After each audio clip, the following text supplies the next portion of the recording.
Welcome back to the pompous asses.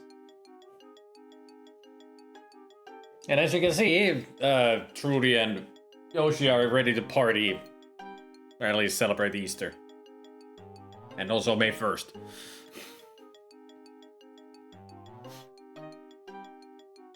Now, as we left off, some juicy happenings have been concurring. Let's see what other juiciness we find. The long extinct horned rhesus, known in academic circles to be the source of much controversy regarding it as evidence for the extraterrestrial origin of primate evolution. The skull. Nothing else the to say about? jar is labeled cremated remains of a Yanawanda tribesman. This jar is labeled liver tissue, spotted baboon. Baboon. This is the office of Dr. Olympia Miklos. This is the this jar there. is this is the All right. What an interesting array of books. Some of the titles include Hide Preservation Techniques, The Care and Feeding of Domestic Beetles, How to Raise and Train Rats, Modern Bone Scraping, Know Your Roadkill, and Millipedes as Household Pets. I have questions. I mean, rats are adorable. But the other things that were there...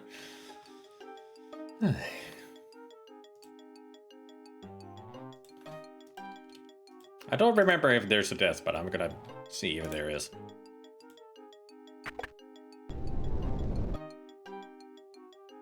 Suddenly, a secret.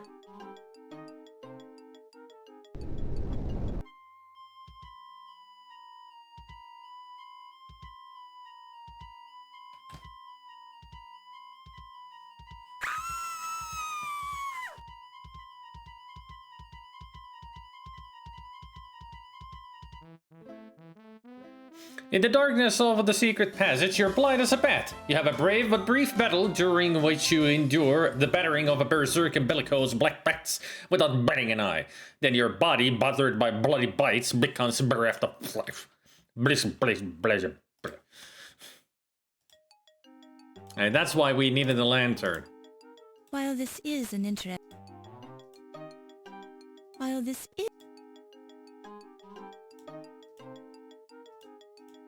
There we go. Turn it on. And then we go. Hey, Alan.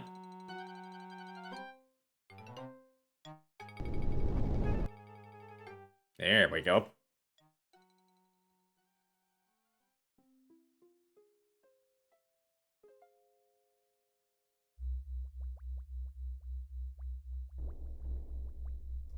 It's the Alcoholic Preservation Laboratory. Oh yeah, they're preserving all the alcohol. Wait, that's not what it means? I would have thought that's what it means. VAT 10. Is that a unicorn floating in the murky liquid? Can't be. Unicorns are mythical creatures. VAT 5. A large, hairy creature with at least one huge claw is floating in the murky liquid of the vat. VAT 14. There's a vaguely humanoid shape floating in the murky liquid. After staring through the glass for a while, you see what appears to be white hair, or perhaps it's a large jellyfish. Or both? VAT 13. Indistinct shapes are floating in the murky liquid. None of the creatures are close enough to the glass to see what they are. VAT 12. Small creatures with long tails are floating in the murky liquid. VAT 11. Something odd is floating in the murky liquid. It appears to be half man and half fish. Or Merman. maybe it's just a trick of the light. VAT 9. Tiny furry creatures, too cute for words, are floating in the murky liquid.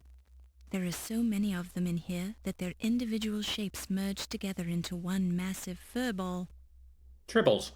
VAT 8. A thick body with two long bird-like legs and a long neck ending in a small head floats in the vat. Sounds like a stork. Vat 7. Whatever is in this vat, it's huge with a long neck. The liquid is too murky to see more. Dinosaur? Brontosaurus? Vat 6. Small furry creatures about the size of the average dog, colored black with white stripes, are floating in the vat. Vat 1. Small marsupials are floating in the murky liquid. At least one normal vat. Vat 2. Peering through the glass, you see a turtle floating nearby in the liquid. A second normal one. Vat 3. Very long tubular shapes, like lengths of thick rope, are floating in the murky liquid. Eels. Vat 4. A bulky creature with a huge head is floating in the vat. Donald Trump.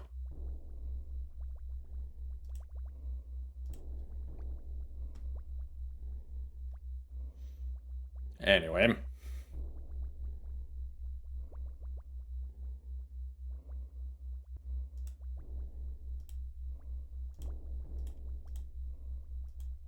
Interesting. I never noticed that before. You never noticed what, my love? Yvette goes around. The Eiffel Tower on the inside of your left eye. Really Ah, goes you are around. doing this to distract me, no? But I am worried about you, my Ernie. You are so big and so strong. But this ice pick fellow, he is a dangerous one, no? Yeah, he's dangerous, but I'll pay him his dough. Oh. Leech always pays his debts. So you're in debt Maybe you to can somebody. do some more fencing for this Big Al. He Big pays Al. well. Yeah, Big Al's a good customer, but there's only so much fencing I can do for one guy. Fencer, huh? This ice pick might try to make the example of you before you can pay him off. He keeps leaving these threatening messages. Don't worry, baby.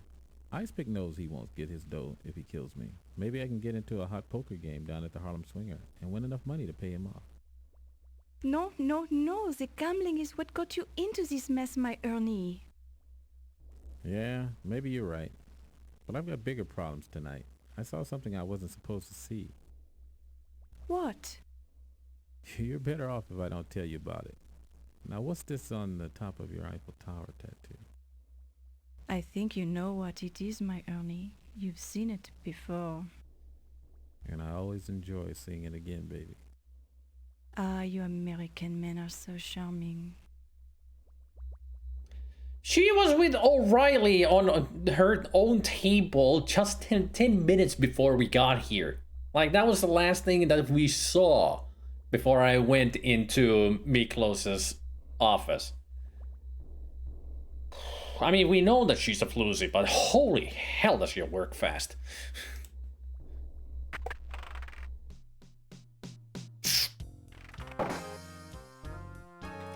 Seems like there's some good times happening around here in the taxidermy business. Really? You're clueless like what's happening? Sacré bleu. Secret Hey, you Blue! nosy dame, can't you see we're busy? Scram! I mean, yeah, you are busy. Maybe too busy if you ask me. Alright, I'm out of here. Enjoy having sex. I mean, making out. Smooching. Sex.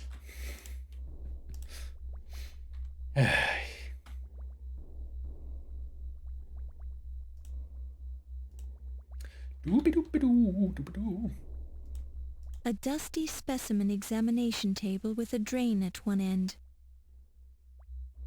If it's dusty, then apparently they haven't gotten a fresh corpse around here in a long while.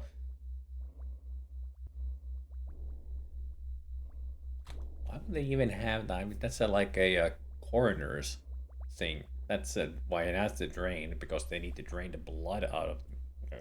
Never mind. A wooden workbench loaded with many empty glass containers that smell of alcohol, although one of them is full of an oily liquid. The desk is dusty, giving you the impression that it's not used very often. Oily liquid. Ah, Miklos. Good evening, Miss Ball. Good evening to you Hello, too. Dr. Miklos. I'm sorry if I startled you. Oh, that's okay. I enjoy being startled. Okay. And please, call me Olympia. Okay. Okay, Olympia. You enjoy being startled? Okay. It gets the blood flowing. I love it. I mean, there's a I point was to that. just trying to find Daisy, my ferret. She usually has the run of the museum, but it's time for me to feed her. And you think she might be in here? Well, she's been spending a lot of time in here lately for some reason. She probably likes the unusual smells. Who knows? I mean, must be something there Can I and help smelling you nice look for enough. her?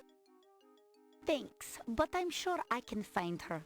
Would you mind leaving me for a while so she'll come out of hiding? Certainly. Sorry to disturb you.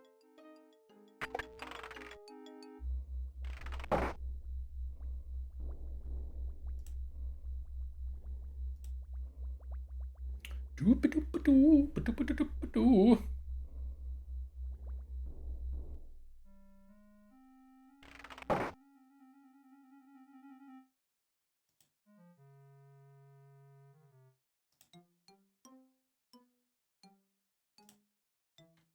Any Daisy around here?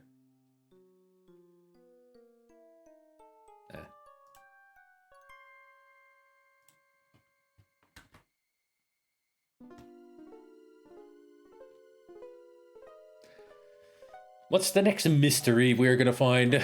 More corpses? I mean, so far we've only seen one. I'm sure there's gonna be plenty more. That character is a weird character. Sometimes you just have no idea where he's going and what he's doing. Mostly it's just no idea where he's going. Just wanders around like an idiot.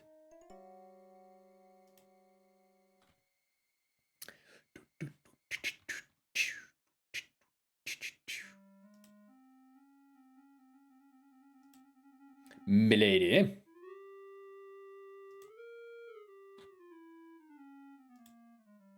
Hey, Lord John. Oh. I came to the wrong place.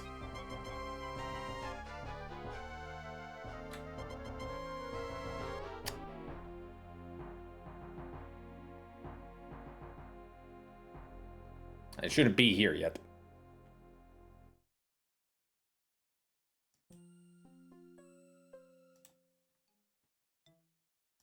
Hang on. Let me load the game. There's a different place that I need to be at. Just gotta try to remember where the exhibit is that I need to go to.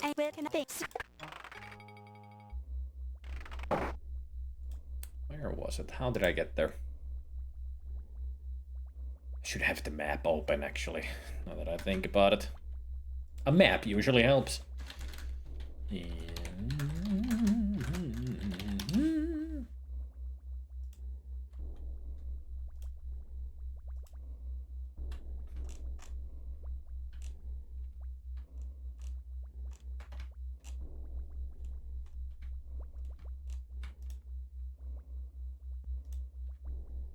Let's see, we are at... that's the basement floor.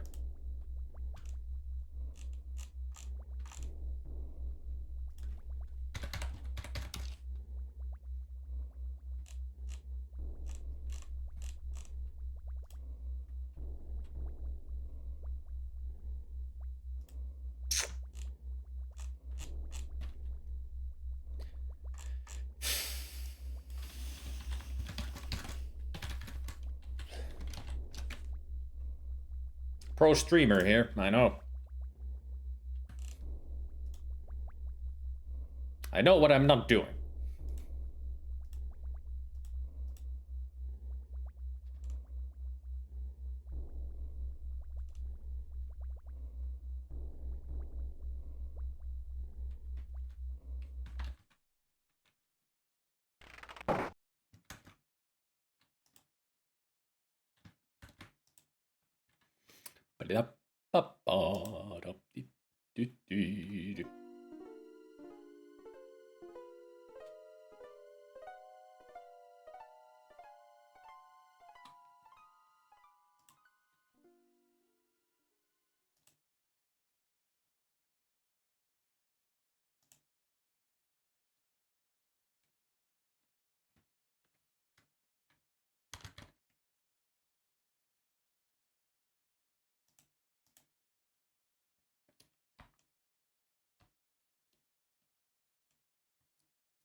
How am I to get there without the...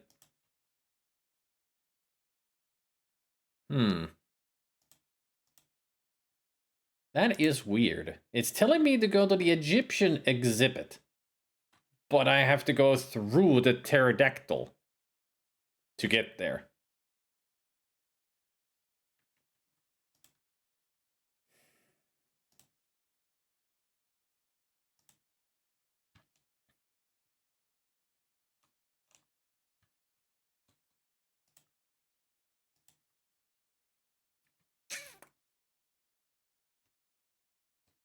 I'm following the instructions on the, on the walkthrough, and I might miss out on some evidence that I need for the end.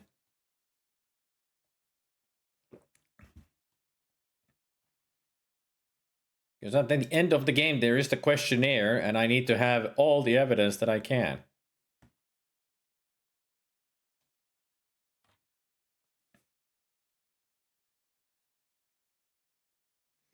No, Gabriel, at the end of the game, there's the questionnaire, so I have to provide all the evidence that I can give, and this is important to get to that conversation at the exhibit. And I feel like if I go just past the pterodactyl room to the exhibit without looking at the corpse and anything, it's going to be gone, so...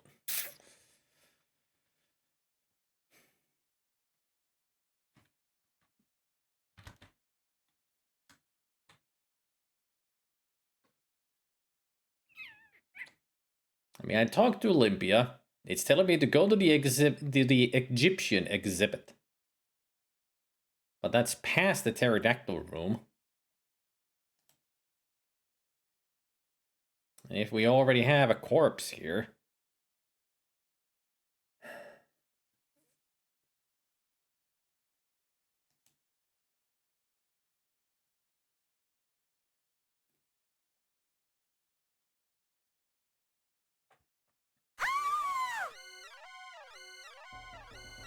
Yes, exactly, Gabriel.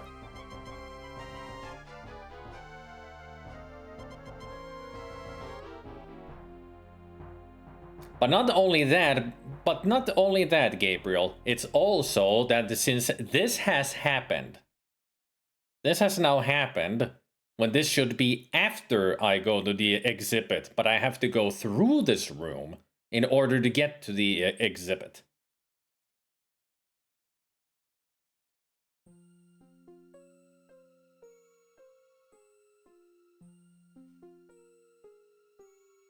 I mean, the thing about the game is that you are on a kind of a clock.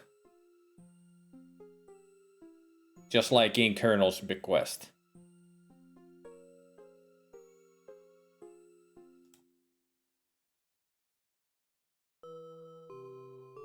It's 11:15. I'm 1 hour late.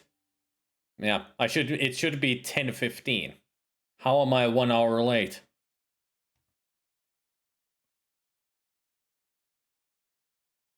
How far do I have to go back to play this game again to not be this far in time?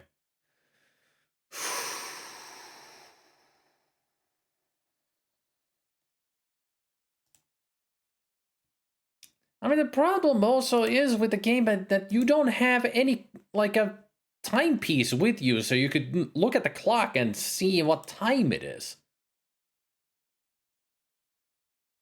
So yeah, it's an in-game timer that is so stupid because it's not telling you anywhere, like a... Shit.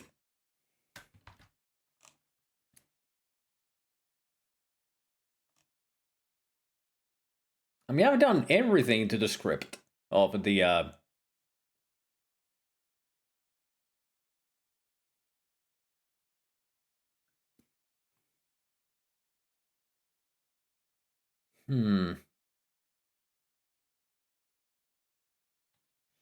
have an idea.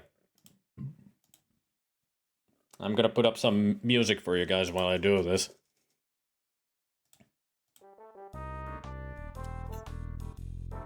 Perfect. Let's see. Dagger of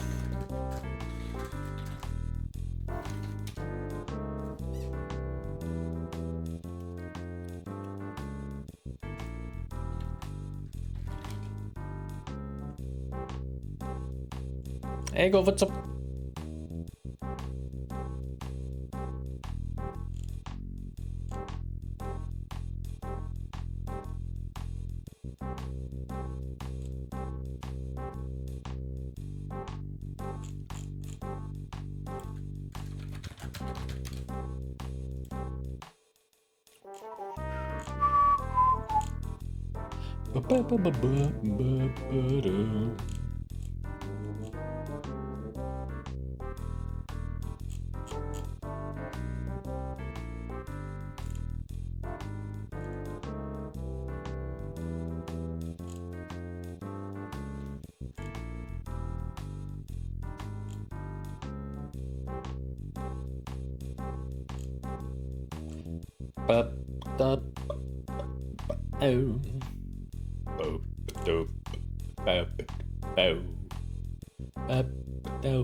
I'm trying to look for information about the inner clock, or if there's a way to read the clock in some ways, so you could tell exactly where you're at and what time.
Looking at a different walkthrough, and it tells me to go. The other walkthrough tells me to go down here first, and then watch the happenings at Yvette's office.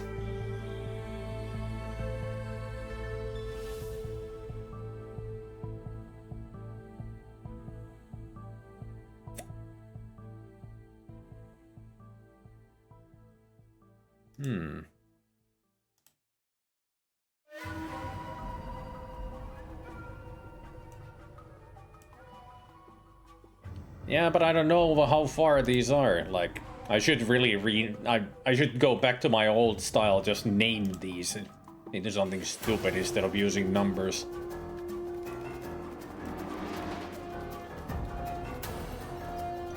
Excuse me, Sigil Battle.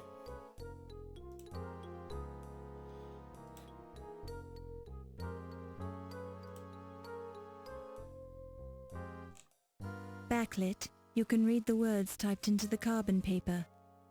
Ernie, big... Yeah, we learned that from here, that Ernie is doing some kind of fencing.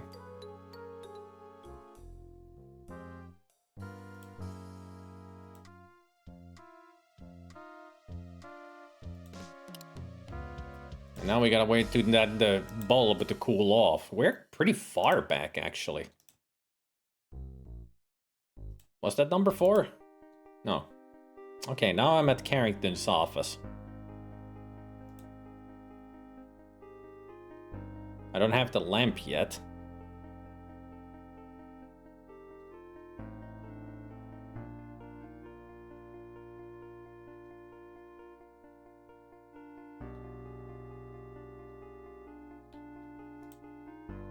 Did we hear the conversation here? You don't. Yeah, we heard the conversation.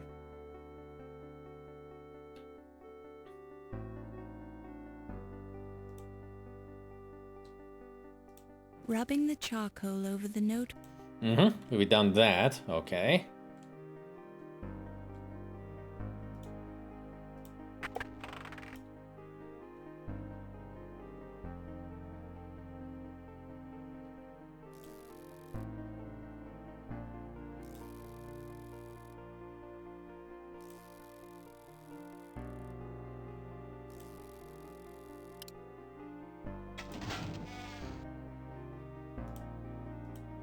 It's the personal not wanting to remove evidence from the crime scene.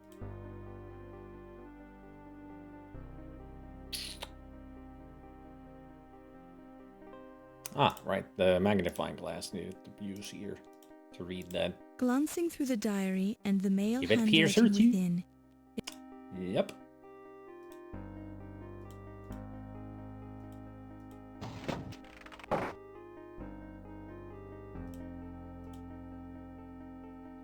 Don't touch it. You don't know where it's been. You touch the Yeah, the yeah. intercom crackle. Oh, I so love your... Say, whoop, yeah. Hopla! The intercom. Oh, my lover. Sure, and a man's got to do it. And you Try. Ooh. Sure. The intercom. I'm telling you, pal. You're not supposed to be. And there's the I don't Ziggy mean conversation, yeah. Not. When you press. Nothing but static, touched- static, and You static. touch. Alright, so now we have completed that section. Heard all the conversations.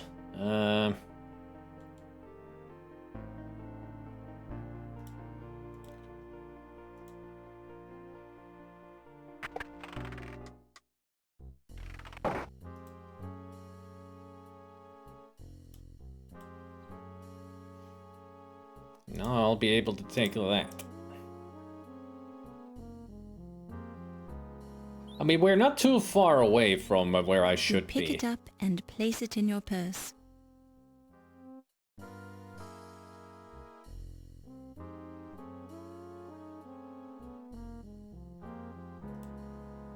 Hang on, I'll open up the other walkthrough as well.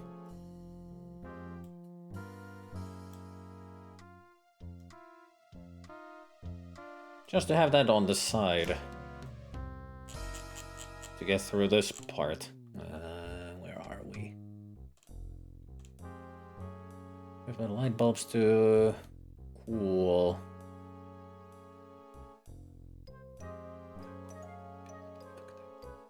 The light bulb. Stairs. All right.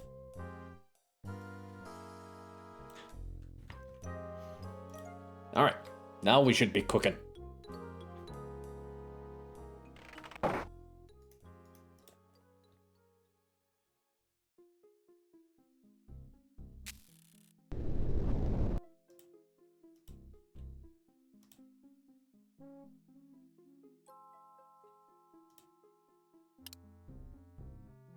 Oh dear, the light bulb blew out. You hope someone will invent a reliable light bulb one of these days. Ouch! Ouch! While this is an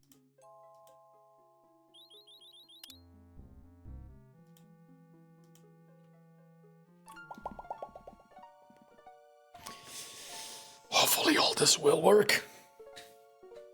And also, I was never dreading to finish this game, Gabriel. I didn't know that a situation like this can happen. That I have to go far back to the game to replay it. Because I might miss out on something. Especially when I'm using a walkthrough, you would think that it wouldn't have any kind of mistakes for this.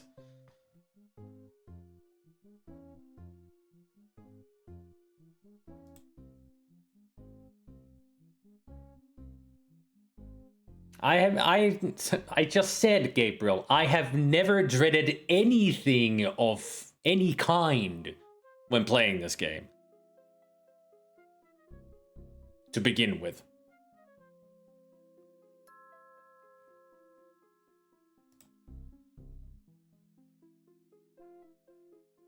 I mean, I'd be looking forward to play this game again. Especially now that we got the proper voice acting instead of me.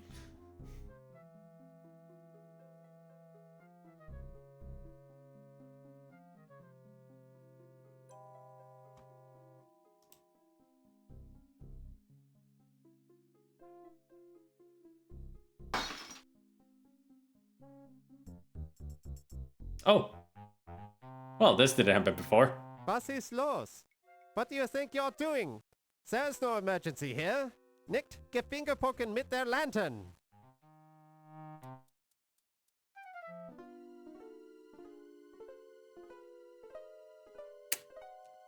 At least we had Heimlich trying to stop us there. And that sequence. And back down we go. Hey, now it's 10:15.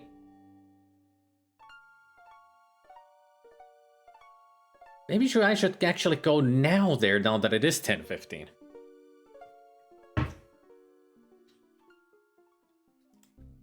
And he's a quick fixer.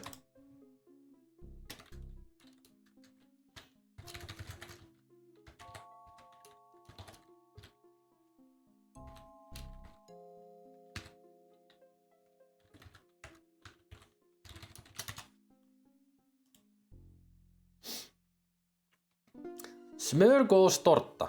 I don't know. I'm not even sure what it is because I'm not that good with Swedish. I'm Finnish. I don't care about Sweden. But yeah, I have no idea what it is. You hear muffled voices coming through the door to Yvette's office. Well, I don't care about the muffled voices. Voileipäkakku. Oh, well, yeah, it depends on what kind of it is. It's a delicious.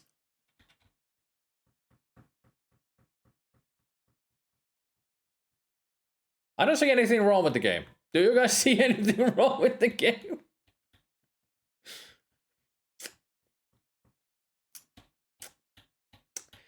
Excuse me, Countess, but why are you flying up in the sky? Didn't think I would find new ways of breaking the game, but here we are. Somehow broke it.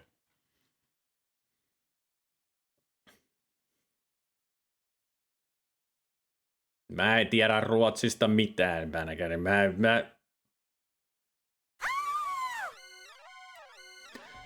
Mä olin todella surkea Ruotsissa, ruotsin kielessä, joten mulle ei kannata puhua ruotsia ollenkaan, koska mä en tajua mitään, mitä vittu mulle sanotaan.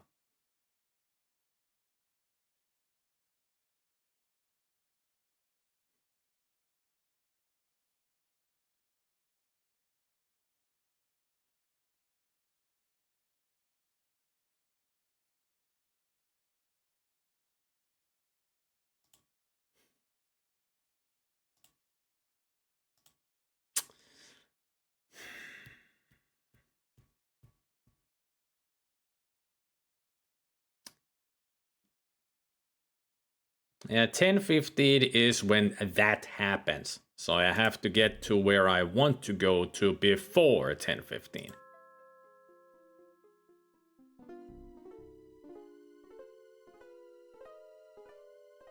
So if it wasn't, if the clock is not 10:15 right now, I would be getting to the Egyptian exhibit before the murder happens.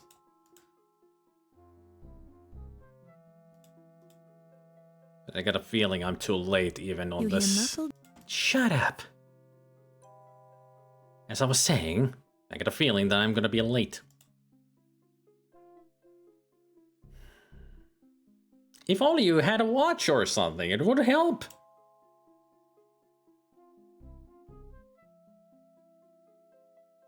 I mean, in the Colonel's bequest, you could always look at the grandfather clock that is in the bottom floor corridor.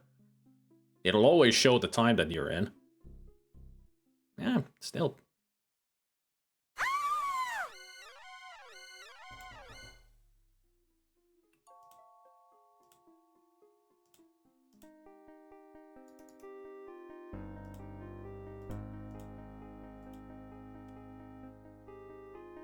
You don't hear.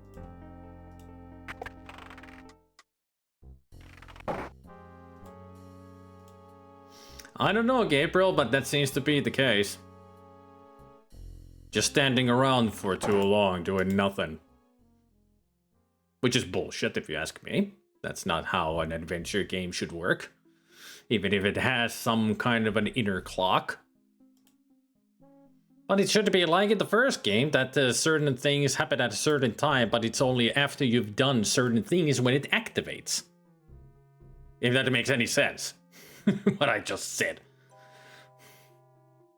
I mean, in Colonel's bequest, the time moved forward when you found or saw a specific thing that activates the time passage. That's why there were moments where I went all around to see everything else, then I go somewhere and then suddenly 50 minutes goes forward. It's like, I played for 30 minutes and it's only 15 in game time.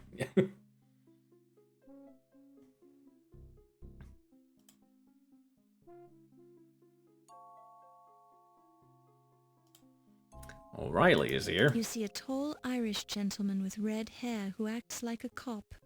It's called Detective O'Reilly.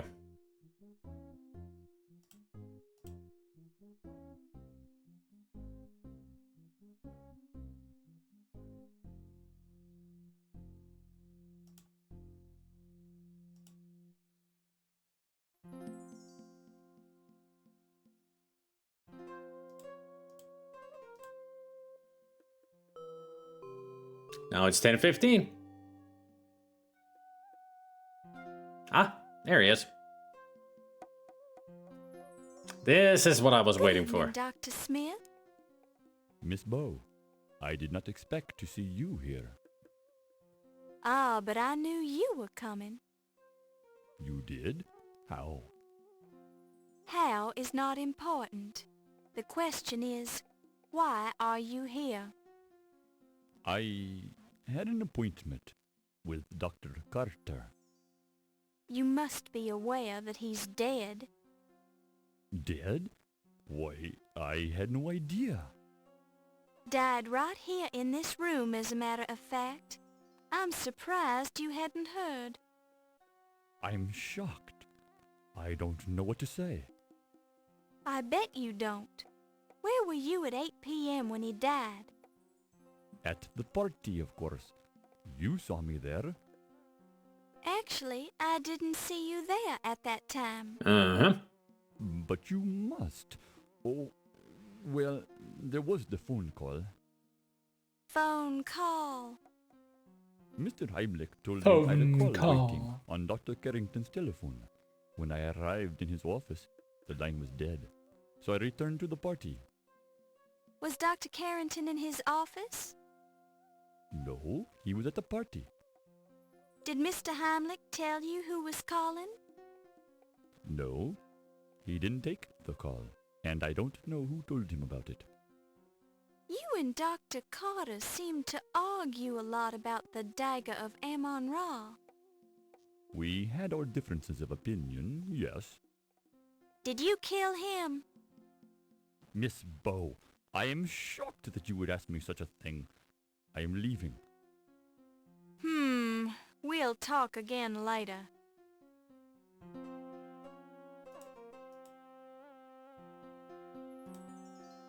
Can I ask about his medallion? What happened to the pretty gold ankh you were wearing at the party? I have no idea. I seem to have lost it.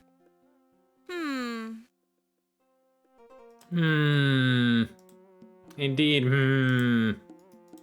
You dare to mention his name to me? He is the blasphemous temple destroyer. and tomb robber who stole the Dagger of Amon Ra from Egypt. Did you kill him? Miss Bow, I am shocked that you would ask me such a thing. Amon Ra snuffed out Pippin Carter's life as punishment for his crime, and that's all I have to say on this matter. Yeah, his necklace just somehow vanished.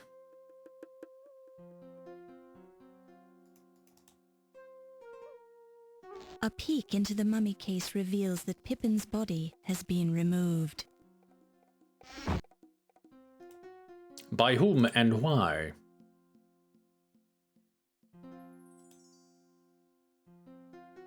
Answer is a Tut for sure, and to hide his crime.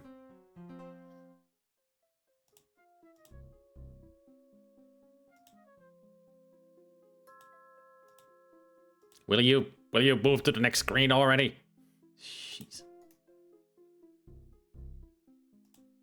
The faceplate on the armor is slightly open, as if something is protruding from the inside of the dark helm. Jeepers, Laura, not in front of witnesses. Somebody here? I don't see anybody. The faceplate on... Jeepers. There she is. The Countess is in the wall.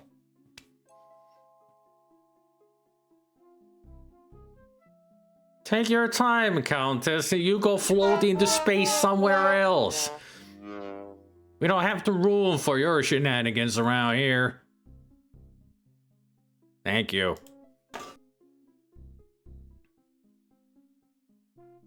It's Dr. Pippin Carter, famous dead archaeologist. Oh, now we know where his body is. Dr. Carter's skin is cold and disgusting to the touch. He definitely gives the appearance of being dead. Can we have a seance with him? Well-timed silence hath more... Alright. Well, now we know where he is.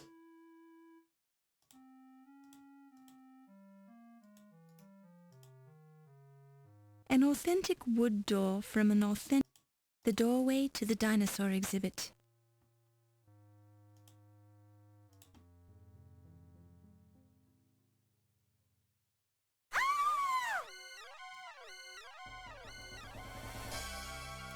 The corpse is wearing a black tuxedo jacket. At the moment it's a poor fit, especially around the neck.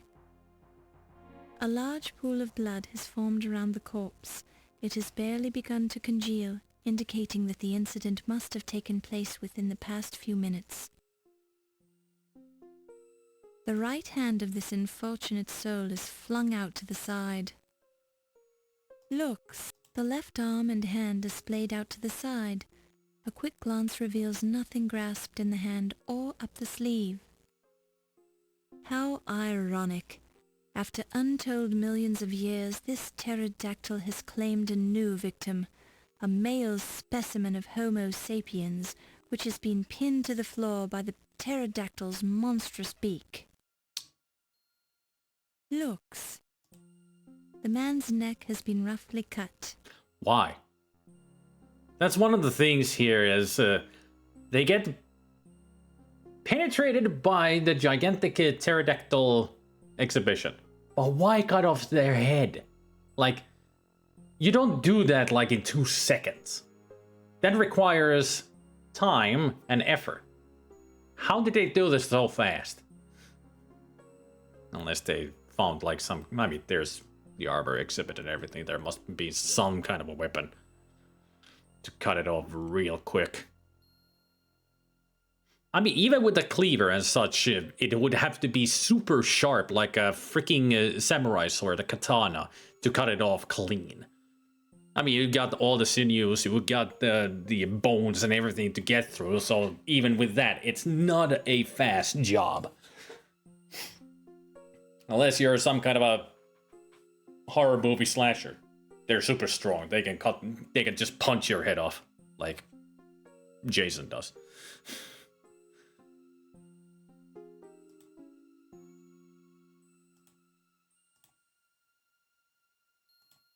You examine the free end of the wire. It's been clipped cleanly with a slight bend a centimeter or two beneath the cut end. This was no accident. That's not the neck wound reveals many sharp cuts of various lengths as well as some tearing of the flesh. Either this decapitation was accomplished with an instrument not intended for this purpose, or the victim was still alive and struggling at the time. The blood has begun to clot, darkening and thickening. It's difficult to judge whether or not this blood is primarily from the neck wound or the point where the pterodactyl's beak impaled the body. Or both. I mean, if they were struggling and wriggling while their head was being cut off, so they get skewered by the pterodactyl, but they're not dead yet. So Blood. the criminal just starts cutting off their head while they're still alive. Your careful observation reveals that this is a rented tuxedo bearing the marks of repeated alterations. There is a stain above one pocket. A whiff reveals the strong, fresh scent of champagne.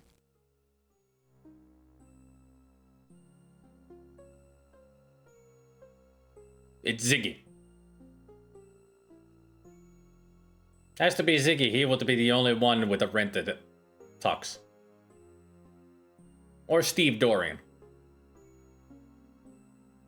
But he's not wearing boots.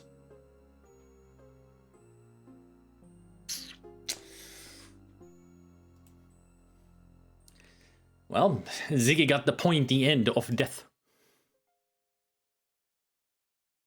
And now it's 11:15.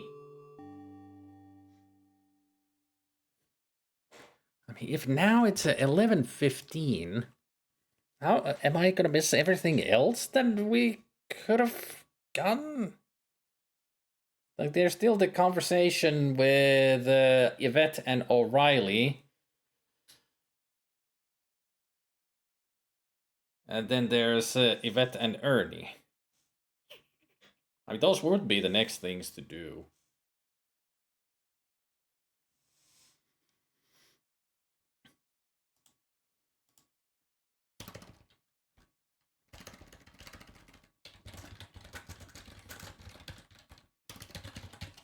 This game is more complicated.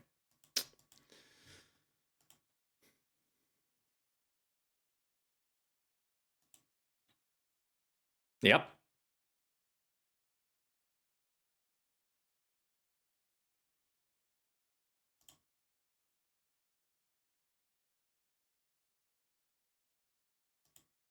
Countess just walking around. Looks. This is the Life Mask exhibit. You haven't seen this many dead-looking, expressionless faces since your accounting class at the university. Ha ha ha ha ha, funny. This appears to be the head of an Eskimo. Inuit. You wonder if they really do use every part of a seal. This is the... This... The South... Oh. This is... This... Oh, come the on. South American head has strong, regular features. Gotta be so specific which This... pixel to... This Nothing to say head about... looks like that of a North American Plains Indian. You've read many exciting stories about the American Indian. This head is French-Canadian. You wonder if French Canadians are anything like Creoles and Cajuns. Nah, worse. This head from Greenland somewhat resembles the head from Alaska. The head is from Brazil. It reminds you of your great-aunt Marjorie, who went to Brazil to treat her brain fever and never came back. Poor great aunt. The Panamanian head looks a little worried. This head is from England. You ponder whether or not he always looked so grim. Poppycock. Harumph. A head from Algeria. Imagine. I can imagine a lot, and there's a lot of heads here, so no need to imagine too much. This person lived off the Ivory Coast. How exciting. Is it? This head is from the Cape region of Africa. This head is from the Cape region of Africa. This person lived off This, a head from Algeria. This head is from Arabia. Your thoughts are suddenly filled with tales of the Arabian Nights. Is it?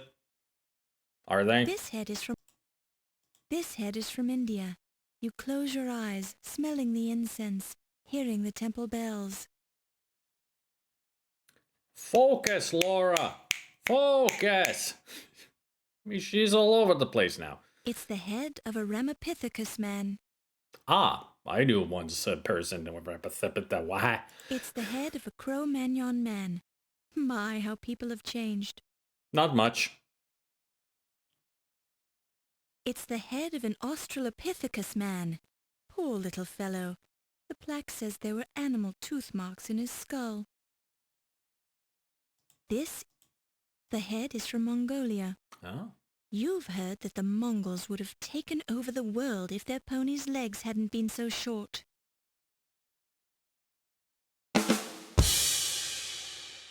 It's the head of an Australian Aborigine. He looks elemental and wise. Just like our Nathan. The plaque says that this is the missing link. Well, he's hardly missing if he's right here on the wall. Funny. But here's what we need.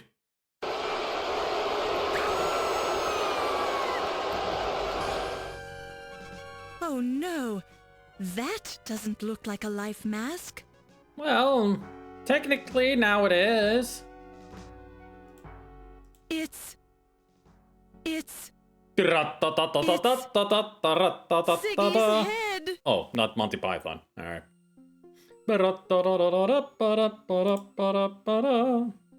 Oh no! Ziggy is feeling a bit under the weather right now. Perhaps because he's lost his voice and the rest of his body. In any case, he has nothing to say. Too bad. Didn't like the guy anyway. Ziggy is... Can we take it? You reach out sadly towards Ziggy's severed head, then draw away. He's clearly beyond all help. Oh, he can put his head back to his body, at least. Oh, hello, Heimlich and O'Reilly. I found the head. What is going on in here? And I'm not talking about the toilet. I'd say you've got some explaining to do, young lady. Why are you screaming? Ziggy. I found Mr. Ziggy's head. Very odd how you are always finding the bodies, Miss Bow.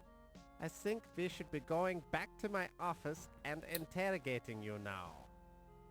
Here now, Wolf. The young lady just found a man's head. Give her a moment before you get out your thumb screws then. Thank you, Mr. O'Reilly. Don't thank me, lass. I'm not saying you didn't kill the man. I'm just trying to restrain Mr. Heimlich's enthusiasm for his job. But I will get results. Let me talk to her privately. Now I realize you're just trying to help, Wolf. I think we can learn what we need from the lass without harming her. She could lie and you'd never know it. You Americans are too soft on your criminals. I just walked in and found his head, that's all.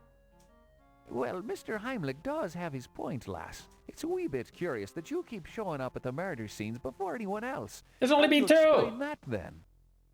Just lucky, I guess. Well, you do seem a wee bit small to be sawing off a man's head, I'll say that much. Not to mention clean. This Fräulein could have had help. Or maybe she's very clever. Or maybe you're trying to pin the murders on her, so you can find the murderer and save your job, eh? My job is quite secure, Herr O'Reilly. Oh, really now? A security chief who allows burglars to steal the exhibits, then overlooks several murders happening under his nose. I'd think twice about your security methods if I was running things here. Oh, This shit. is hardly the place to discuss my Hey, two. methods, Herr O'Reilly. We have a suspect to interrogate. Correction. We have a murder scene to investigate. We can talk to the lass later when she's had a chance to calm down. Thank you again, sir. You're a sturdy one, I'll say that much for you. One scream and you've got your head together again, so to speak. Just don't try to leave the museum. I can't leave. I'm locked in.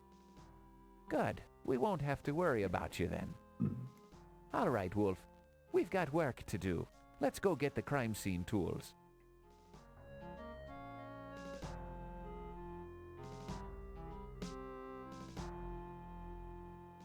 Well, aren't we in a pickle?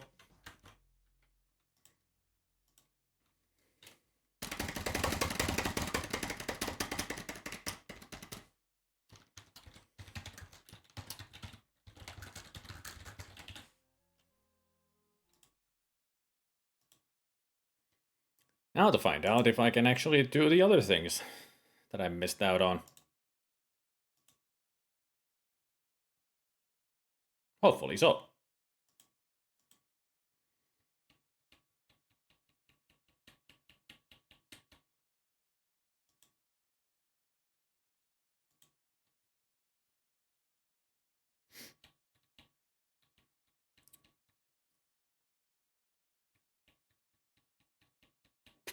Rise and fall of the Ziggy Stardust and spiders from Mars.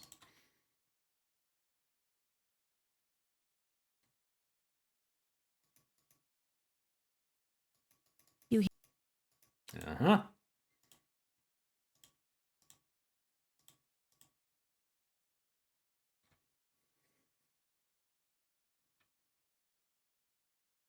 Well, lass, we've known each other a long time, and I'm not ready to get married yet. But I know one thing for sure. I love you. Oh, my great detective, this feeling, it is mutual. We've heard this conversation before. Just be keeping in mind we need to that listen I'd to have it again? kill you if I ever found out you were sleeping with someone else. What? Oh, you are to be making the little joke, no? Your sense of humor, it is magnifique. I've already had one bad marriage, and it won't happen again. It's been a long time since I've been able to trust anyone as much as I trust you. The real good guy this here. is very flattering, my love. I am never... Well, I try. Oh, no. Sure, How it's a hard terrible. thing when a cop goes bad. You are such a... Sure, and I'm shocked. I'm sorry. You'll have to show... Gladly, my... And this is how she shows her appreciation. I see something on the right that has something on it that shouldn't belong there.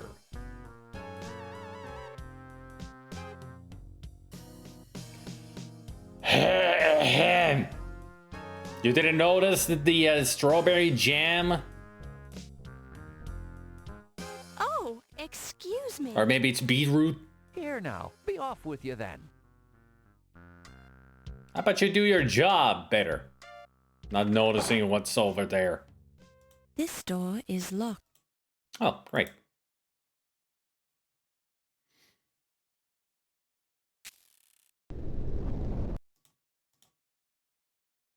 I think it's one of those metal sheet cutters. Those are sharp. Oh dear. And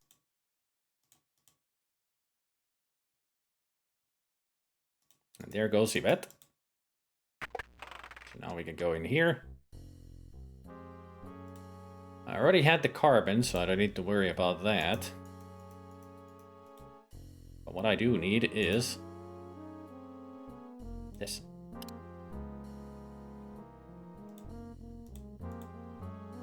Actually, I'll do this just to make sure that we've done it. Backlit. You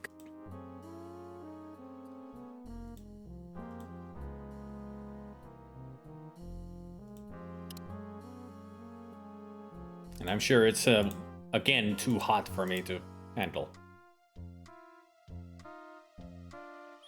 No, we can take it. It wasn't on too long. pick it up and place it in your purse. piss.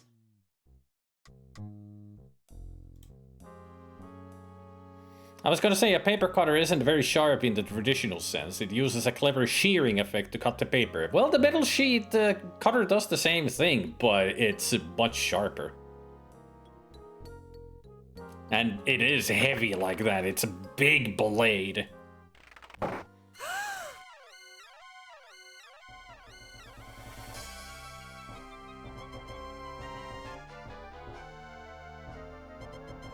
And now the murders are piling up. I can't even follow the freaking walkthrough anymore because everybody's dying now. Fucking hell. It's dripping blood. Wasted! It's the body of President Archibald Carrington They are. III. Hey, Timber. Yeah, the murders in this game are brutal. Like, holy shit. Porcupine quills, which appear to have caused Dr. Carrington's demise as they passed through his body, creating multiple perforations in many of his vital organs. It's dripping blood. I should take that. So we will have blood, and we will have blood. The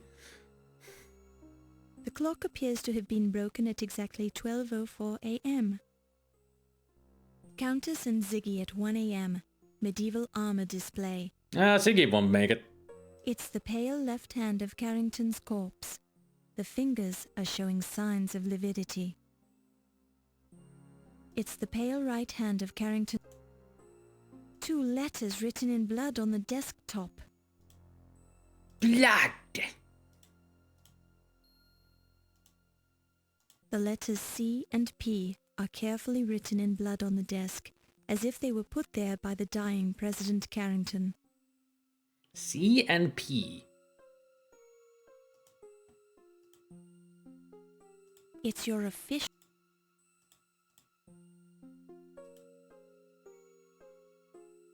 Well, there's Pippin Carter, but that's PC.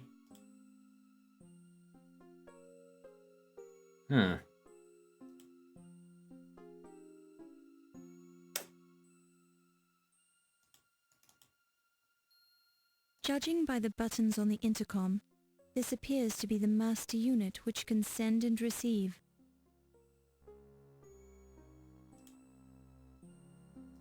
It's the intercom. Don't touch it. While this is an interesting... Just trying to exit. 12:45.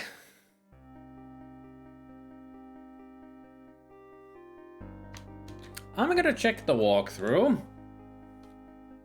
I'm gonna head a lot further in the walkthrough.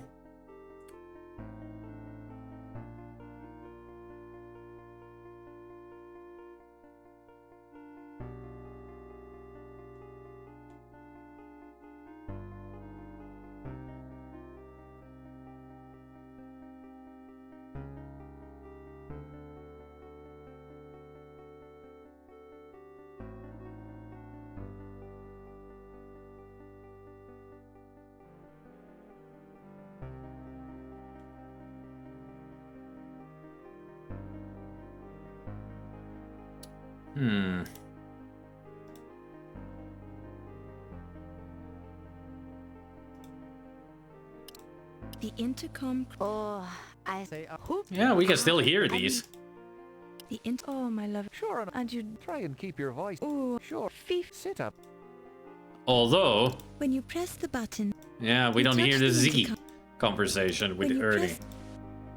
When you... Yo, Ziggy dead, yo. I followed you to the tea walkthrough. How is your timing so bad in this? Like, is it because I am looking at things that makes the time go faster?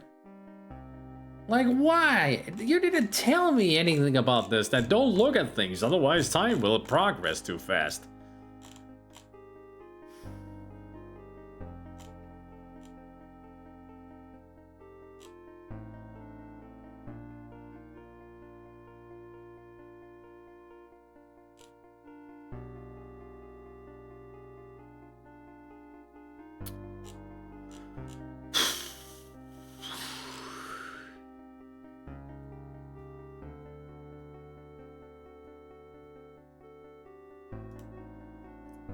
Does the other explain it at all? Like, this is something that can happen, that if you walk around too much or look at things too much, time will go forward?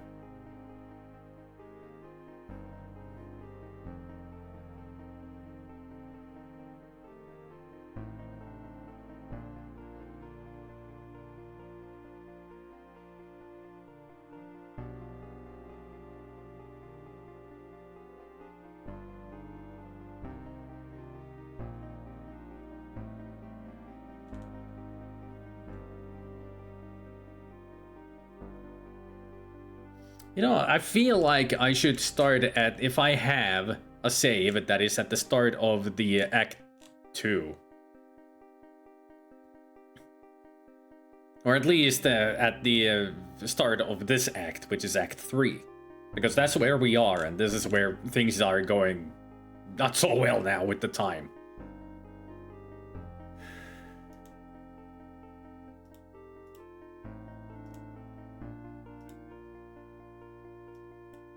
This is making me miffed. Annoyed. If only there was a way to check where I am, at what time, what's happening, what has happened. I mean, all I know is this.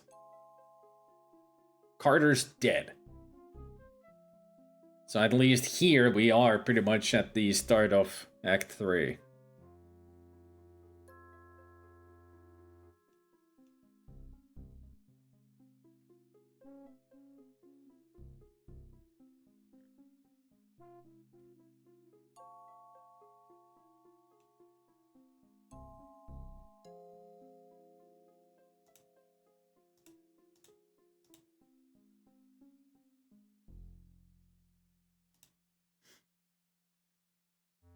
I mean, the question is, are we at the beginning of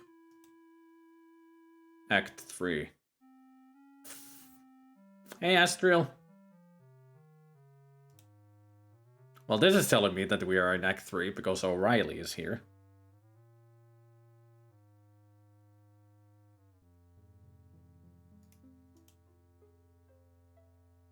The face... And there's Carter. It's stuck to...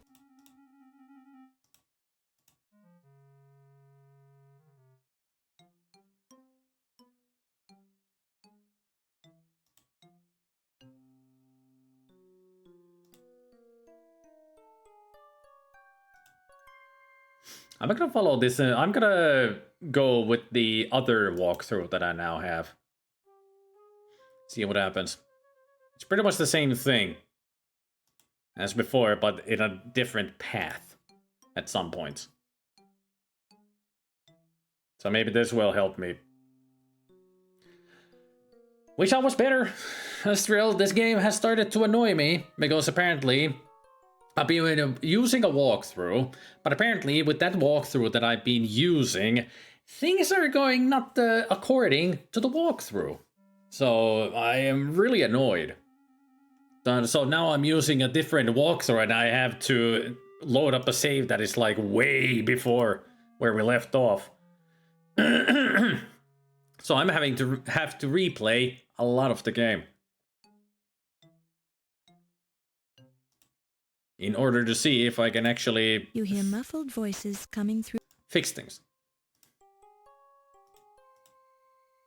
And Carrington doesn't? I mean, look at him. He's almost ready to topple over because he's so leaning so much forward. Thank you for coming to see me, Olympia. This is very nice of you. You're very welcome, my dear. What can I do for you? Oh, you see, I found this strange bone, and A bone? I found it Now.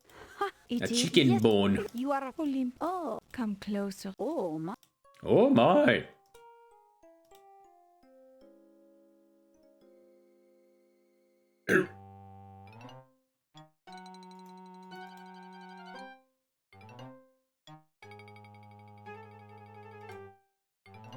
It's half of the famed Rosetta Stone.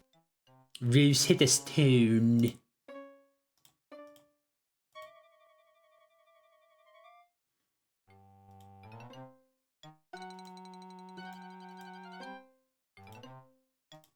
Now we have all over the alphabet.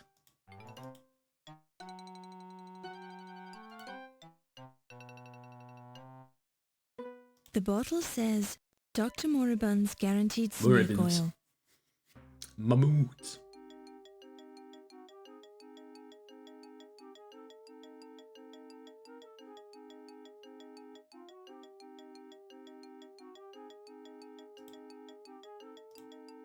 Ah, she's here.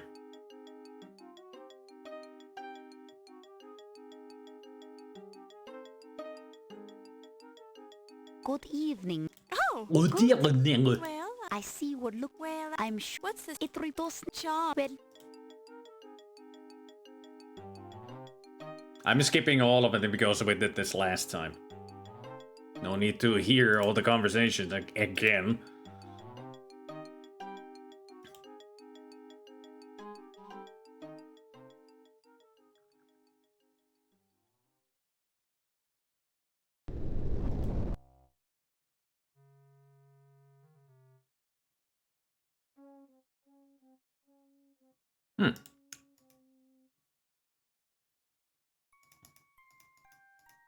The sculpture has a beautiful face.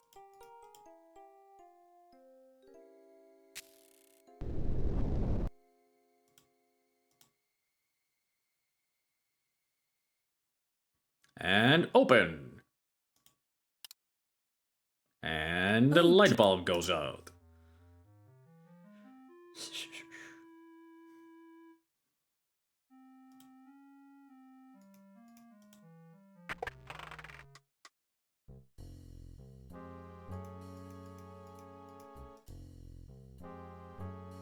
A used piece.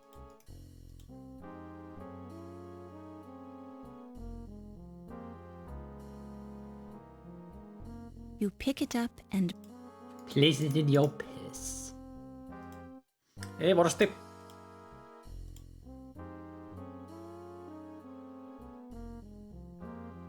backlit. You can read the word.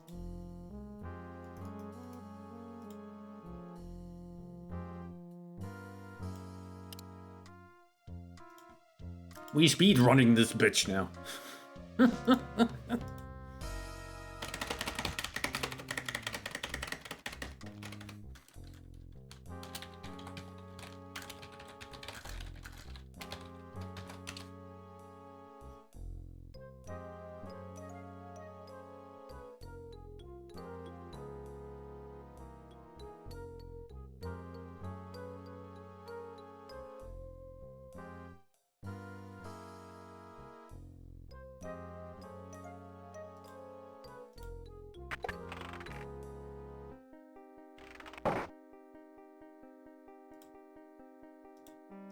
You hear muffled.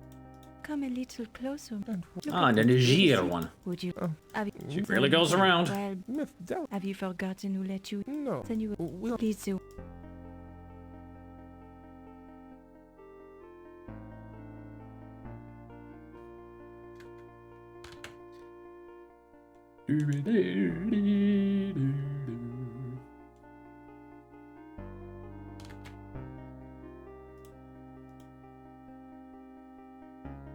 Charcoal. Hey, Zampek. You pick it up. We will need a lot more hemp before we're through. Hey, Zampek.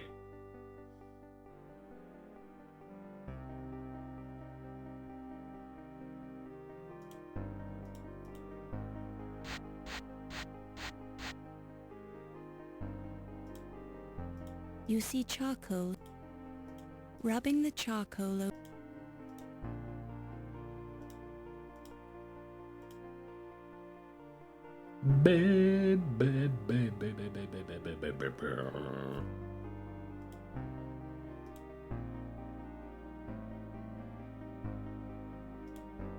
You touch the intercom. Oh, Say yeah. I've been Hoopla. The intercom. Oh, my love. Sure, And you try it. Ooh, Sure. feet. Sit. The I'm telling. nothing poisonal, Mac. Poisonal. I don't. You're Nothing poisonal. when you So nothing venomous either. Hey, Santa. Okay, so I did that. I had to come.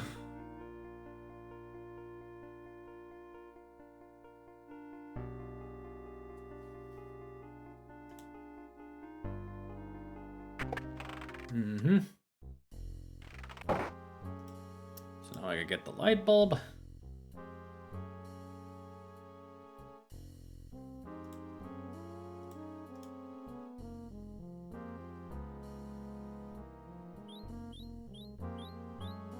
you pick it. Pick it up and put it in your purse. Hip, hip, hip, hip, hip, hip, hip, hip, hip.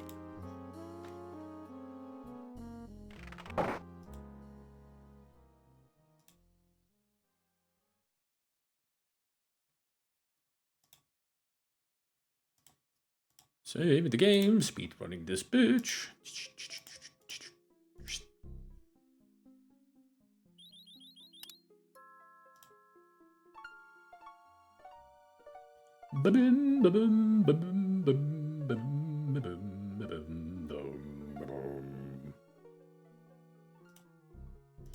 Better not have a Heimlich to stop us. We are taking this lamp, Heimlich.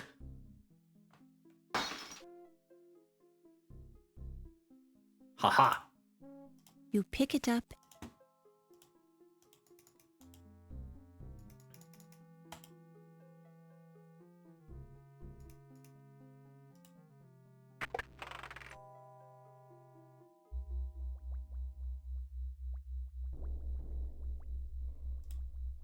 You hear muffled voice.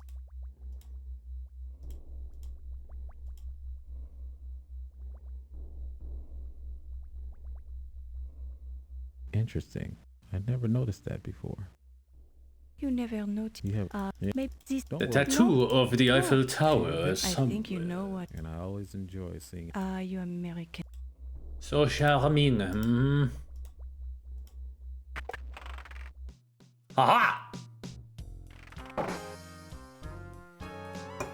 Happy leaking Jesus, period.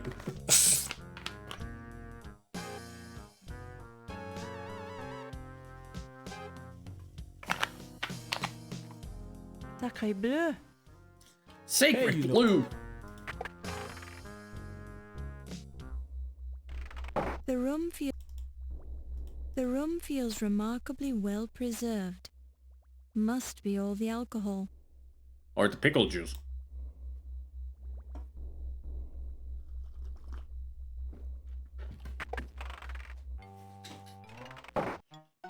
Oh, The voice. Yes, the voice has arrived.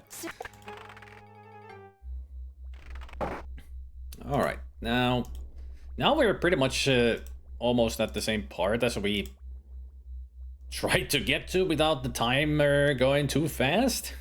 The in-game time thing, shit, fuck, bitch. Still annoyed that I have to do all this again.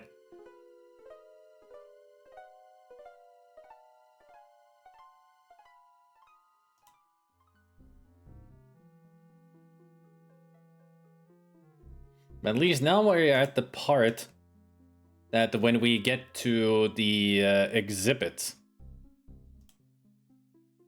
You hear muffled voices. Ziggy Well, won't be Ash, dead. We've known each other a lot. Oh. Just This. Well, Oh, you are. sure. Yeah. You hear nothing. Ooh la la! Oh ho ho! Now you can tell that Ziggy's not dead because there's no red on that.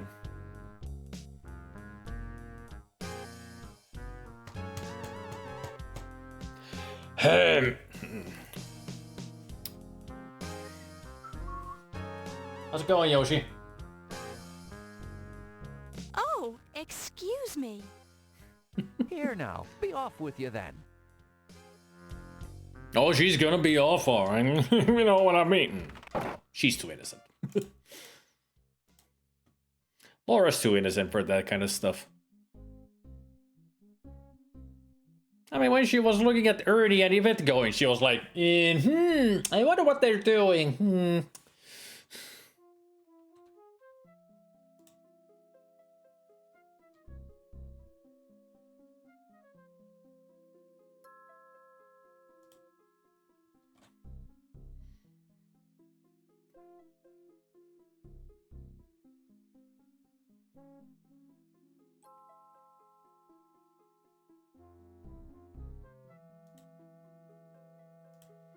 Now we're on track. Everything's fine again. Yay!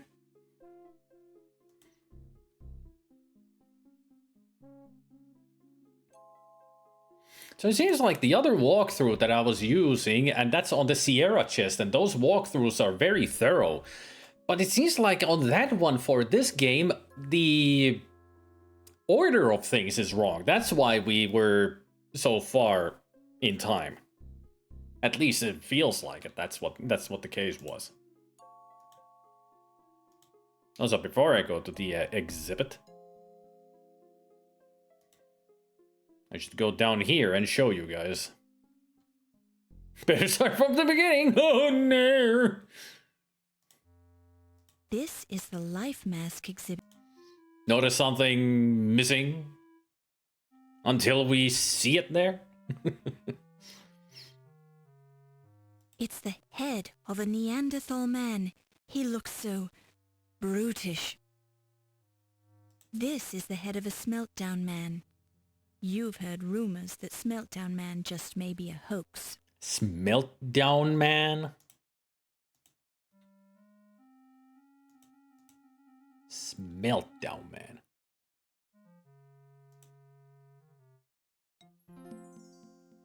Countess, get out of here. I have a meeting with Tut.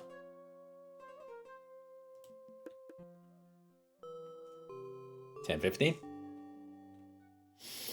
The actual name of the hoax is Piltdown Man. Now that's what I've heard. Yeah, Piltdown Man. It sounds familiar.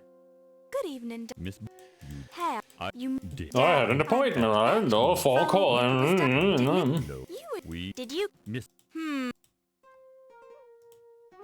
Oi!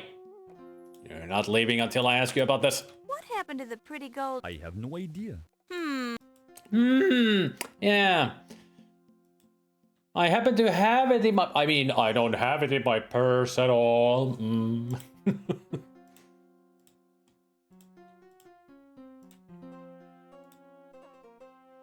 Get back here, mister. Answer my questions.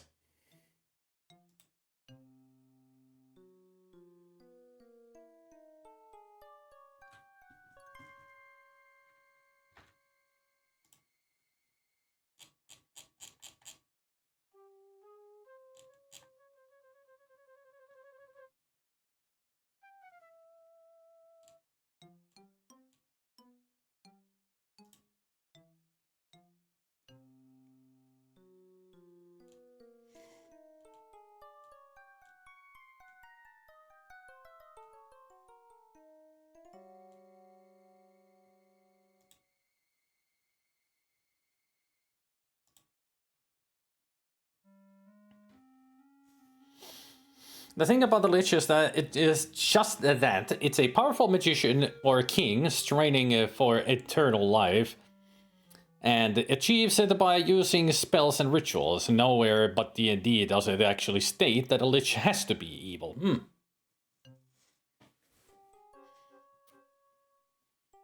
It's just usually portrayed as an evil thing. Ah. Oh no. Those poses that she does.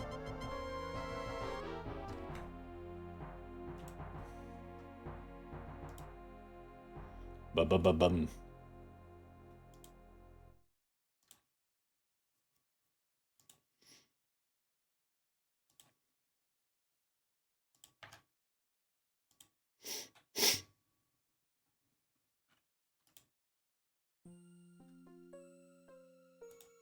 Looks. The man's neck has been roughly cut. At least now we know what device it is. Well, soon we will know. That's not the... The neck wound reveals many sharp cuts of... That's not... You examine the...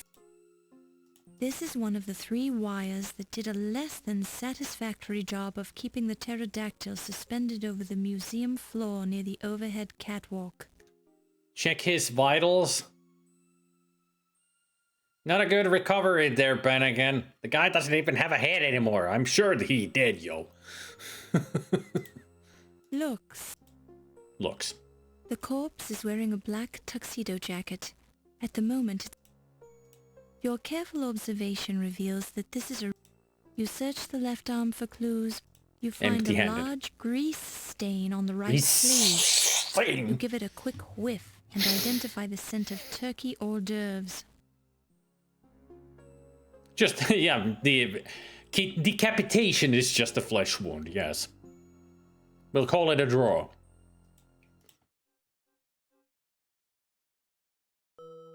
And there's Yvette and Tut, and both are like, dum-de-da, just walking through. Just walking through. Nothing to see here.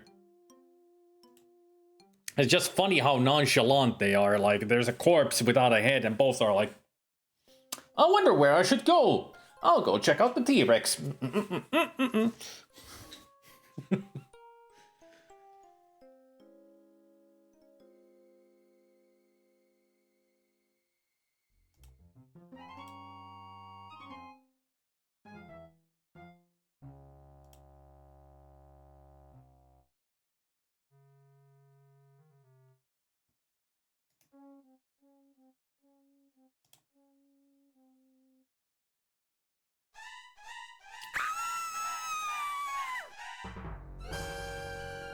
She's doing the jazz hands. Oh no! Oh no. It's Ziggy's. It's Ziggy's. it's Ziggy's head. We got a new song remix here. It's Ziggy's head.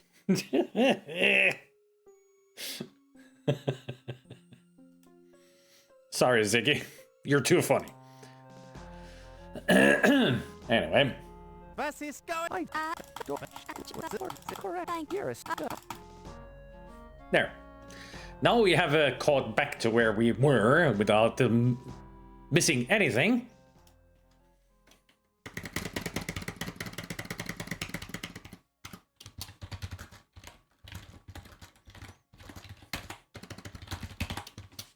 There, code up done. Let's adventure. And also you can do this. Oops.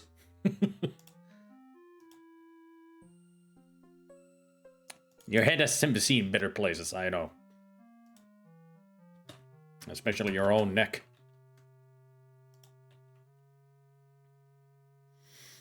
Anyway, where are we going now? Ah, now we're gonna go find Carrington's body.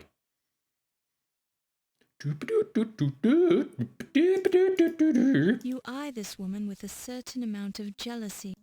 Jealously, it says on the text, the narrator. Don't you know how to read typos? In this diorama, 2 baby triceratops are emerging from their eggs. Cute. Viewing this quaint domestic scene causes a slight twinge right in your maternal instincts. It's like, gotta discipline. Get back into your eggs. I'm a guy, I don't know how to be a mother. I can only be a cruel tyrant. Or maybe not.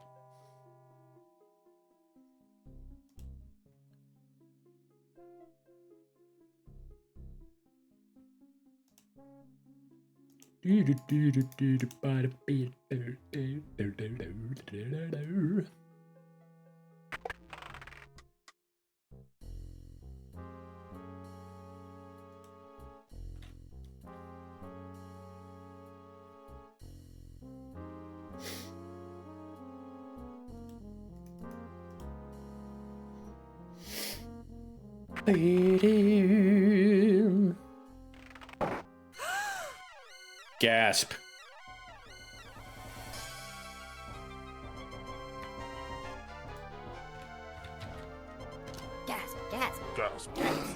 Gasp. Got the whole series now. Hey, open up. Porcupine quills, which Dr. Carrington's head holds no clues that you can discover, except for the somewhat pained expression on his face. It's dripping blood. The clock appears to have been broken at exactly 12:04 a.m. Countess and Ziggy at 1 a.m. It's the pale right hand. It's 2 letters written in blood on the desktop. The letters C and... You presume the dripping blood belongs to Carrington. There's blood on the porcupine quills. From their position in his body, the fingernails hold no clues, but the right index finger has blood on the end of it, although there are no cuts evident on the hand. You gotta admire the guy that he got impaled on the porcupine and that it has gone through like his lungs, his heart, and just the whole upper torso. Yet he still had enough life in him to dip his finger into his own blood to write CP on the desk. Even though you did, gotta admire your strength to all the way to the end there. The clock appears to have been... The glass on the clock face appears to have been smashed during a struggle. Whether it was a struggle to wind the clock or a struggle for Carrington's life, it's hard to say for certain. I mean, this is 1926. Maybe he was a World War I veteran. He was toughened enough.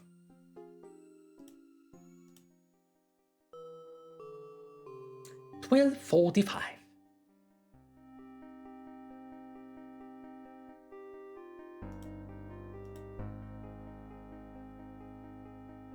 Countess,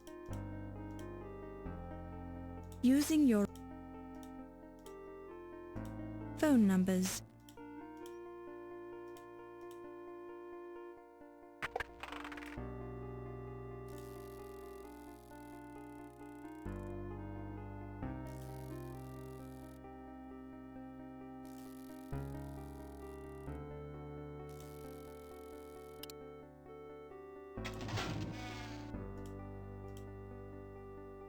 Glancing through the diary. There we go. Now we got the diary.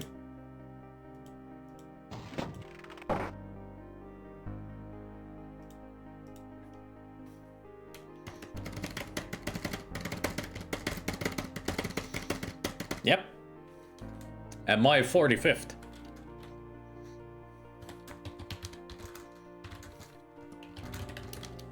Three down. Who's next?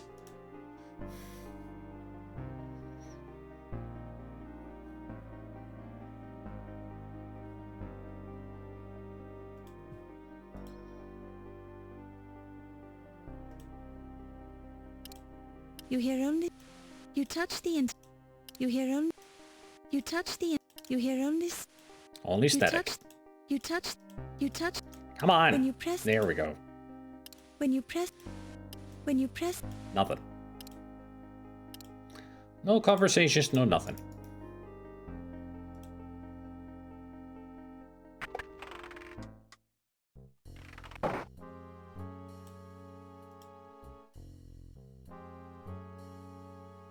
A paper cutter with a red blade. Oh, it is a paper cutter.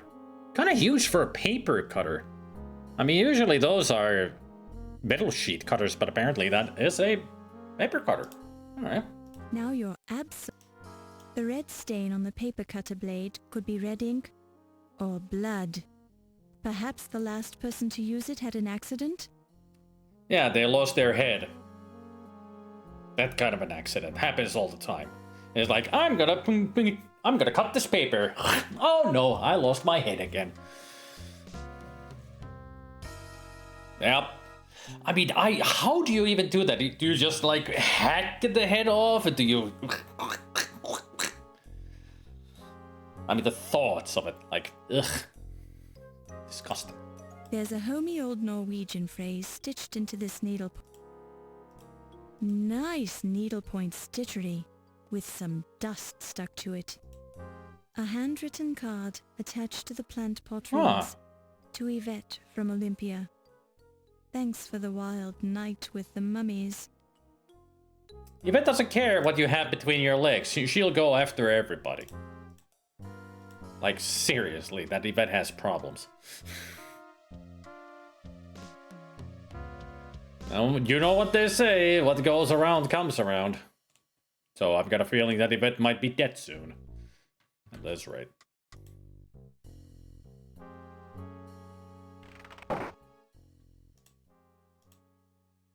So where are we going now? Oh.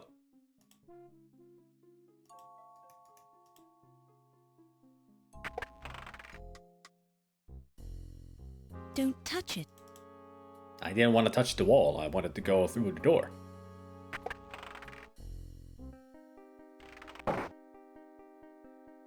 You hear muffled voices coming through the door to Yvette's office. Alright. Oh, Dr. Smith, I appreciate Smith. your help so much. Well, I don't particularly appreciate giving it. I have things to do, Miss Delacroix. Important things. Like walk around. But surely you can spare the Stare at time the to wall. let me move my desk, no? Oh, I suppose. Why do you want to move it anyway?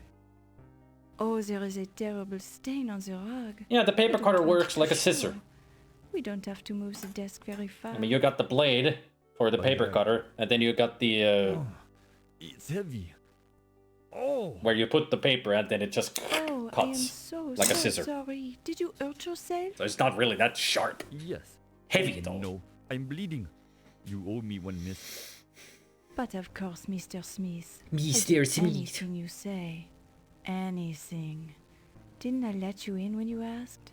Didn't I keep your secret? Do you want to see my Eiffel Tower? I suppose you did. And I'm sorry about bleeding on your carpet.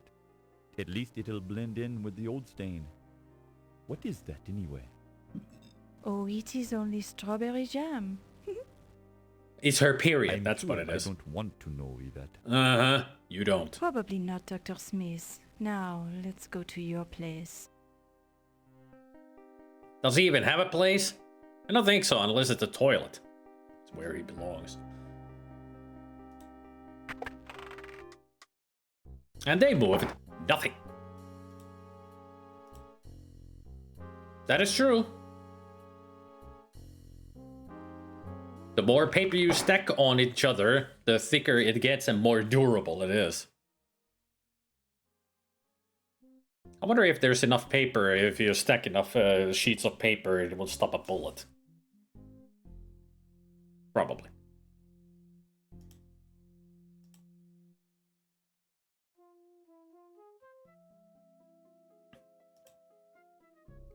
So now we're officially on a spot that we haven't been to before.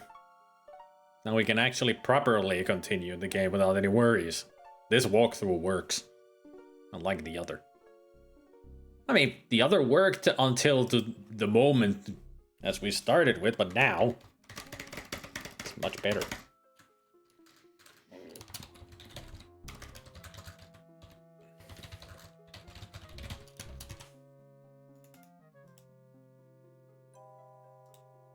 This is what is common. Ah. Yay! Too loud.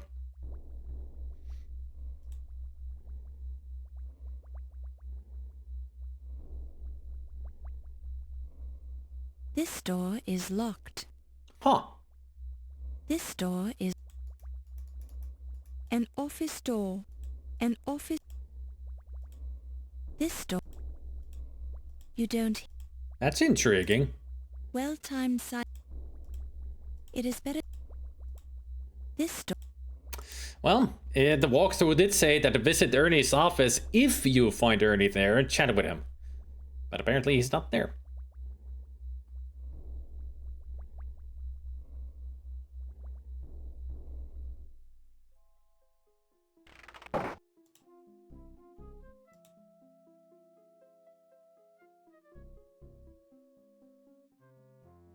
Well, the first one in the center.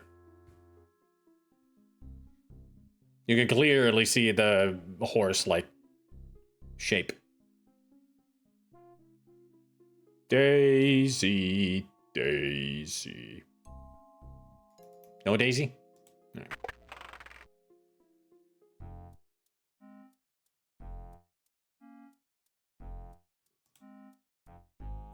It's the office of Security Chief Wolf Heimlich. It's an intercom slave unit which can't be controlled from here. This is a type of spiked flail known as a holy water sprinkler, which was quite popular in medieval battles. The name, of course, is a humorous reference to the religious device that is swung in a similar manner. Mm-hmm. The main advantage of a flail over a common mace was that the spiked iron head of the weapon developed extra smashing force as it swung at the end of the chain which attached it to the handle. Thanks for all the information. Because a lot of people think that mace and a flail are the same thing. I mean, it's also called a mace in chain. That's the other name for the flail, so that's why some people call a flail a mace, because mace in chain.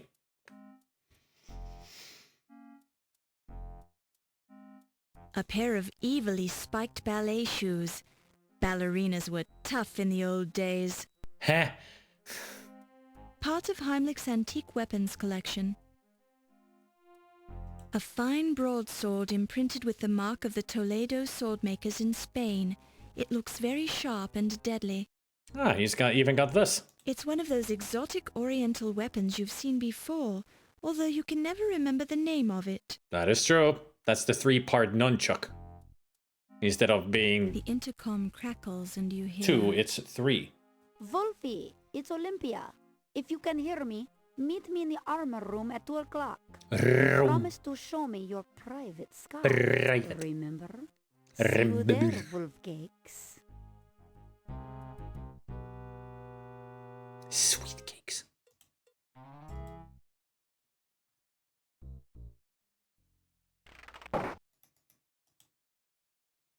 I don't remember if that's the name of it, but it might be. It's like the narrator says, it's one of those that you don't remember the name of, and I don't.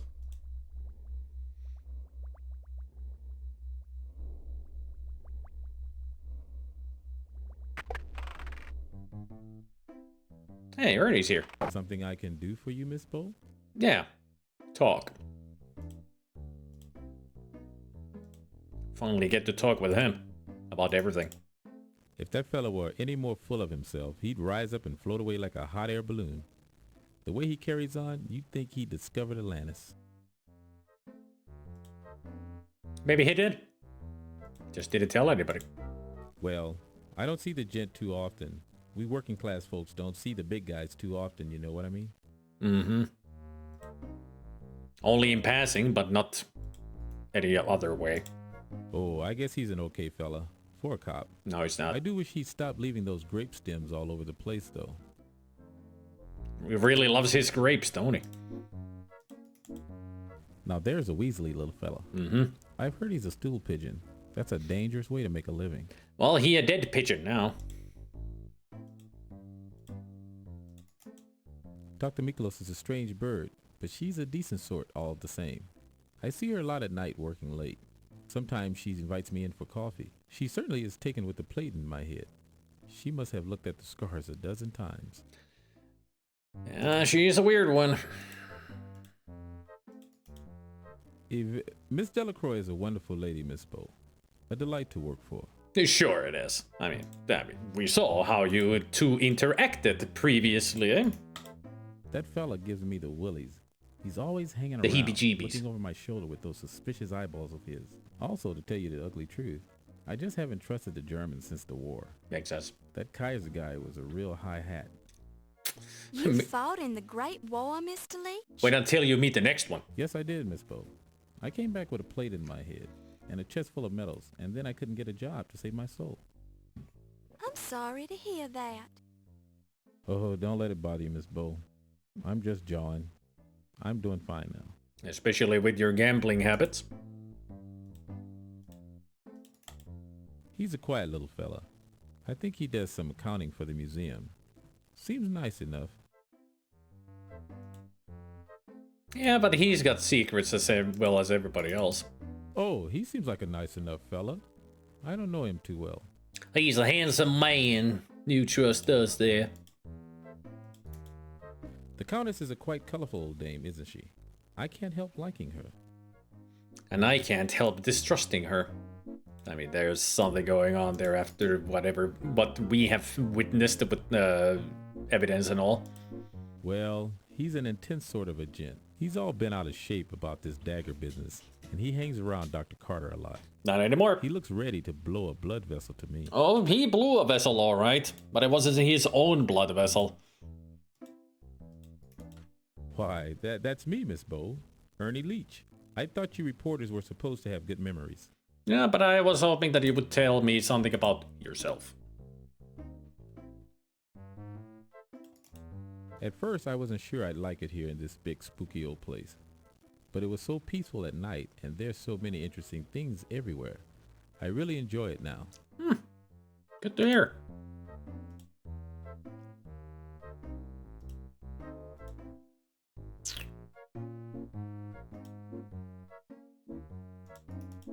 Mr. Leech, do you have any idea who might have taken the Dagger of Amon Ra?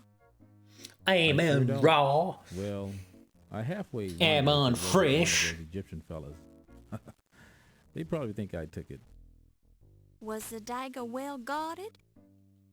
Oh, sure. It was locked up tighter than a drum. Somebody really pulled a fast one. Yeah, I know what you were about to say there, mister. Now you mark my words. Leave it for the guys, not the girls.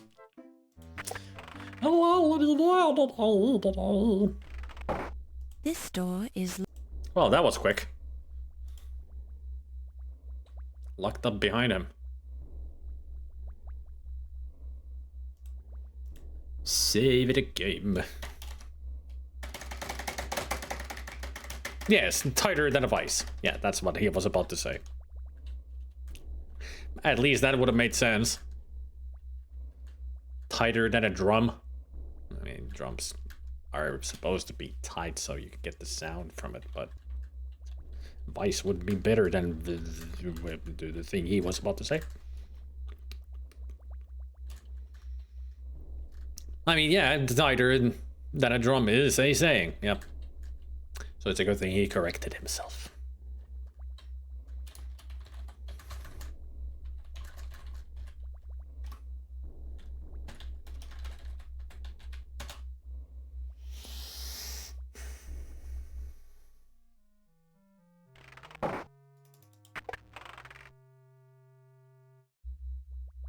I'm hoping to get into Ernie's office and he's not there because there's something that we need to listen to on the intercom. This door is locked. Scheiße.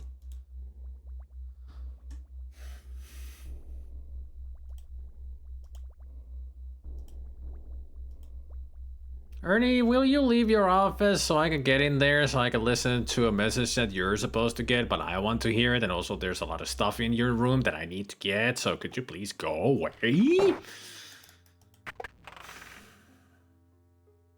I mean, I don't care if you just suddenly vanish out of there without any explanation where you could have gone to. Just go so I can get in there. This door is... Mother puss bucket. This door is... Maybe if I go back to Heimlich's room?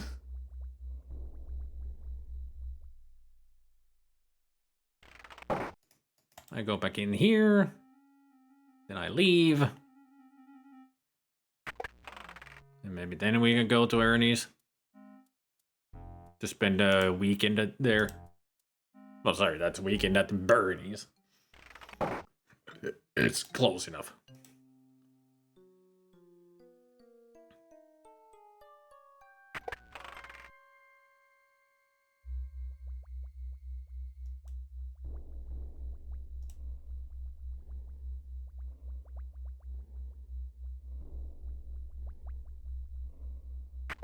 Yeah, that worked. Excellent. Oh, we can look around. The intercom crackles and you hear... And also that. Ernie, it's Olympia. The release valve in number 13 seems to be jammed. Take a look at it when you have a chance. I've never seen it either, but I've heard that it's good. A mop and a broom. Tiny locks secure them to the wall, since the cleaning man is worried about people stealing his cleaning supplies. Really? Afraid that somebody will steal a mop and a broom? An old toolbox.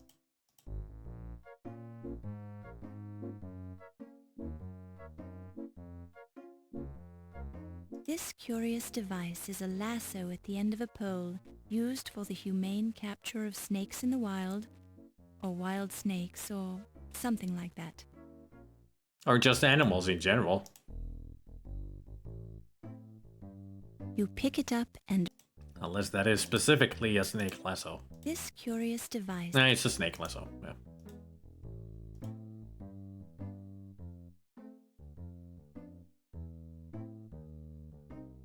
Ernie's index to the stored items in the alcohol vats. Current vat contents, Alcoholic Preservation Lab.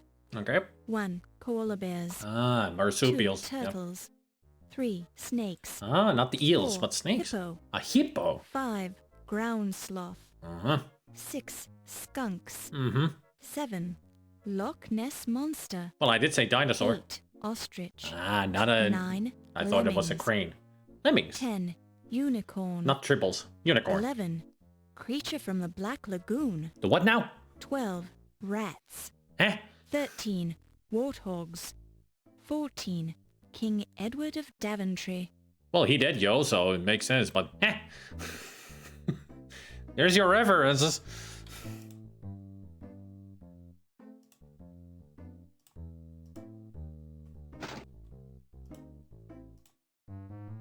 A pair of heavy-duty wire cutters. And a yoink. You pick it up and Yeah, Daventry was correct. Wrong king. I mean, it makes sense to be King Edward because he did, yo. Not Graham.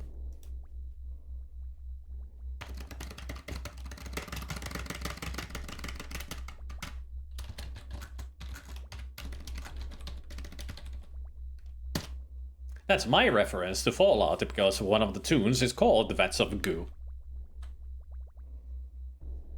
So that's a sloth in Vat here. 5. A large, hairy creature with at least one huge claw.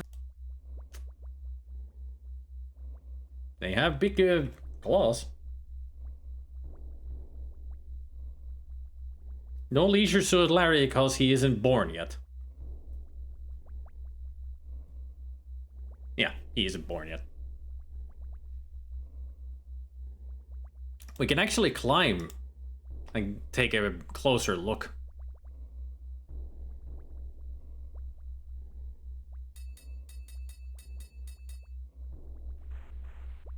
There's the unicorn.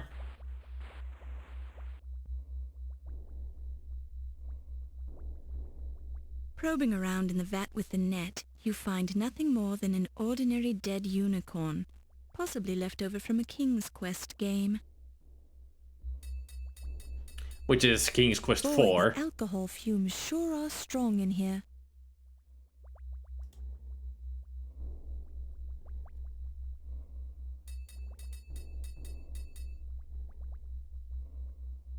Did 5 have a unicorn? I don't remember 5 having a unicorn. I mean, Rosella rode a unicorn. Oh, there's the king. Ah, in the sigil. Yeah, but that's a real unicorn, not a freaking sigil. So that unicorn is from 4.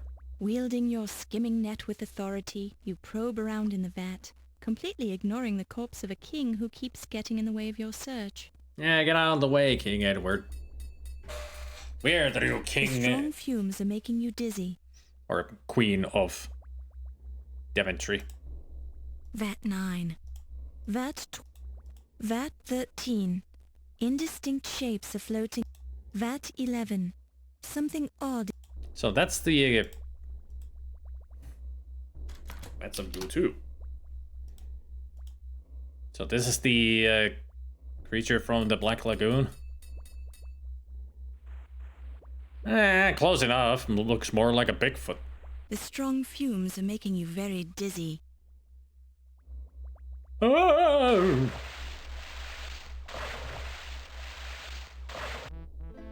You're in a heck of a pickle now.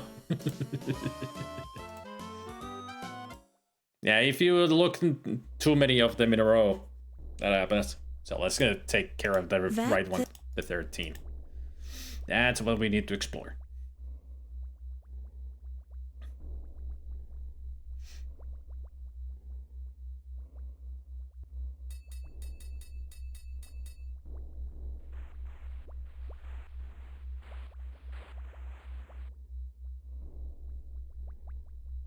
Uh-huh. Could it be? A dagger. Yes. It's heavy. It's shiny. It's sharp. It's real gold. It's sharp. It's got a sharp point at one end. It's A letter opener. the Dagger of Amon Ra. Either that or a very fancy letter opener.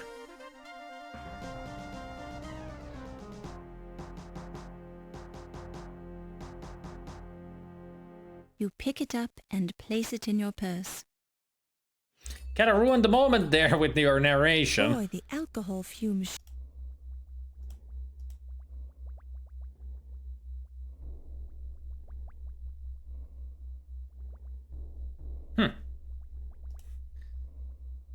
Interesting. The walkthrough says that Ernie will come in and chuck you out. He didn't. He's not here.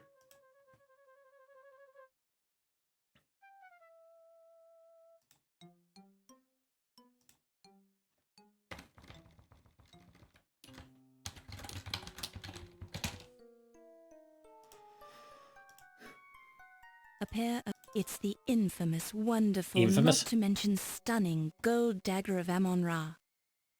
Well, you could say that at this point it is infamous. So many people have died over it. Unlike the gift shop daggers, this one does not have Made in Pittsburgh stamped into the blade.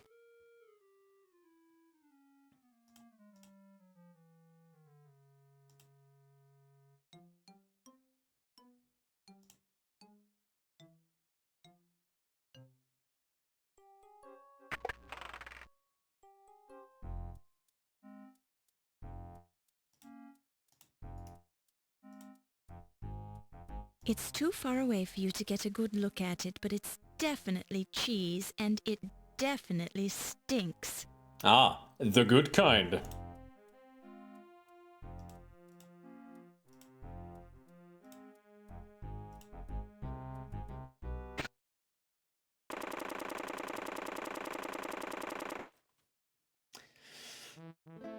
Death from traumatic lead poisoning claims many lives every year.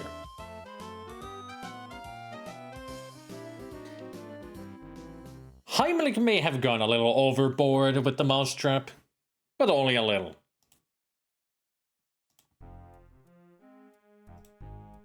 So how about we use a safe way of getting it?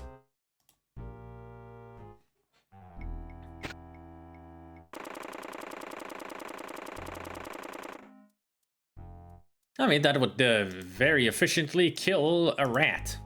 Or a mouse. Anything that tries to get in the way.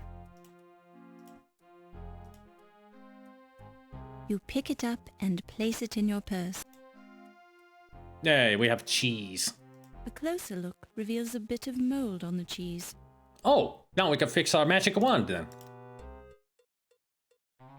The fine powder on the gun indicates that it's a Thompson submachine gun, also known as a Tommy gun. Doesn't really look like it. It's a length of wire. A length of high-quality wire.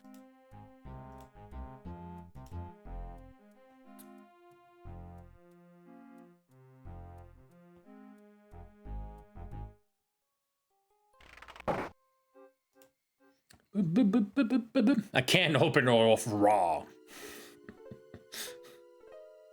But what kind of raw?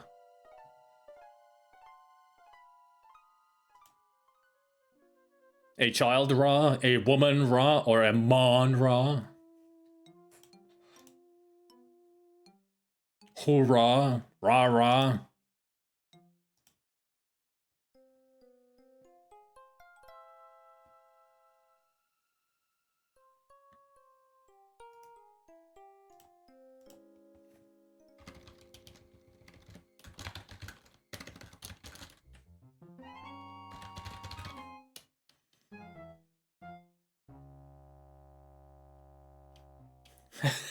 Understandable, Timmer, understandable.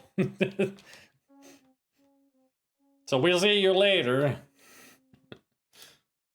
I mean, yeah, the microphone quality is not the best in this game. I mean, those piercing S's at first, I was wondering if I could play it with them, but I have to because it's the first time experiencing the speech version of this game, so. A typical light-hearted painting by Anonymous Bosch called Anonymous. A Heartwarming Story, depicting dead humans being tormented by skeletons and demons in hell. Why are you so excited? She was like, yahoo! Hell! Skeletons and soldiers dying! Yay! And that's okay, Timmer. If you, I mean, like I said, I understand that you cannot handle the narration and the quality of the microphone. Totally understandable. So we'll see you later. You enjoy watching something more tolerable. The oil paint on the canvas is old and cracked, but you can still see the characteristic brush strokes of Anonymous Bosch, who painted with human bones instead of brushes. Anonymous Bosch. It's amazing that you can still smell the slight odor of oil paint on this canvas, as if it were painted only a week ago. Perhaps the previous owners took excellent care of the painting to preserve its delicate beauty. Happy Easter to you too. Yes, Anonymous Bosch.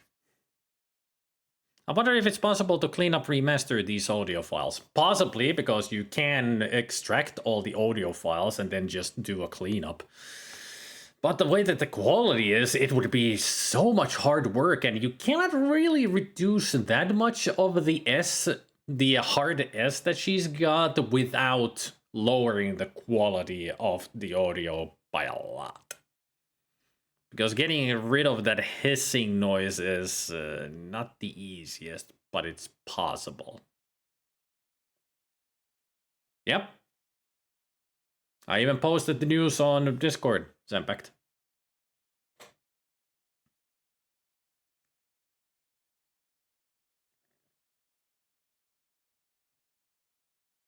Yeah. Passed away.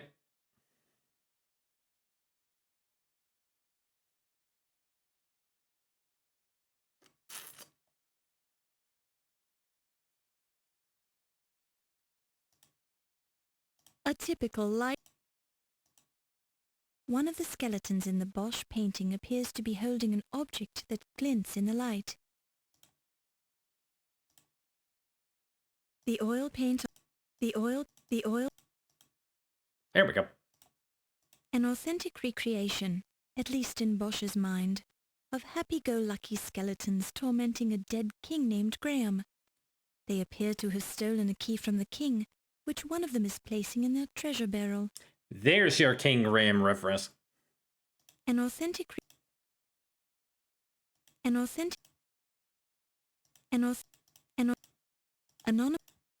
Anonymous Bosch was known for the realistic look of his paintings, and this is a fine example. Here, a skeleton is holding a skeleton key over a barrel, which appears almost three-dimensional as it shines in the light. Which shouldn't happen when it's an oil painting. It shouldn't shine. Inspecting the painting carefully, you note the bloody quality of the red pigment, and recall that Bosch was known for the use of human blood in his paintings. Inspect.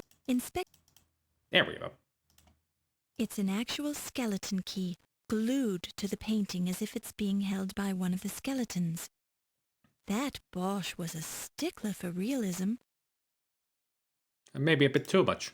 This skeleton key is inscribed with eerily articulated markings, the weird orthography of a long-dead tongue.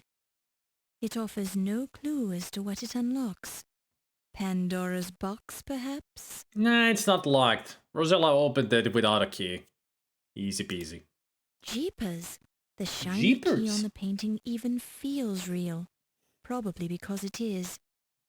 Although you have a natural attraction to shiny objects, this one is firmly attached to the painting and obviously can't be removed by hand. I didn't know that Laura is a magpie. With careful use of the wire cutters, you manage to remove the skeleton key without damaging the Bosch painting. Well, technically we have damaged it because we removed a piece from the painting. So there's that.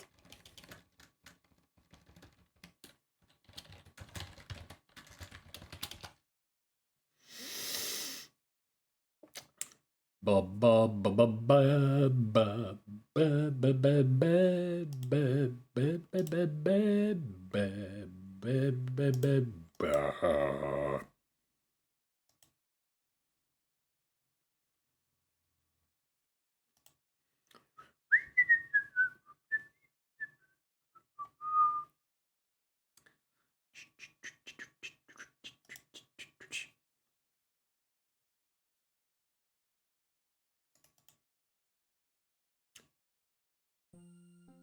Well, the game. This is one of the 3 wires that formerly suspended the pterodactyl from the ceiling. You played a dangerous game and you paid the price.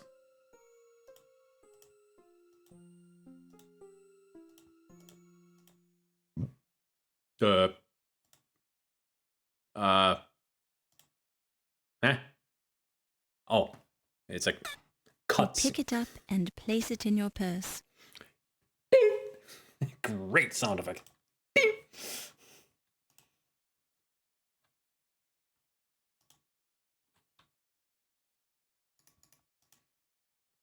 And also, yet again, Laura Bow showing off her incredible sneaky, stealthy skills of learn from the best of a Solid Snake by hiding behind a tapestry once again,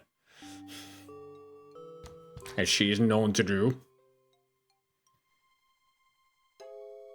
Well, hello, Countess. What you got there under your arm?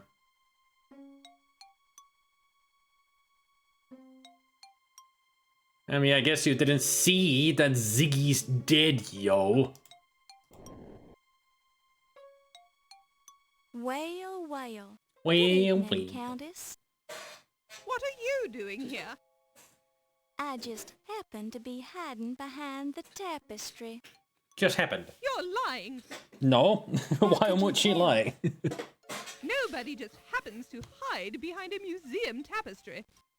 Only for a reason. Nobody just walks around inside a museum late at night with paintings under their arms. Paintings? Oh, you mean these paintings? I just found them laying around on the floor and I picked Sure them she up did. so no one would step on them. Yeah, sure you did. I don't think so. Uh-huh. You don't think so? Are you accusing me of something, you silly girl? Jacques, What do you hold think? it. Take I that. think you're a rude Objection. girl who needs to learn some manners. The nerve going around accusing people of stealing paintings. We got proof that you're Did doing I it. say anything about you stealing them? Uh-huh. Well, of course you did. Don't try to trick me, girl. I've got more tricks than you have brain cells. One thing I have to ask myself is, why did you bring those paintings to a meeting with Dr. Carrington this time of night? How did you know I was meeting Dr. Carrington? Uh-huh. I found a note beside his body. His body? You talk about him like he was dead. Yes, he is. Dead as a doorknob. You didn't know about it? You're trying to trick me again. The Dr. news don't Carrington travel is around alive here at all. And well, and working in his office. Yeah, go check it. Well, you're right about him being in his office, but he's quite dead, I assure you. Very impaled. Oh my God! And you seem to be a logical murder suspect. Wait a second. You're not going to pin this one on me. Hmm. I didn't have pin. anything to do with it. Why would I want to kill him? We've got a perfectly good art burglary scheme going. Ah, confession. Armed burglary? I think I said too much. Maybe. If you're trying to convince me that you're not the murderer, you're not doing a very good job of it. What do I care what you think anyway? You're not a cop. But I am a reporter, Mm-hmm. and I could write about you in the newspaper. Of course, your reputation would be ruined, and the police would get very interested in you. But you're tough, so I'm sure you could handle it. Look, it was just a little deal I worked out with Dr. Carrington. An art forger duplicates the paintings on the wall of the gallery. Then we hang them up in place of the real ones, which we sell to private collectors. Quite the Wouldn't you scheme. think someone would catch on after a while? Are you kidding? That's the beauty of the plan. When we had replaced all the paintings, we were going to slash them and make it look like someone vandalized the real paintings. Ah. No one would ever think we'd go to the trouble of forging paintings just to destroy them. And Carrington is here to see that no one gets too nosy. You mean he was here? I swear I didn't have anything to do with his death. He was my cash cow. I brought him over from Europe just for this reason. Now that's it. I'm not saying any more about it. I mean, you've said enough.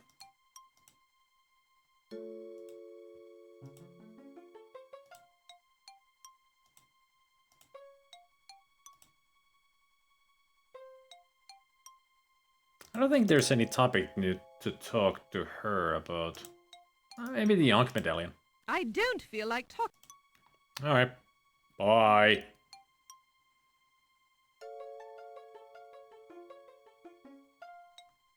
Any day now. Alright. Caught her in the act finally. I remember last time when I played, I didn't find anything about the burglary. Even though I knew that there was something like that happening, but when it was that the questionnaire at the end, I couldn't answer any of the questions because I didn't have any information.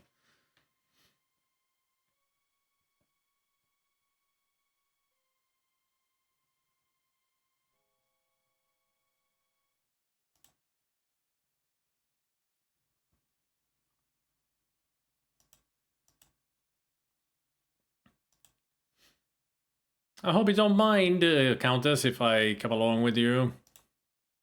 Because I'm going, just happen to be going the same way.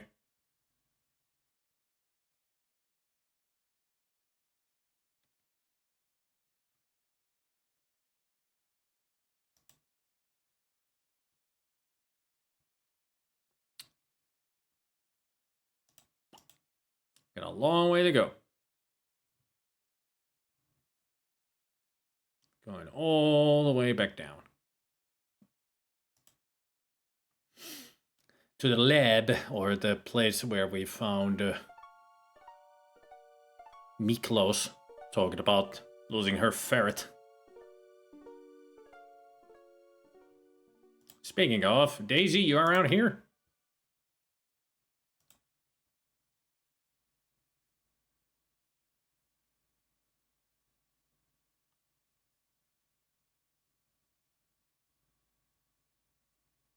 No? All right.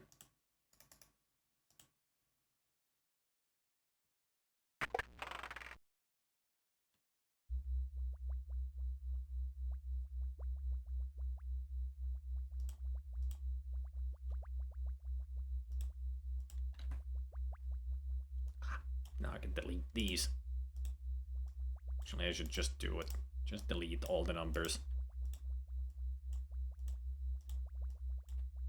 Because we are right on track and everything's going fine.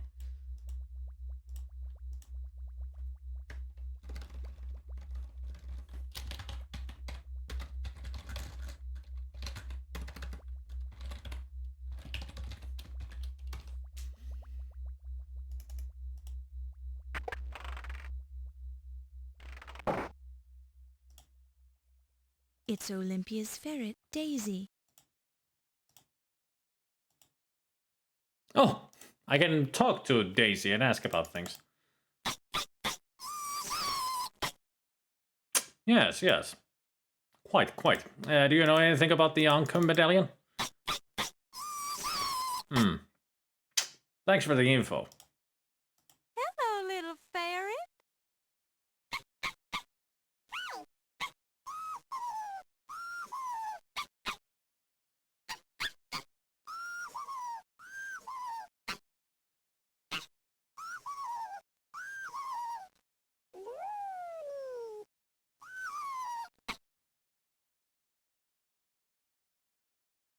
Anybody else think that Laura has lost her mind completely? It's a cold storage locker, basically a heavy-duty icebox for preserving specimens and domestic snacks. It's the door to the mammalogy lab's cold storage locker. It's a sack of plaster, sometimes used for making molds. Good old plaster.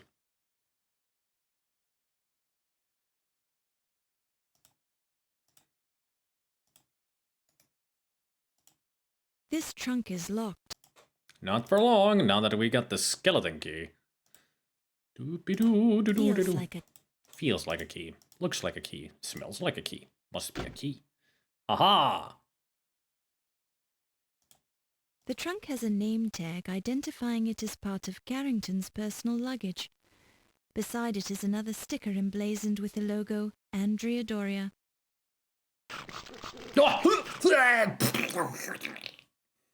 Gruesome death. There's nothing the bugs like better than a little fresh meat.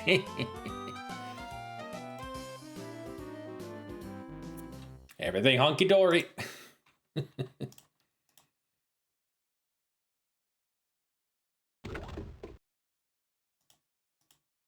A slab of meat which smells ripe. Veins of rancid fat forming abscesses that ooze copious amounts of pus run through the decomposed cut of beef. Yum, just like Mom used to make. So are we gonna eat it or something now? You pick it up and... Place it in your piss. Most appealing indeed. Let's eat it. While this is an interesting approach, it serves no practical... Fine. We won't eat it. But what we need to do is use it very quickly in here.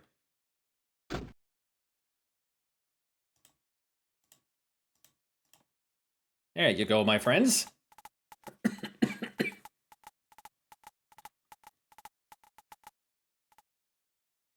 Well, they're very happy now that they have their meat. Oh! A skeleton lies in the trunk, its bones picked clean by the domestic beetles. They've efficiently removed every last shred of flesh, making the skeleton nearly impossible to identify. A skeleton lies...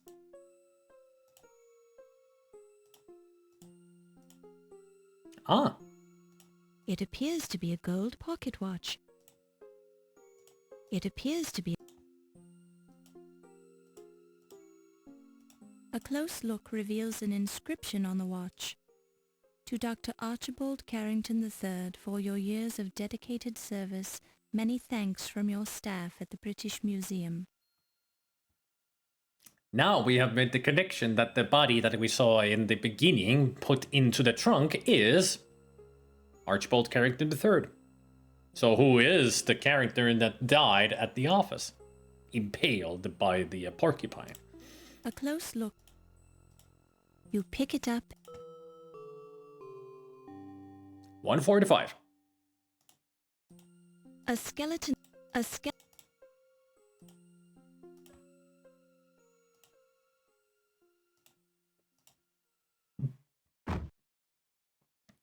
Rest in peace. The trunk has a name tag identifying a full bottle of Dr. Moribund's guaranteed snake oil. There it says moribunds. The other one said Mahmoods. Alright. It is. It is a good game. I do enjoy it.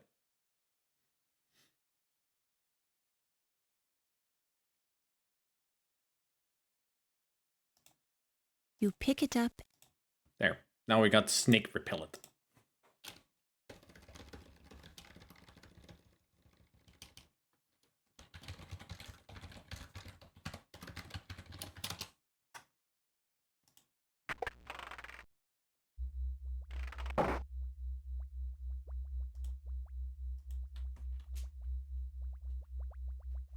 It's all spent here in the museum. I mean, the beginning is only at the city, but here it's all in the museum.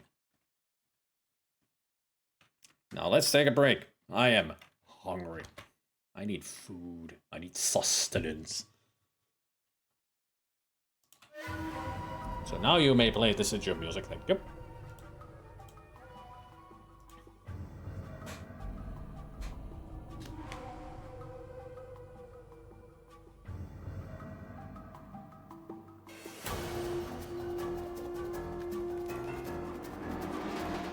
It's time for...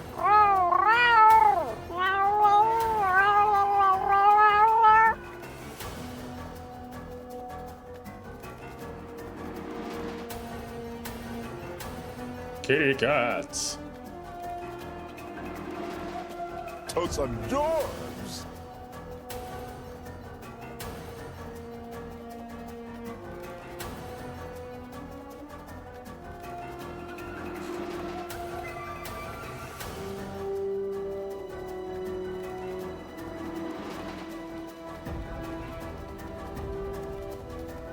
There's Fred. There's Kelly. And there's a butthole. I mean, Ganesh.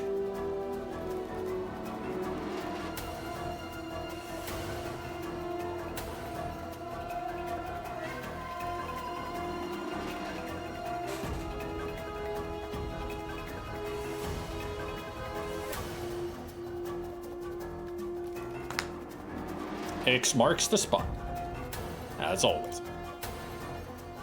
Alright.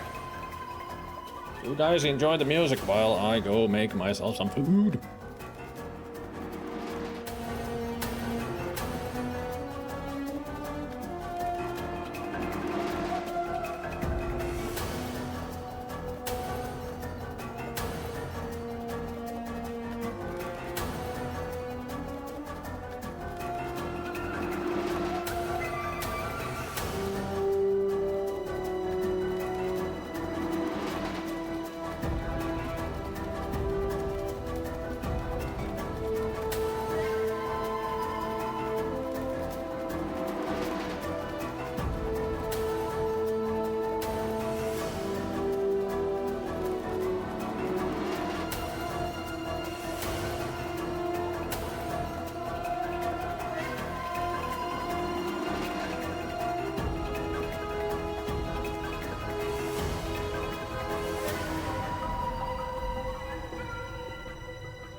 I have returned.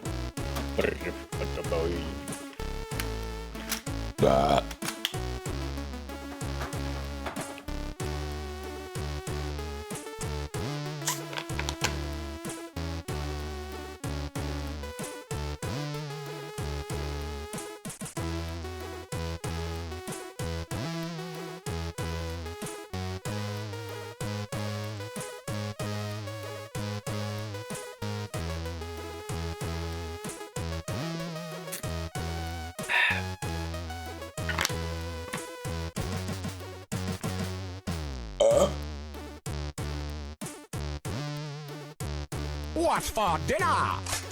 My favorite.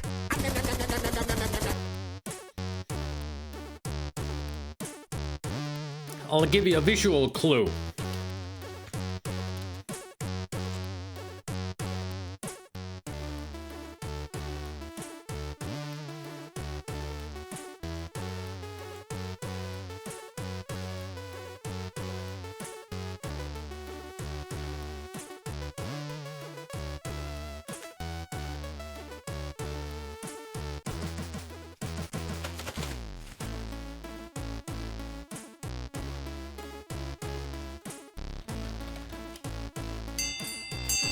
Dinner.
I can't be the Burger King. That name's already taken.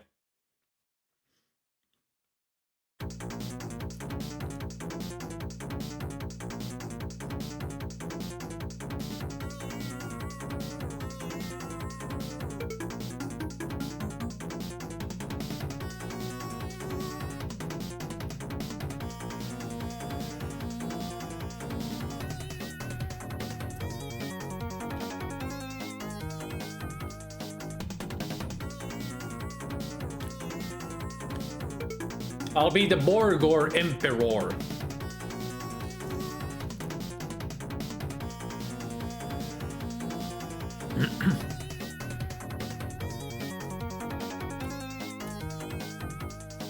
A Borgoror.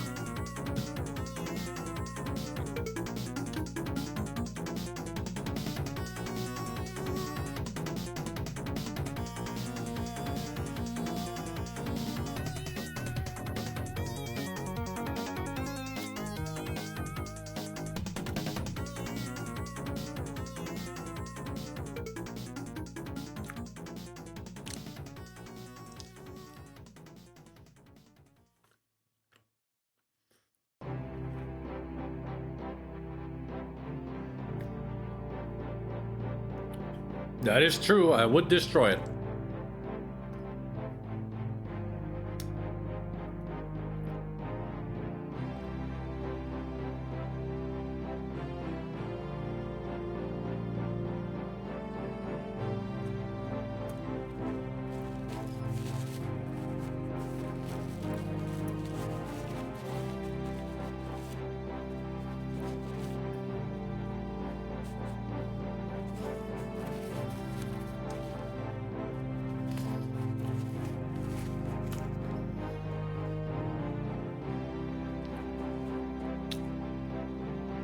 Not a single kind.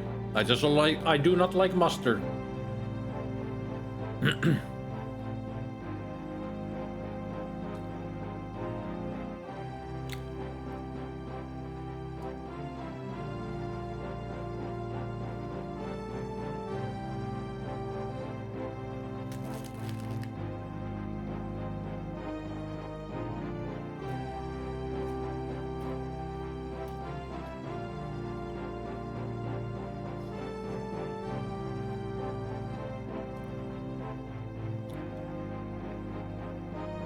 Not for me, Goblin.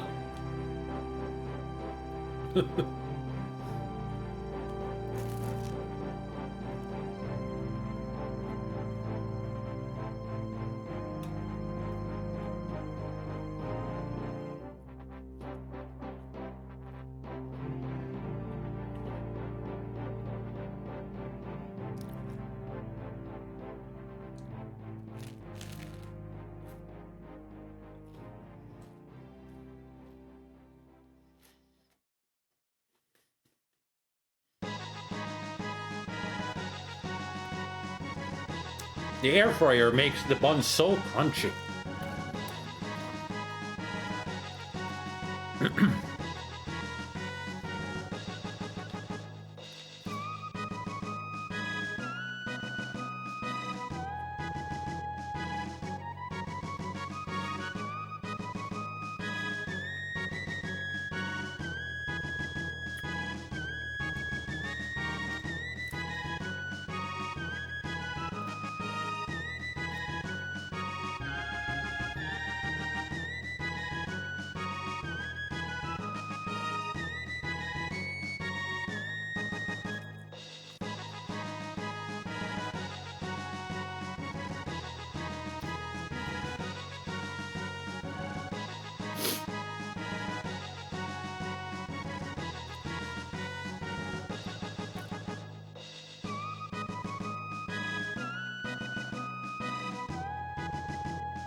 That hit the spot.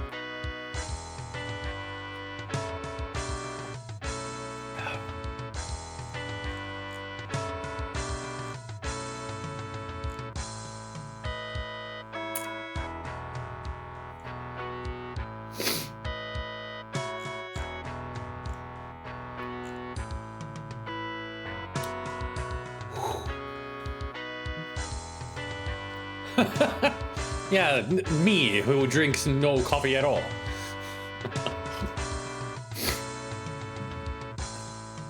Yeah, you usually do drink coffee from a pint-looking glass, right?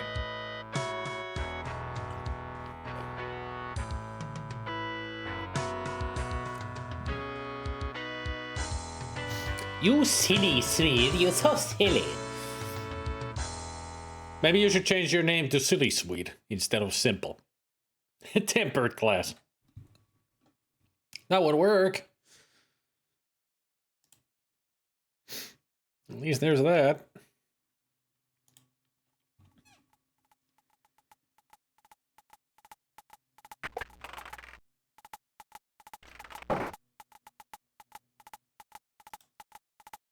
This is what is commonly it looks like meat being carried by bugs. Uh-huh. Hey, mate!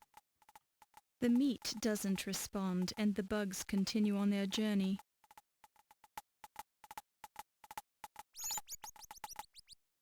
There was silence. Hello, little fairy.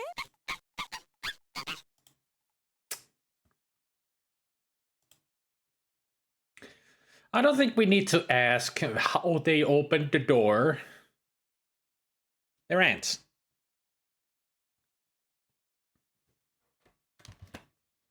That's how.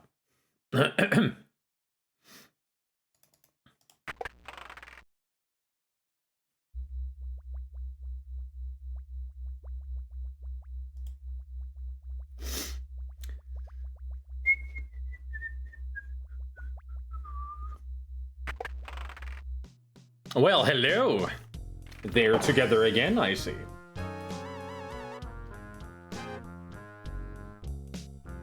O'Reilly not doing it for you anymore, or Tut, or Dajir. Gotta go back to her. I'm gonna have to spank you. Amscray. Maybe she's wanting to join us, yes?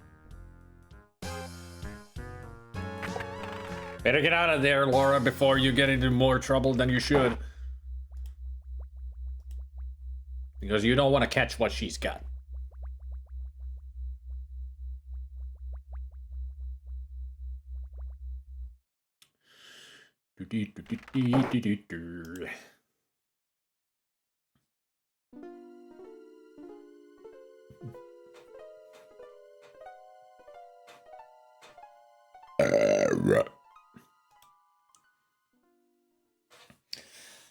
Gabriel, you want to know the mug that my brother has to drink his coffee from?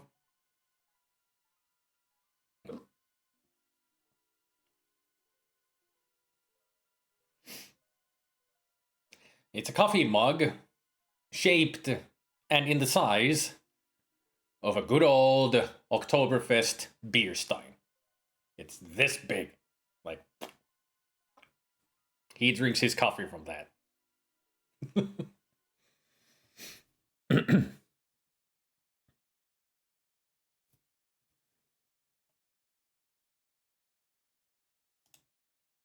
You hear muffled voices coming through the door to Yvette's office. Did she somehow get past me, or is there some other people in her office? You lied to me. Oh. Well, lass, I guess that makes us even. You lied to me. A lover's You had squirrel? something to do with the dagger burglary.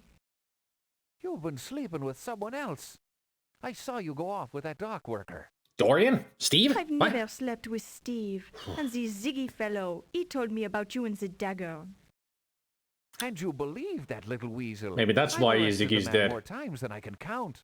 I probably killed him The now. Ziggy, I know him a long time. He would not lie to me. That man'd lie to his own mother if someone paid him for it. Probably Ziggy, only if he they says paid you were him for it. working with the Carrington to steal the dagger. Lies. You can't be trusting the man. If he wasn't already dead, I'd pound the truth out of him. Maybe you already did. Uh-huh. How convenient that he's sleeping dead. with the little rat then? Of course not. You really surprise me, lass. I'd think you grew up on the streets accusing me of burglary like that. Where I grew up doesn't matter, does it? The important thing is... Wait, did you hear something at the door? Nothing. Yeah, I was hearing it too. Put the voice down then. Doo-ba-doo-ba-doo-doo-doo. All right, the lovers quarrel, pointing fingers at each other, and maybe something else.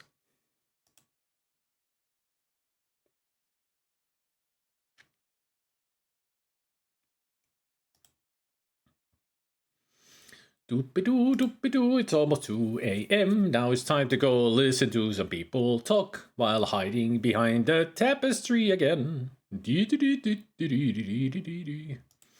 Da-da-da-da-dee-dee-dee-dee-dee. Rockabye baby on the retop.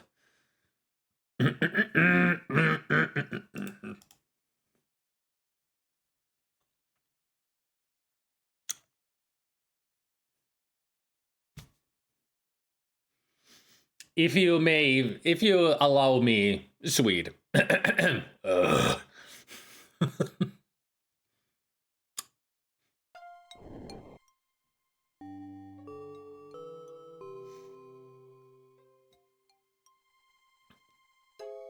You really walk like that everywhere, don't you?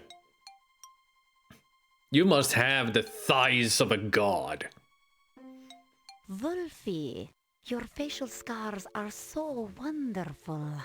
How did you get them? I'm sure he's told you that 1,000 Fencing, times. my strudel. As a young man, I would fence with my Heidelberg friends. We would stop our opponent's saber just before it went through our faces, which would make the scars you see now.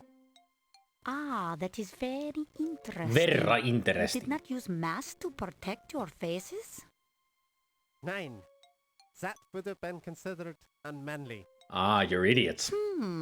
You'll have to show me how to do that sometime. I think he would kill you. There are many things I can show you, my strudel. Never mind. Perhaps we should go somewhere less public, Wolfie. Oh yeah, good idea. Particularly since there's that annoying reporter wandering around the museum. Hey. That is not something I would have allowed if I was running things here. Give it time, Wolfie. Perhaps you will be running things here someday, if I have anything to say about it. Bad idea. Oh? What can you do? Really bad idea. There are ways, but come, let us speak of these things in more privacy. I mean, if Wolfie here was in the lead of the place, this would turn into a military base and nobody would be able to visit this place. He would just run it down to the ground. The moron that he is.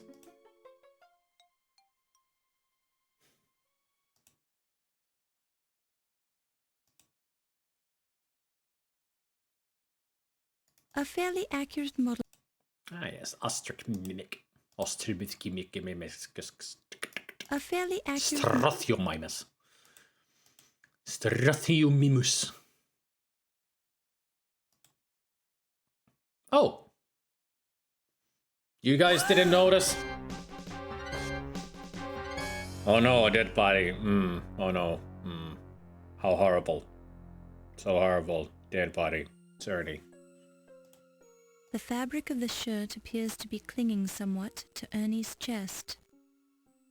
The long curved tusks of the mastodon are currently supporting the limp weight of Ernie Leach, ex-maintenance engineer. I wonder how he was killed. Ernie's head lolls back limply. Could it be a broken neck? Ernie's neck is stretched backwards, tilting his head back at an extreme angle. Sounds like a broken neck. Ernie's arm is draped over a tusk in a casual pose. If he weren't dead, he'd look like an ad for menswear. No, he wouldn't. This arm is flung out to the side as if to say, I'm completely limp. There are, medicine for that to help out. I mean, Ernie's pants appear to be clinging somewhat to his legs. You're really pointing that out, that they're clinging to him. Is he wet or something? That's not the sort. The hairs are bristled and clearly animal in origin, with a faint smell of alcohol. So, somebody threw him into one of the vats, then dug him out when he has drowned, and threw him here. Just to show off? Like, there's no sense that they would just throw him up here. Like, whoever is killing these people is a freaking insane person. Like, a complete lunatic. Like, absolute psychopath. Just wants to show off. You pick it up and place it in your purse. The hairs are bristled and clearly animal in origin. They also have the faint smell of alcohol. Could be any animal. They've got a lot of hairy animals in there. Bristle, though. It can't be koala. Could be sloth. And there was also the warthogs. Lemmings. The pants are intact, but the smell emanating from them is noticeable. It's as if he took a swim in bathtub gin.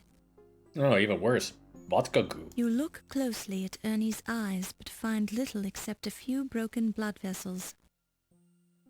There is little to see in Ernie's mouth besides the usual teeth, tongue, hard and soft palates, and uvula. But there does seem to be an unusual amount of mucosa foam in the cheeks and throat, usually indicative of death by drowning. There's also a strange trickle of clear fluid. With obvious distaste, you sniff around the area of his mouth. The odor is one of pure alcohol. Drowned in the vats. Confirmed. 2:15. Hey there, Countess and Olympia. Did you see Ernie dead here? No? Yes? Don't care? Alright.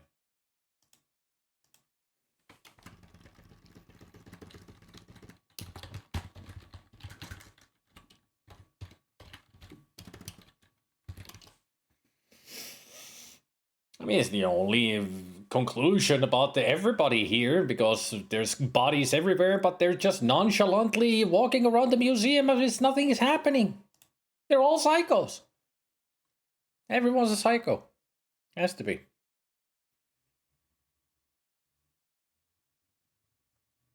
Ach, you are smelling like the brewery, mein Smelling. Kapitan. Either you've been drinking, or you've been eating too many of those grapes. Sure and Bigora. A man needs a little nip from his flask now and then, doesn't he? Unless it's wine. Personally, I do not require the drinking of the alcohol. It would impair my mental and physical skills. Skills. Skills. Just like a German. Has been murdered. Tone it What down, was that, Laura. lass? Ernie is dead. So, you finally come to us to confess. Is that it? Confess? No. I'm reporting a murder. And you was the first one to find the body again. Well, Olympia and Countess were there first. so. Technically. Quite a coincidence, Fräulein. I think we should be interrogating you to learn the truth. I've had enough of your lies! Calm down, Heimlich. If there's any interrogating to be done, I'll be the one who does it. Now then, lass, where did you find the body? The mastodon room. He's hanging from some mastodon tusks. Ach, he's probably just sleeping on the job. Hardly. No, I'm sure he's dead. Uh-huh. Well, I'll go take a look at him then. If I need to talk to you, I'll find you later. Something tells me you're not even gonna find the body. I mean, this murderous psychopath that works fast. And we wrecked Act 4. Alright.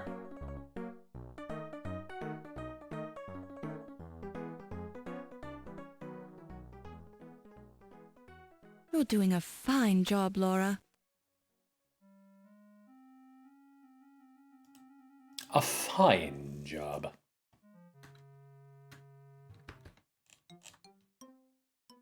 How many acts are there? Well, 6. Yeah. 6 is the epilogue. Where it's just getting questioned about everything.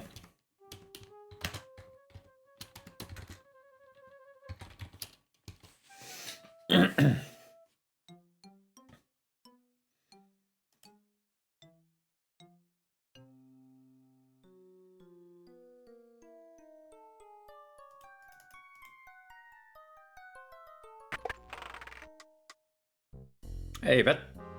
My Ernie, he was a wonderful man. I really loved him. What about O'Reilly? Oh, sure you did.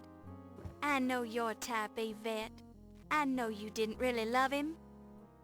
But I did. Ernie was the first man I've ever really loved. Hello. I was even trying to find work for him so he could make the extra money.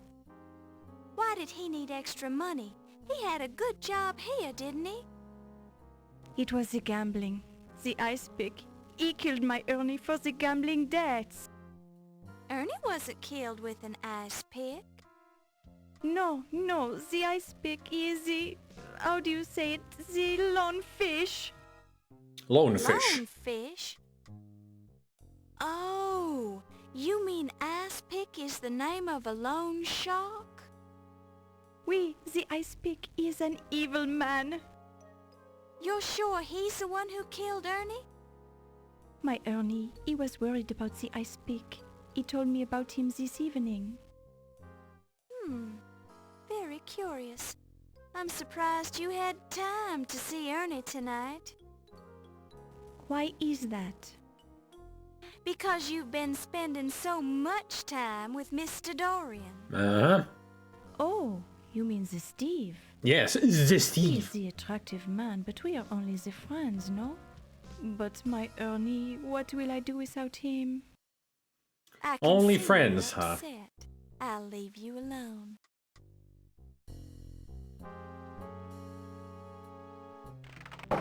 Oh, Steve. Steve! Mr. Dorian. Miss Bow. Thank you for showing me your scars, Steve. They were very, very nice.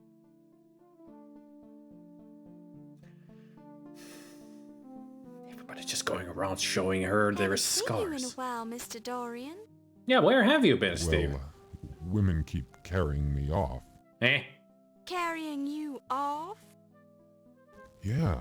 First, Miss Delacroix pulled me away from the party to show me the old Masters Gallery.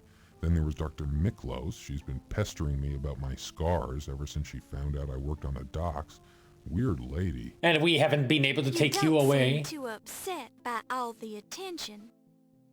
Well, I would rather have spent the time with you. I'd think a big, strong man like you would have been able to get away from them if you wanted to do so. Well, I hate to be rude, and I did end up finding you here. Have you heard about the murders? Murders? Oh, I guess somebody did mention that. You seem kind of distracted. Uh-huh. Yeah, well, I've got news for you, too. I think some of the paintings in the old Masters Gallery are forgeries. The paint is still wet on some of them. Old news for us. Yes, well, I hardly think that...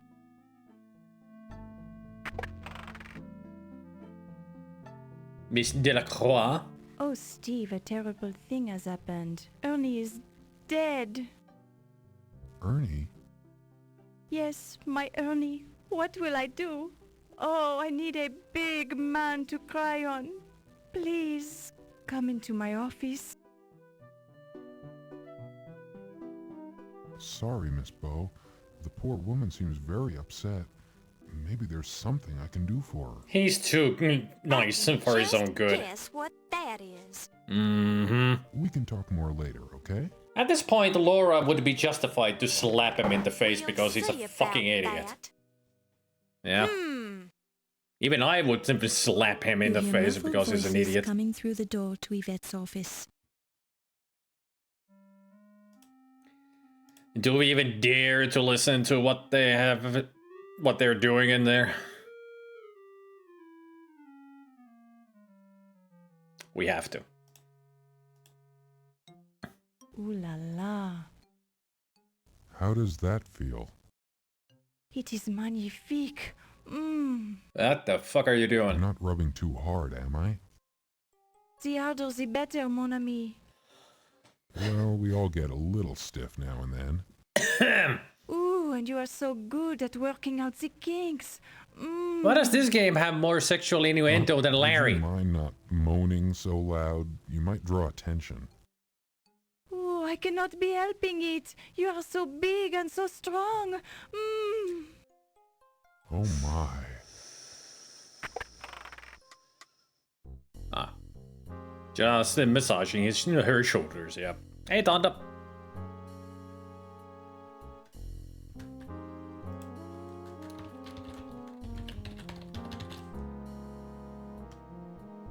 Oh, dear. Oh my, oh my. Sacré bleu. Secret I can blue. explain this. I you can, Mr. Dorian. I'm just rubbing her neck. Oui, and he does it so well. And he's also an I'll idiot. just leave you two alone. Miss Bo, wait. Now you're starting to understand the mistakes that you're making, you fucking idiot. Like I said, he's too nice for his own good. I mean, nothing wrong about being nice, but dude, the girl that you definitely have the hots for is right there, and you're like, oh, this pretty lady is needing my help. Fucking moron. If they get married, they're gonna have the dumbest children ever. Smart, dumb children, if that makes any sense. They're gonna get the investigative side of Laura and the dumb side of Steve.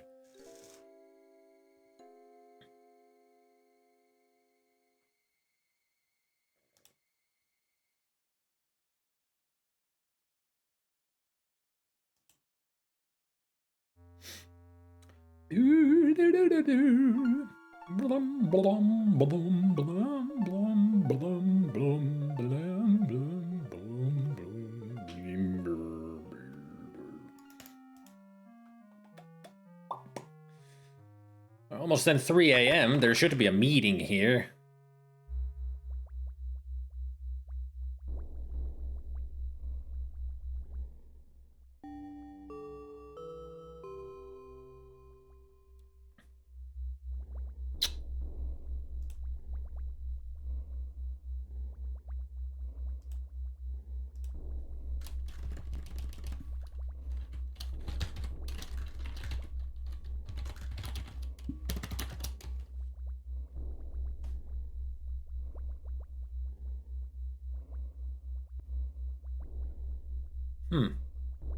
So which vat did he take a dunk in?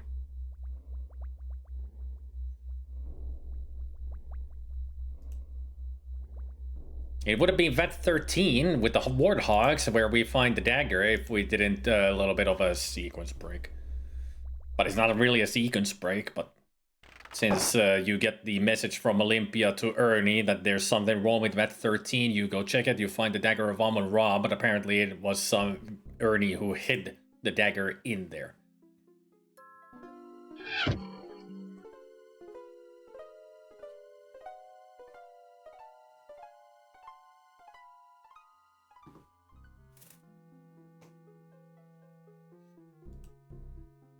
You know what they say, when the crazy Swede misses a video game sexually into it, a Finnish streamer puts on a hat. Yeah, I've heard that every fucking day.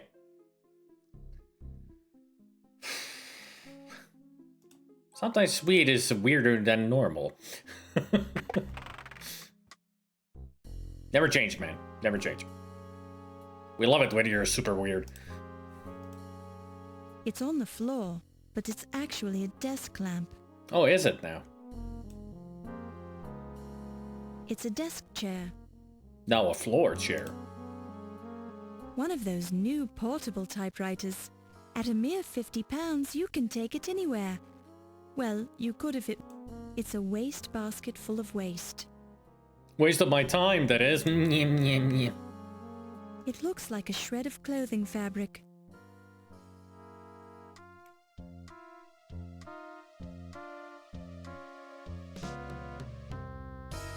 You don't need it. Leave it here for the police. Alright. It looks like a piece of fabric torn from Yvette's dress. Possibly in a moment of passion. Possibly. Although, if this was a moment of passion, man, were they wild. It's a petite woman's shoe. The backs of the high heels on this expensive woman's shoe are heavily scuffed. She walked around a lot, or walks around a lot. Red hairs. A close look seems to indicate that the red hairs belong to a human. Hey, Mad Max. Feels like red hair. Huh. Alright. Steve was there before, and Steve is a red hair.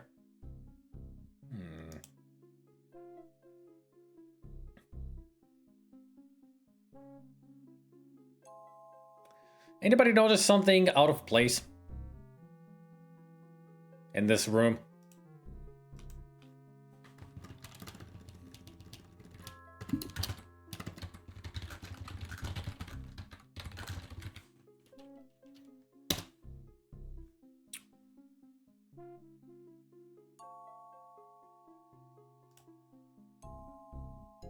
A marble bench, provided so that patrons can sit and ponder the amount of culture oozing through the air of this room.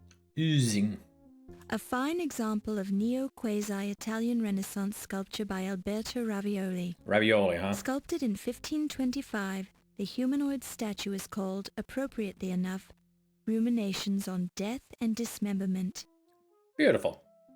The subject of this sculpture looks curiously familiar. The sculpture gives off a strong smell of fresh plaster. Huh. Break it.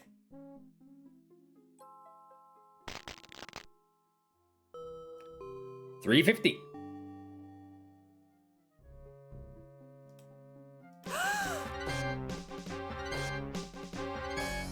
Ah. It's Yvette. There is plaster dust all over Yvette's bare, pale skin.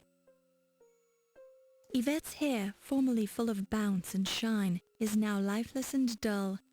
It could use a thorough washing with a good shampoo to get all the plaster dust out of it. Is the narrator also dumped down right now, like talking like a freaking idiot? Could use a good shampoo to wash all the dust out of her hair. Ha ha ha, making light of her death. The scarf around Yvette's neck looks suspiciously like the hosiery she was wearing on her legs earlier. Ah. Strangled by her own leggings. Yvette's face doesn't look as good in death as it did in life. Perhaps because her makeup is covered with plaster dust. Or maybe because she's dead. Looks. It appears to be a pair of bifocal glasses. Glasses? I don't think I know anybody here of the characters that uses glasses. I mean, Heimlich has a monocle. That's it. Red hair. More red hair. Yvette's dress doesn't look as good as it did earlier in the evening. You don't say. Yeah, I'm gonna bash her with the bone again. There appears to be a fingerprint on one of the lenses of the bifocals, although you have no way to identify it. That's not the sort... The scarf clearly isn't a scarf. It's the silk hosiery Yvette was wearing earlier in the evening. Her neck under the scarf shows red friction burns, as if she was strangled. This makes you wonder if she died during a passionate moment or had simply developed the habit of wearing silk hose around her neck. Yeah, I've suddenly got the idea. I'm gonna wear this hosiery around my neck. Definitely red hairs. Probably human. Unless there's a red panda loose around the museum. Yvette's left hand is plastered. Somebody sober up. Definitely red. That's not... Upon close inspection, there are a few scratches on Yvette's skin, as if she was in a struggle before she died. Yvette's cleavage. Lovely. We can actually... There are a few... Goodness, Laura. There's nothing unusual about Yvette's cleavage. Didn't know that you can actually take a closer look at the cleavage. Oh. There is plaster in all of the openings on Yvette's face. Mouth, nostrils, eyes, ears. She has several scratches on her face, as well as cuts on her lips. Also, you gotta admire how quickly the psychopath is killing these people, because we were in her office, and she was with Steve. When we left, probably Steve left right after us. We went down into the lab. We were away for maybe 5 minutes or so, and the psychopath killer somehow managed to kill her by strangling with her own hosiery, drag her body into somewhere where she could be covered in plaster, Put the whole freaking Yvette statue into this room. All that in like 5 to 10 minutes. Psychopaths work fast, don't they?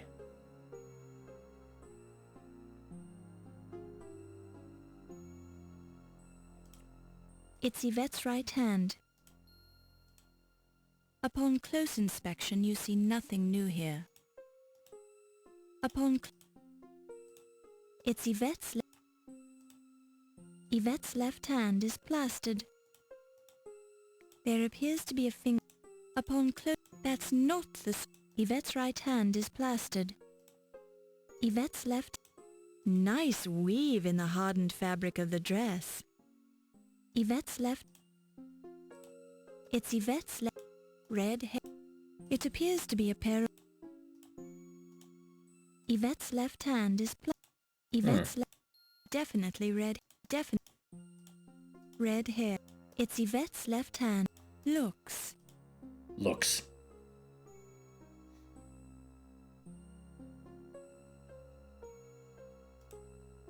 Don't touch it.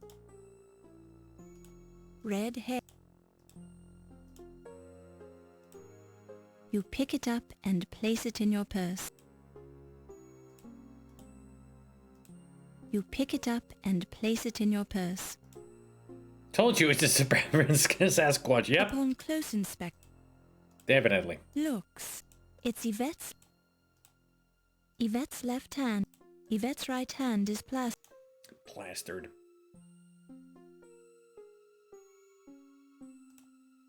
Upon Yvette's left. Nice. Yvette's. Alright. It's interesting that the walkthrough is saying that her fingernails are broken, but I didn't see anything like that. Well, she'd be a nice addition to the museum now. Being all plastered. Also, nothing is keeping her standing. Only her skeleton. Maybe the skeleton got plastered and hardened and now she can stand around on her own.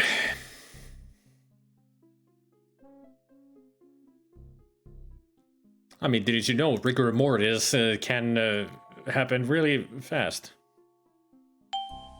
That's what I thought. Ding. Done. Happy Easter! Welcome, Keenan Andrew. A smelly old work boot. The work boot is size 12 EEE. Steve's got some big feet. There are a few spots of blood on the floor. The blood is red and almost dry. There seems to have been a struggle here. You pick it up and place it in your purse. Also, for something so small, the purse that she's carrying sure has a lot of space. We got our notebook, a clock, a pocket watch, a key, wire cutters, a dagger, now a boot, snake repellent, a lantern, piece of cheese, dinosaur bone, snake lasso, an Ankh medallion, another notepad, magnifying glass, hair, foam bifocals, a glass, carbon copy, and wire. Adventure purse. The purse of a holding. I mean, if this wasn't a adventure game, that would be ridiculous. But since it is an adventure game, it is not ridiculous at all.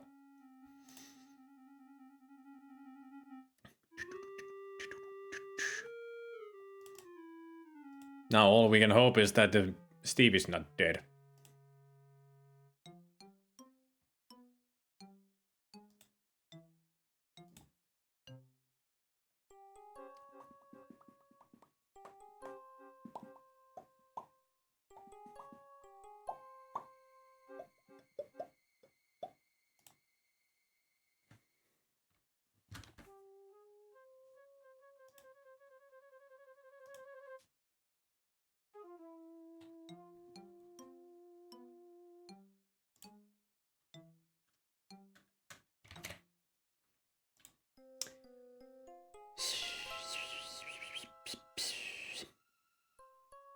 Meanwhile...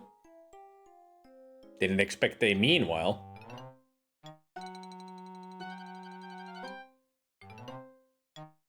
Countess, why are you tied up on my desk? Your face has certainly changed to an attractive pale color, my dear. Well, your deer is dead. You seem a little under the weather.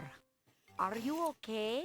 Somebody fascinated with death and everything cannot tell who's dying dear, or dead. You don't look well at all. O'Reilly! You want Mr. O'Reilly? Okay, just wait right here and I'll go get him.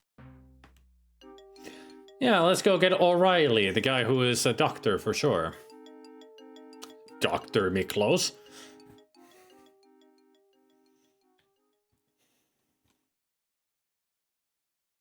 Hello, Miss Bo. Do you know where Mr. O'Reilly is? Burning in hell? Well, no, not exactly. I assume he's still in the museum. Well, I'll find him. If you see him first, would you tell him that the Countess is dying on the desk in my office? The Countess is dying? Hey, What's Skim. wrong with her? Well, she's looking rather pale. Her eyes are glazed, and she's not breathing much. I'd guessed she'd been bitten by a snake. By a snake? Yeah, the one that she's keeping in her Must office. you keep repeating everything I say? In Yes. any case, I've got to go now. Laura is a parrot, if you didn't know. A macaw in disguise.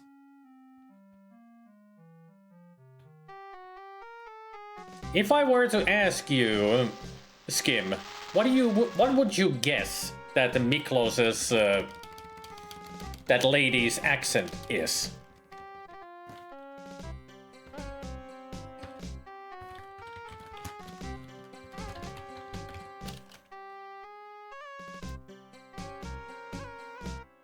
The one with you said that has a nice accent. Graham, watch out! A poisonous snake!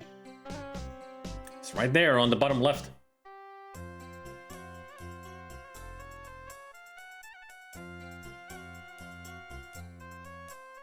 Oh, it's Laura Bow, yeah. She's New Orleans. So yeah, she is a southern girl from New Orleans.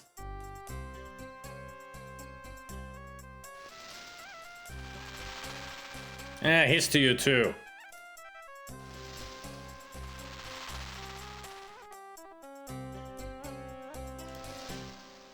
No description, just it hisses at me. Alright. No danger here.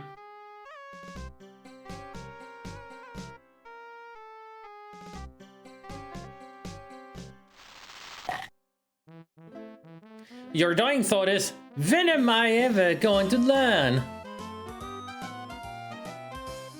Never, because that pun is bad.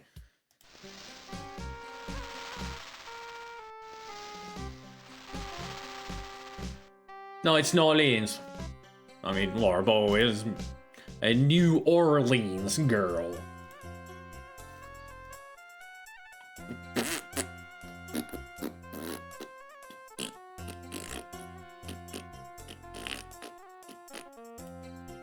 Haha! Take that!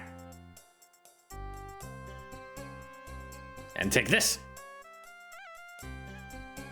And then... take that! Yeah, what are you gonna do now, bitch? You're mine now. Back to your cage you go. Don't be killing more people now.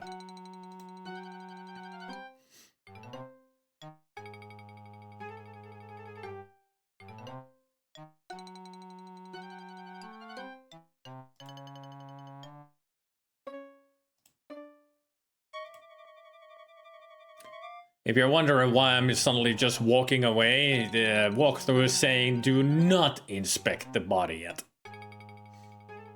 Apparently, if I did inspect the body now, it would continue, the game would go on and I would miss out on some stuff.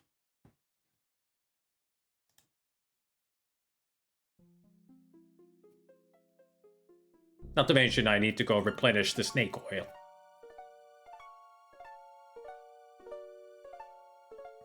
None of my New Orleans friends have family talk like that whatsoever. But they lean toward Cajun than Southern. I mean that New Orleans drawl that is like the Southern drawl if you were from Carolina or something. That's like a stereotypical Southern accent. Well, at least you ain't from Alabama or Texas. Yeehaw! I mean, she could be from Georgia. For all we know.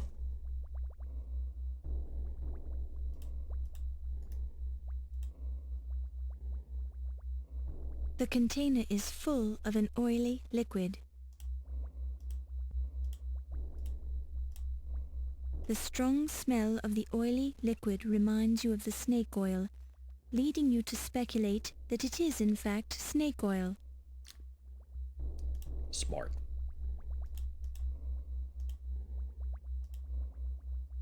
There, we have refilled our snake oil. It'll come in handy in the future.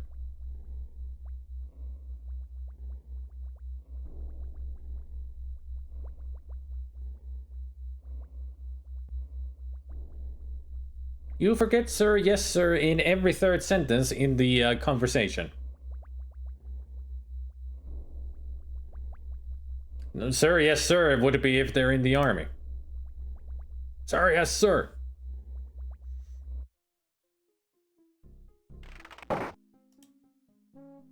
Thank you, sir, may I have another? That's what they do in Texas. No, it's not. You ever heard Ubi talk, right? He don't say yes sir. And he's Texan, as Texan can be. I've never heard of that kind of a stereotype that the Texans say sir, yes sir.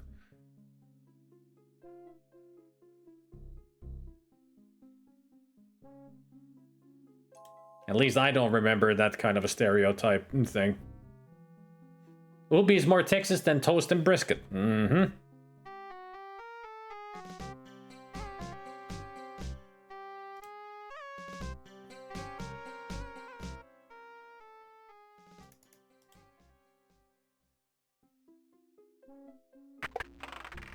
I do have Texas friends and family that have every bit of the stereotypical Texas accent. Hard hands, car needs oil.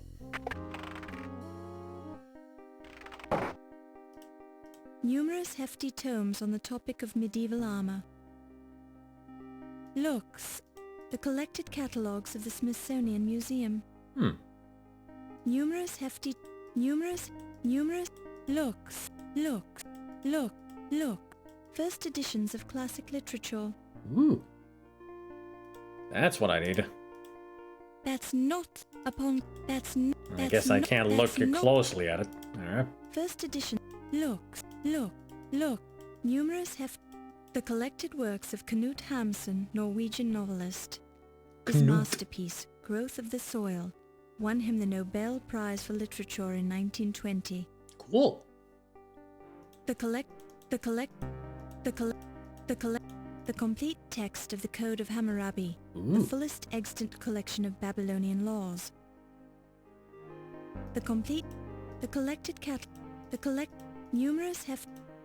Numerous. There is a book here that I need to find, and I think I just found it. She's walking towards it. A large format illustrated version of Crime and Punishment by Dostoevsky.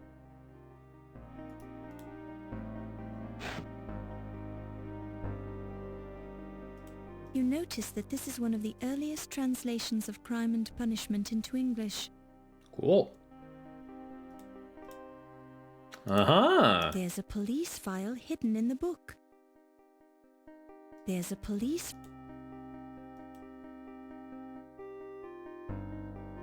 You pick it up and place it in your purse.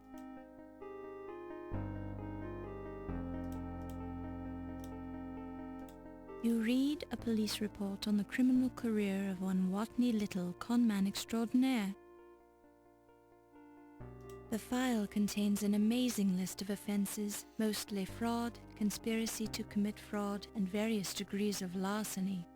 Glancing at the top of the page, you noticed that the investigations were conducted by Scotland Yard.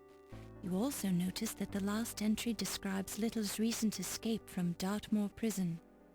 Clipped to the outside of the folder is a small handwritten note that reads simply, "Remember our deal."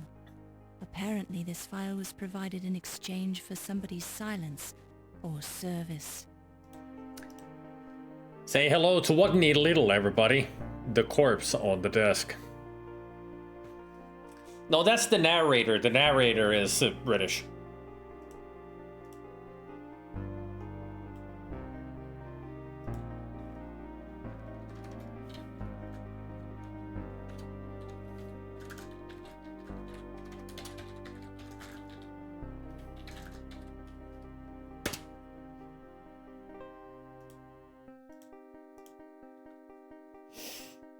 It's polite to call someone sir or ma'am, but I think someone from the northeast would get pissed off at you when you call them ma'am. I was away selling Steam trading cards for a few cents each. That'll give me at least the 8 extra cents to buy Raft soon if anyone buys. Discovered I have a few duplicates, so why not? Yeah, that's what I do with the trading cards. I don't... There's some that I'm not even interested in gathering from a game, and if I have them, I just sell them. I'm not interested in getting the, whatever you get from if you get a whole pack. Something for your Steam profile. There have been only a few games where I wanted them, but otherwise, pfft, don't care. I should actually check my inventory, how many cards I have, so I could start selling them for a few cents.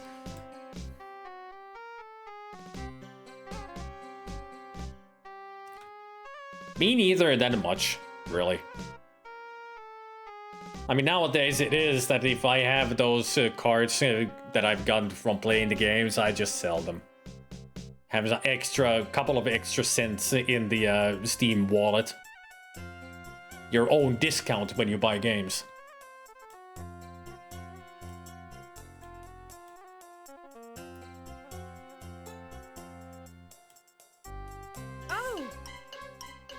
Oh. She caught herself by surprise, especially when she tied herself up. The intercom has fallen on the floor. Looks, it's the bound and dead body of the Countess Lavinia Waldorf Carlton. Countess Lavinia Waldorf Carlton. Can you lengthen put more vowels into the words, please?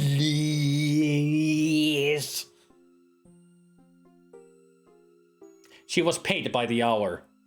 Definitely. It's the bound and dead body of... The skin on her hand is as pale as her face, showing minor signs of lividity in the palms. The Countess is looking rather pale. She seems surprised that she died here on Olympia's desk. Like I said, she caught herself by surprise. It's the bound... The skin on her hand... A little bunch of grapes. Chilled. You remember something about grapes being found alongside the victims of Jack the Ripper. I don't remember that detail, but we know somebody who's been eating grapes the whole night. You pick it up and place it in your purse. It's the Oh. Smelling salt. The scent of the smelling salts is overpowering at this close range. As it should. Smelling salts. Pick it up. Her bloodshot eyes are open and staring into infinity. Her lips have a bluish tint. There are no signs of violence on or around her face or head. Which means she was poisoned. A scientific report on the topic of archaeological excavations in Ahwahnee, California. Hey, son. A scientific paper with the title Social Habits of the Cherrystone Clam. Cool. You decide not to read beyond the title, Proceedings of the 20th Annual Conference on Domestids. You decide not to read beyond... It's a thank you note addressed to Dr. Olympia Miklos from Laurie O'Shannon, age 12. I think that's Dr. Miklos, thank you for introducing me to the world of bones. Since I met you, I have become a big collector of all kinds of bones. I like bones. As you said, bones are our friends. I even have a human skull I named Charlie. Thank you very much. Why does a 12-year-old have a human skull? And also that Laurie O'Shannon, I think it's a Easter egg as a reference to one of the people who worked on the game.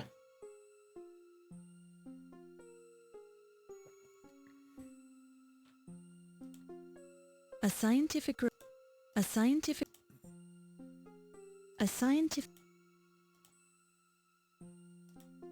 Her fingernails are clean and unbroken, showing no signs of violence.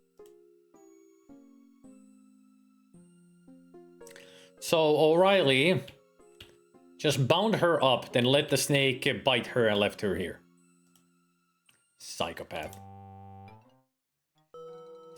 4:15. Do do do do do do do do do do do. It's the dead leg of the Countess. Aha! A cobra fang is embedded in the Countess's swollen ankle. There's the bite mark. Can I take it? Not a good idea. Yeah. Well, at least now we know for sure that she was bit by a snake.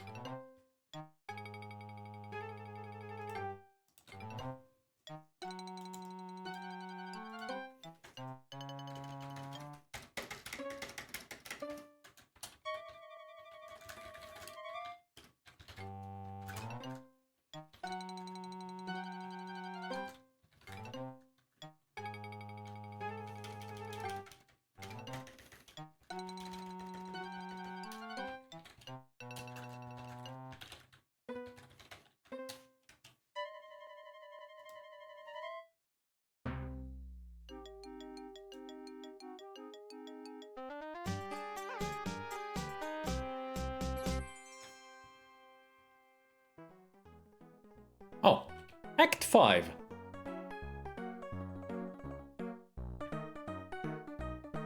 Rex takes a bite out of crime.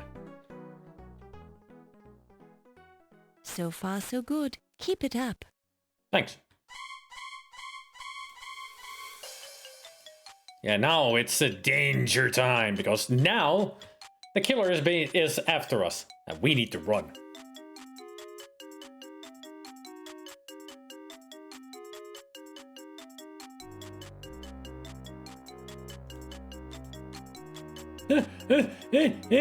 No, not Scissor Man!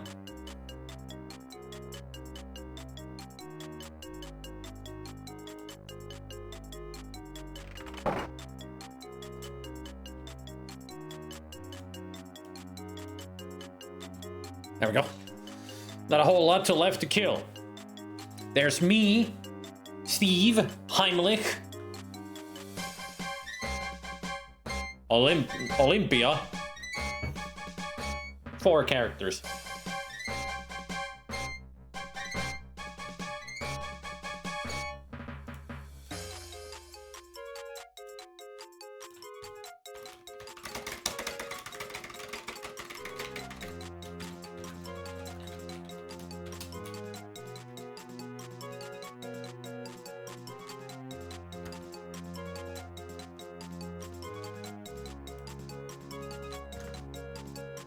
Okay, where do I need to go now?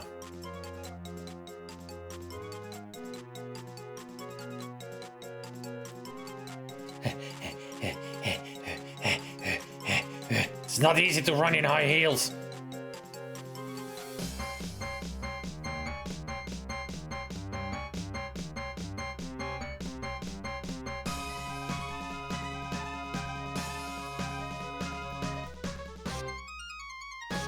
It's an unmarked wood door with faded flecks of white paint on it.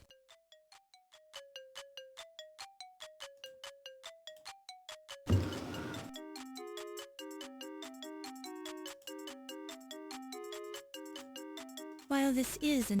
Well.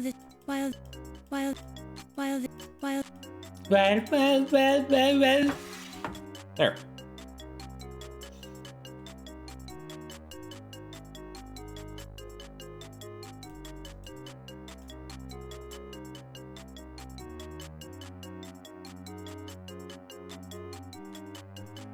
Wolfenstein 3D music. Kinda, yeah.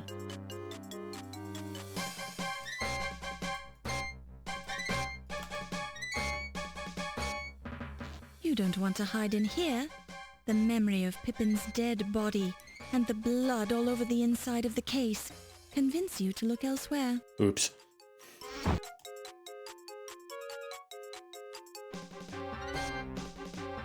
Hey, you weren't supposed to be here yet. I was going to hide in the other sarcophagus. Ow. You came in thinking like a journalist and you left with a skull full of mush.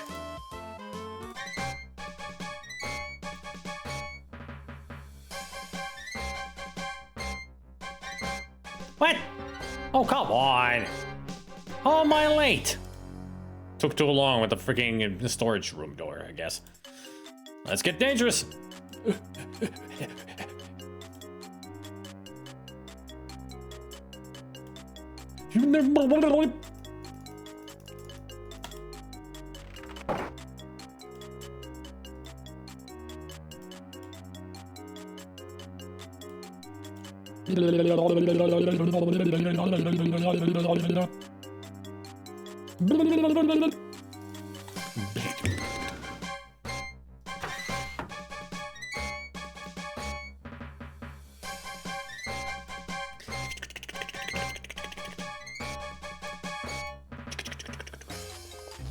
Made it.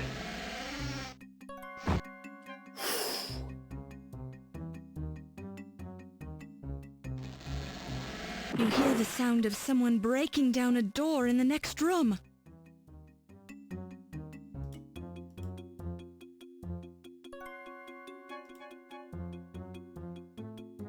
Yeah, he broke down the door. A large crate is suspended from the crane arm.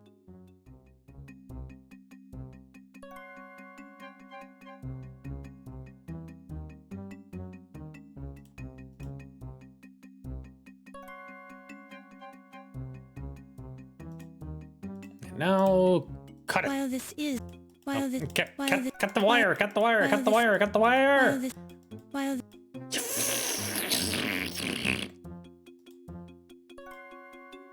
looks. The cable holding that crate looks very strong. See ya, Senpai. While this...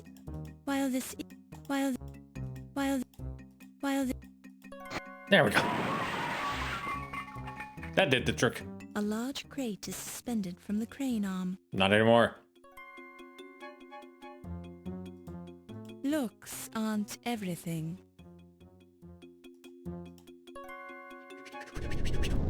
Aha! Secret door. Old greasy rags and crumpled newspapers litter the floor of the elevator.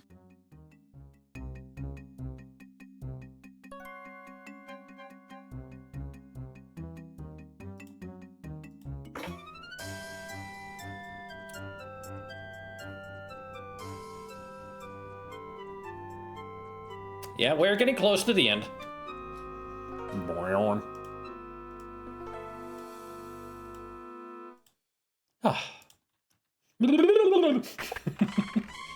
Uh-oh. Well, that ain't good. If it went straight up. Close the door.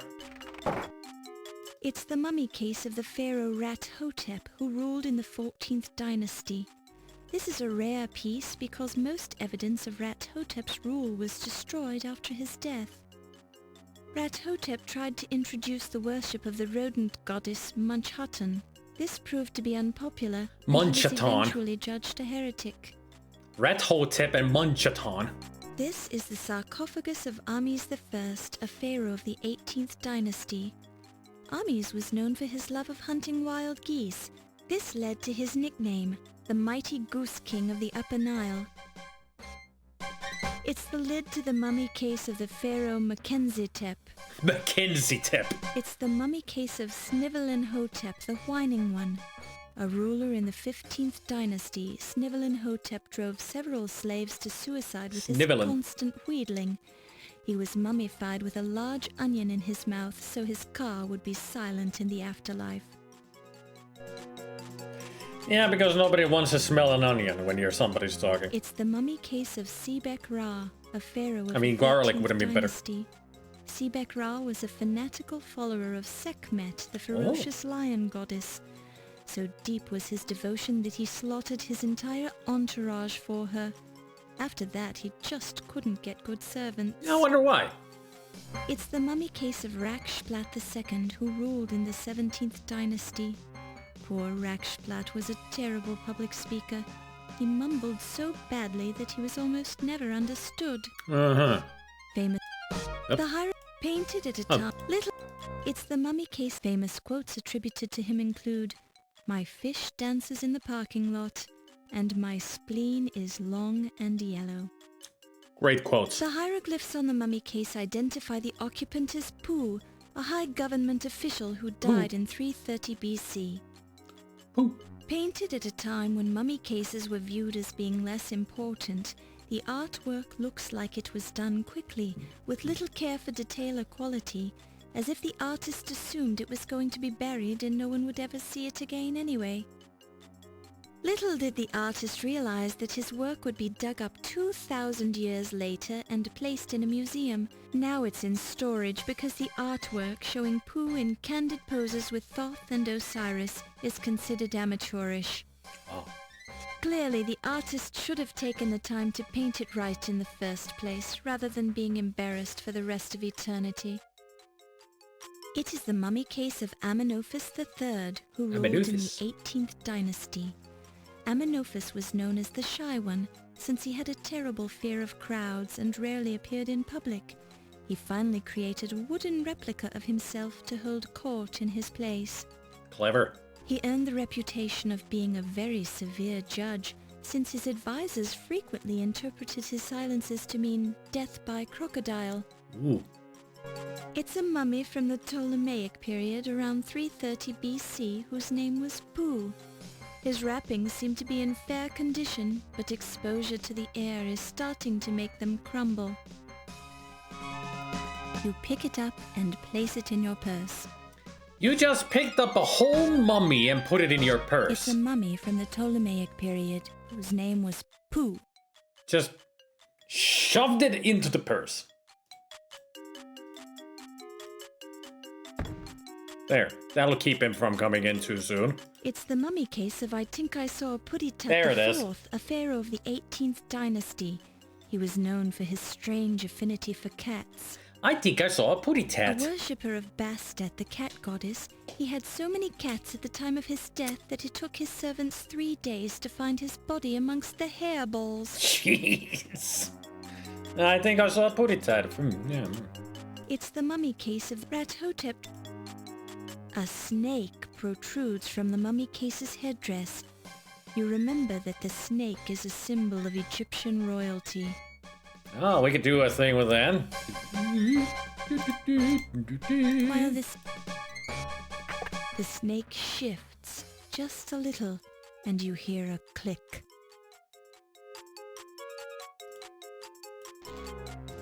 So many secret entrances in this the mummy museum. case of the- It's the lid to the... It's the mummy case of the pharaoh Mackenzie-tep of the 15th dynasty. He was the first Scottish pharaoh who ruled from his capital at Loch Macabre. He was the first pharaoh to decree that haggis and blood pudding should be eaten by everyone at least once a day. Methinks they've gone a little bit ridiculous with these pharaoh names here. And lore. Scottish pharaoh.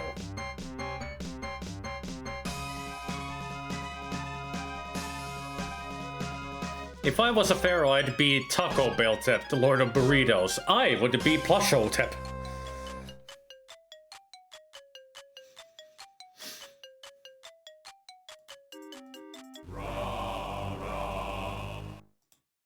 Rah, rah.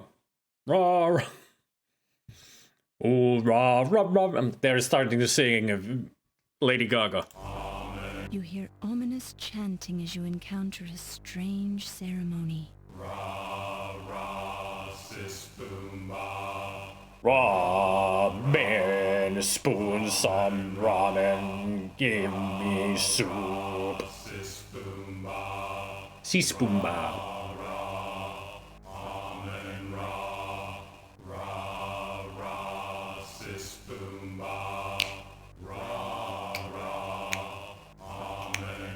They got no sense of rhythm. Rah, rah, rah, rah, rah, rah, rah, rah, rah, rah, rah, rah, rah, rah. Hey, don't mind me, just passing through. My goodness. Hey, look, the ants are still moving. Go somewhere and eat the meat already. Unless Daisy is keeping you from that. Excuse me, I was looking for the women's lounge.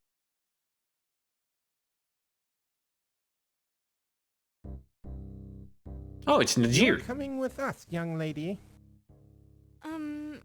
I think you're making a mistake. Yeah, I remember this part when I did Najir's voice. Somebody bought the Arnold impression, so I had an Arnold with a lisp. I won't remember seeing this room, or you, or anything. Really. I've got a terrible memory. Can't even remember my own name half the time. I'm sorry you found us. Our cult of Amon Ra must remain a secret. There is too much at stake here. Too many important people are involved. Like who? Cult I mean, I don't... In the museum basement. What a weird spot, ain't it? This room is a forgotten part of the original museum. We are safe here, as long as no outsiders are aware of our existence.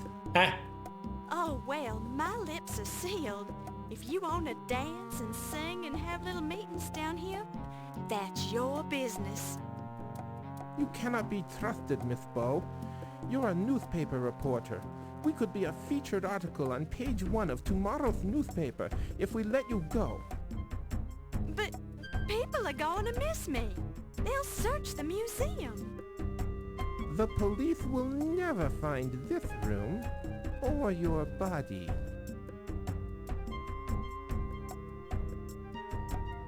Can we prove that we're part of the cult? You don't really plan to kill me, do you? Sacrifice. Of course not. Oh. What a relief. Yeah. Kill is such an ugly word. Actually, we're going to sacrifice you to Amon Ra. Oh, yep.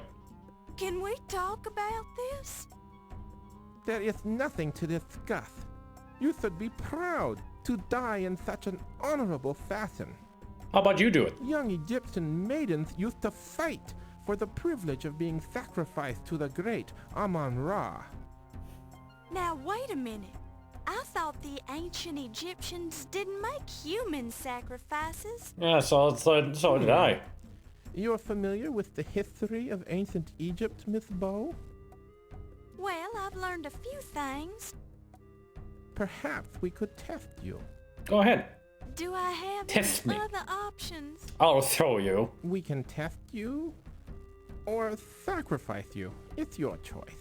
Test me. I'm liking this idea more and more. What kind of a test is it? Amon Ra may choose. Suffering sacrifice. It is our tradition that we must let you live if you can answer Amon Ra's riddle. Great.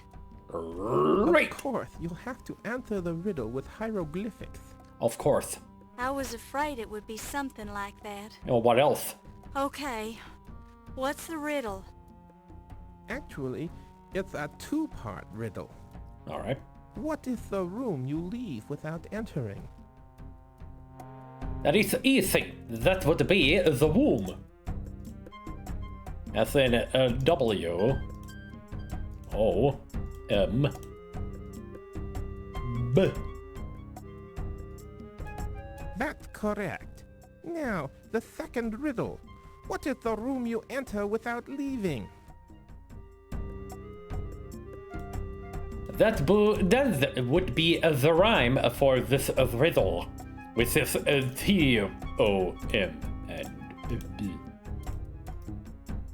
I mean, you leave the womb, but you never go back, and you go into the tomb, but you can never leave because you're dead. Very impressive. Good riddles. You are the first person who ever answered that riddle correctly. Well, The wise screw you Amon then. Ra apparently wants Oh, wait. us to spare your life. Yay. Will you swear to keep our location a secret? We survive. Of course. Your Then secret is with me. leave. May the great Amon Ra guide your footsteps. Yours too. Thank you. Now I just have to outrun the person who's been chasing me. Who is chasing you? Do you think they'll find their way in here? I'm not sure who it is, but I believe it's the same person who stole the Dagger of Amon Ra You know from who its it is. display case. And I'm sure they'll find their way in here. If that is true, they will not leave this Lord. room alive. I suggest you leave through our secret escape route behind the altar. Go now, and remember your promise. I'll be sure to remember.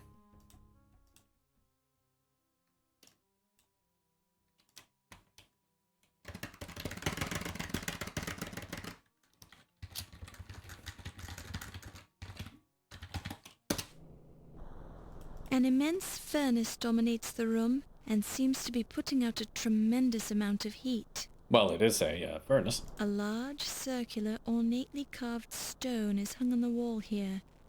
It seems to be attached to upper and lower tracks which run for several feet across the wall. This is the museum's furnace room. A large, heavy-duty shovel rests by the coal bin. A shovel, probably used for the coal or the furnace ashes, sits by the door. There's a drain set into the floor, covered by a grate. When the furnace is cleaned out once in a while, the ashes are often hosed down the drain. A heavy metal door is set into the side of the furnace.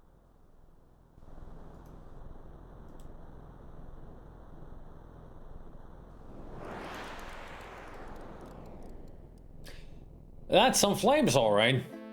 If you can't stand the heat, stay out of the furnace.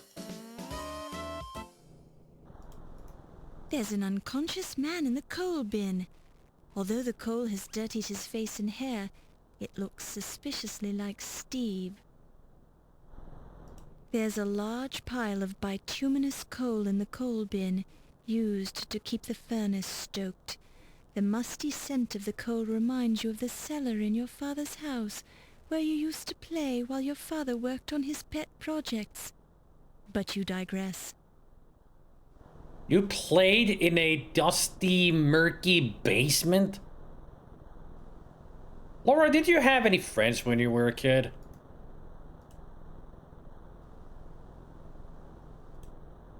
There's an unconscious man in the coal bin. Although the coal has dirtied his face and hair, it looks suspiciously like Steve.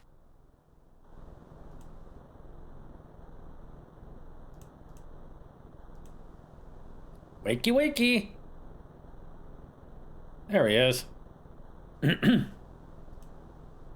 also, here's your boot. While this is an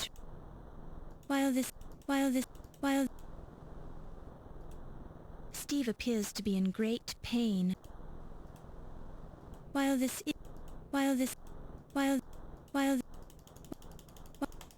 Apparently, I need to give it to him before he steps onto the floor.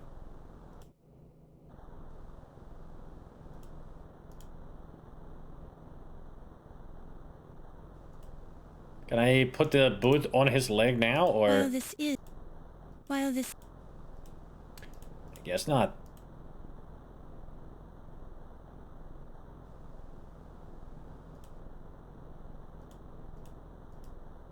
There we go. Oh, my head. What happened? Laura? Yes, Steve. I was so worried about you. So worried. Are you all right? I think so. I remember hearing somebody coming up behind me, and as I turned around, somebody slugged me. Cripes, my head hurts. They must have dumped you down the coal chute. Let me see where you were hit. I'm alright, I'm alright. Don't touch it. Honestly, you men can be such crybabies. Do you think you can walk? We have to get out of here. Somebody's been murdering everybody in this museum, and whoever it is after me. You already know who it is. I can make it. I'm with you. Where do we go? Good question. How about the door? Faded paint on the door says maintenance only. Cool air occasionally blows through the gap between the door and the door frame. This door is locked, and you don't have the proper key. Well, that explains it. A slender pipe extends up the side of the furnace.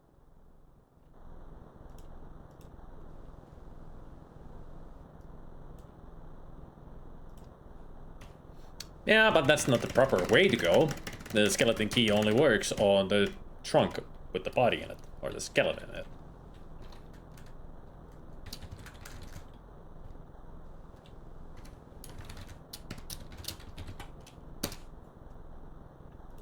Instead, we go here.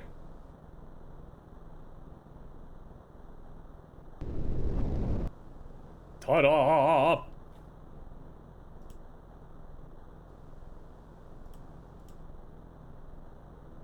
So I gotta turn the lantern on before we go in. And in we go.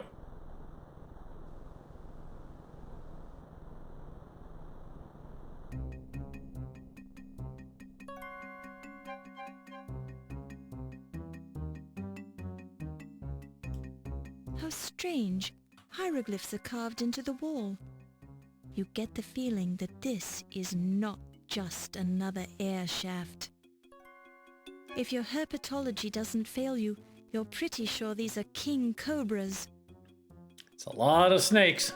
It is better to know some of them. The snakes are hissing, but you can't understand them. Don't touch it. Questions are about questions. A repellent. A really weird one. There's an Easter egg in this, 2 Easter eggs in this place. With the snakes. The hieroglyphs actually say... What was it?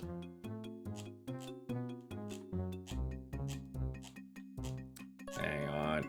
There it is. The hieroglyphs on the wall translate to Buy Sierra products.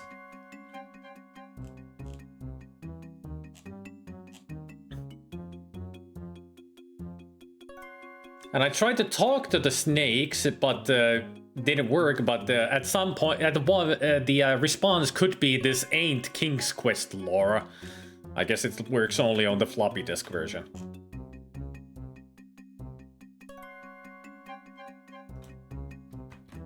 Hey, Mr. Eridan. Oop, there. Graham, watch out! A poisonous snake! How strange. I mean, if I wrote all that down, I would be able to translate that hieroglyphics, but it does say Buy Sierra products.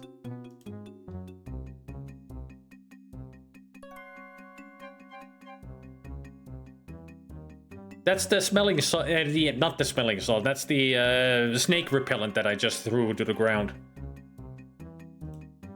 There seems to be snake oil on the floor.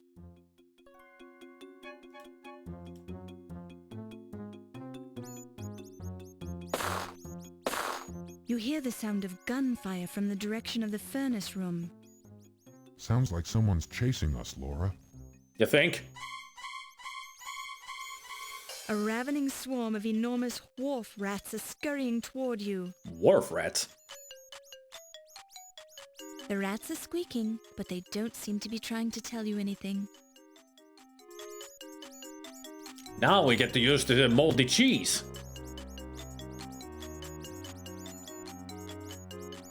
Aha! Take that! Cheese, brothers! Cheese!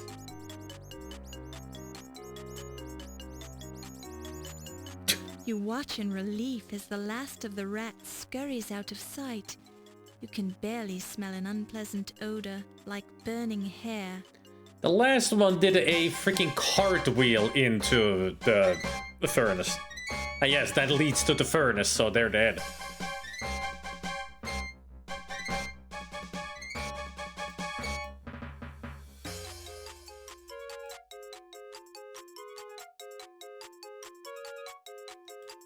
It's you, Laura. You squint into the darkness, but can't see anything.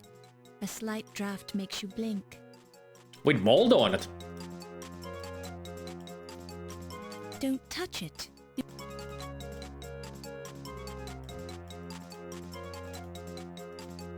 There we go.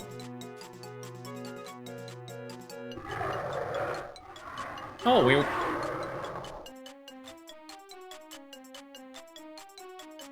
Okay. Think about this. Furnace room. Alright?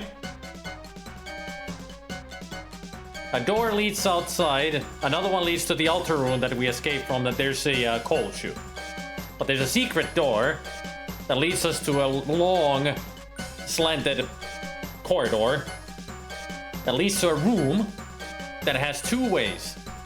Down to the furnace, or through the T-Rex.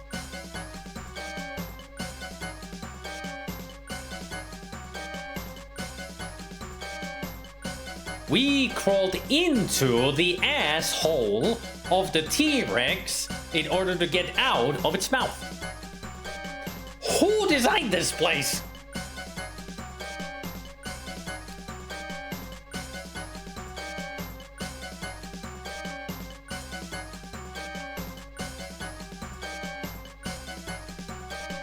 Wait for it.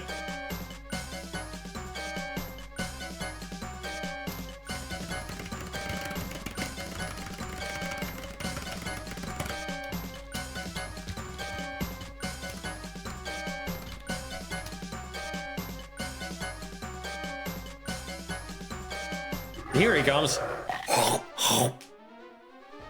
T-Rex's final bite. And the killer is... Surprise, surprise! Well, we know who it is, but they won't show it here. The final act.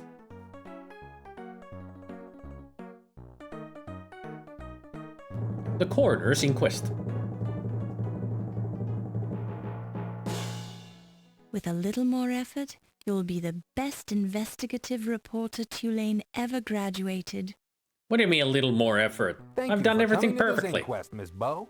As the coroner on this case, I'm going to informally question you and study the evidence you've collected. If you assist me in developing a case, the perpetrators will be tried in the formal court of law.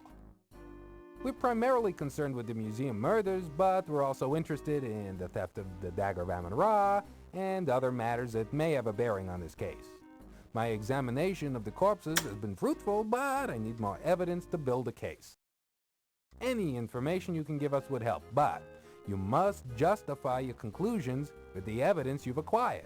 His collar is too tight. Accusations and unsupported conclusions will not be tolerated. Although I don't wish to pressure you, your employer is also here to judge your performance on this investigation. Since this is an informal Can we get to the conclusion already? I've allowed it on the basis that your newspaper will cooperate with our wishes. Now, to the question. Finally. Who murdered Dr. Pippin Carter?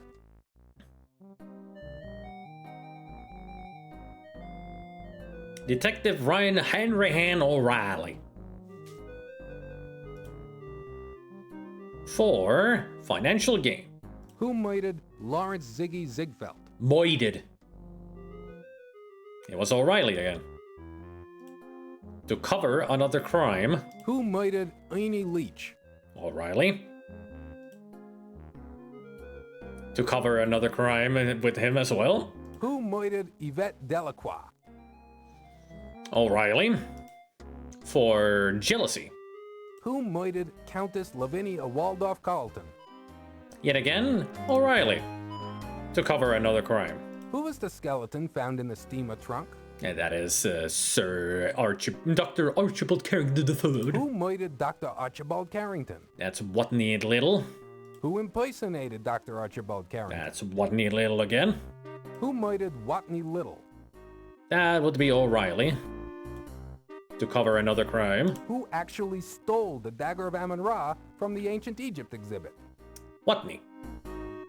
That's one of the things he was there to do. Who manipulated Watney Little into stealing the Dagger of Amon Ra?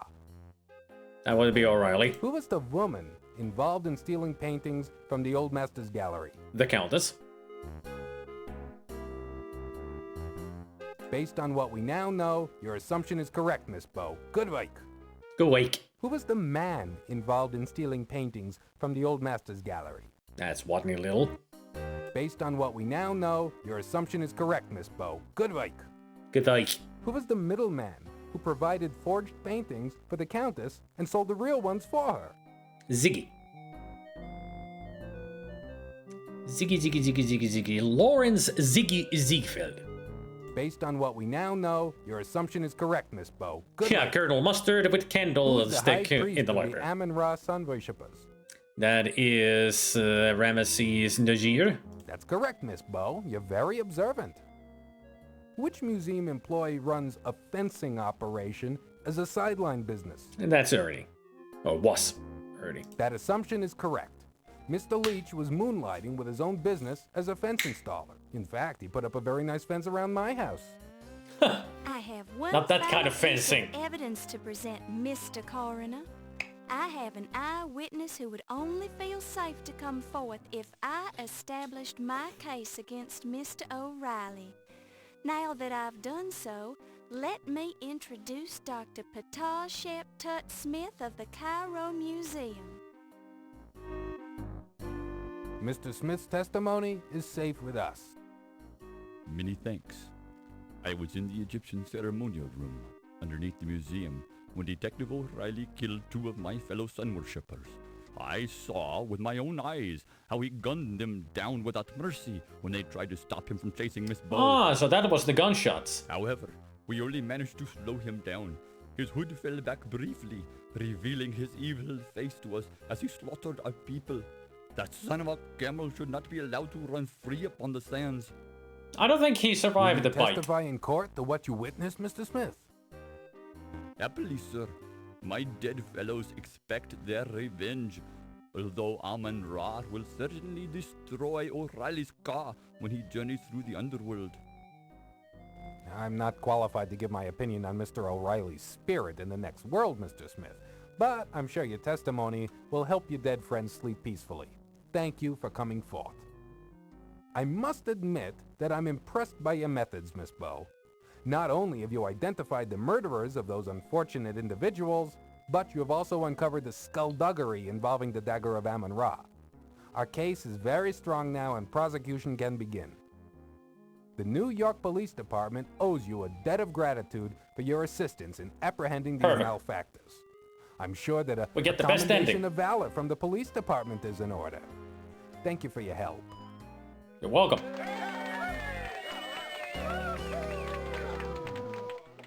Investigative journalist right here. Laura Ball solves dagger It's all theft that and lousy museum reporter's murders. fault.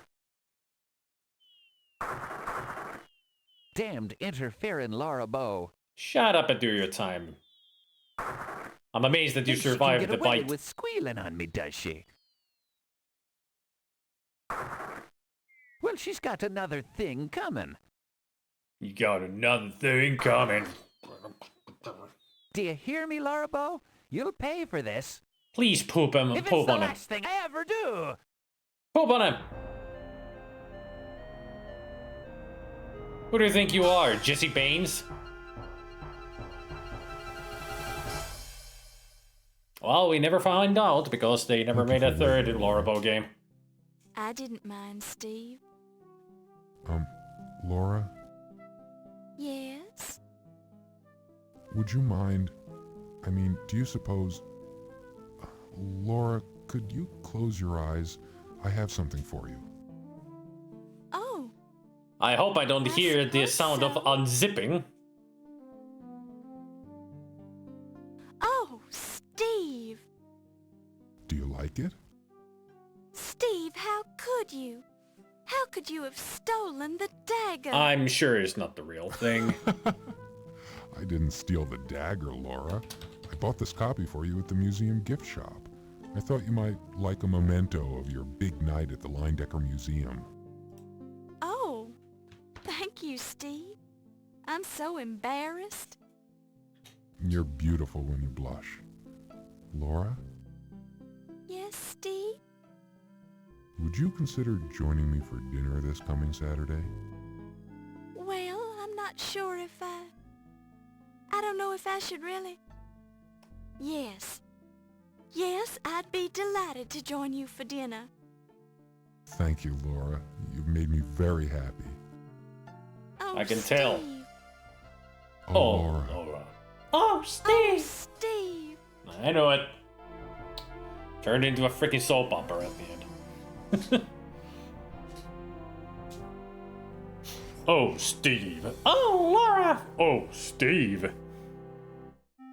Since his skeleton was so nicely cleaned by the domestic beetles, Dr. Carrington's bones will soon be hanging on display in the Leyendecker Museum. Huh. Yvette Delacroix died plastered.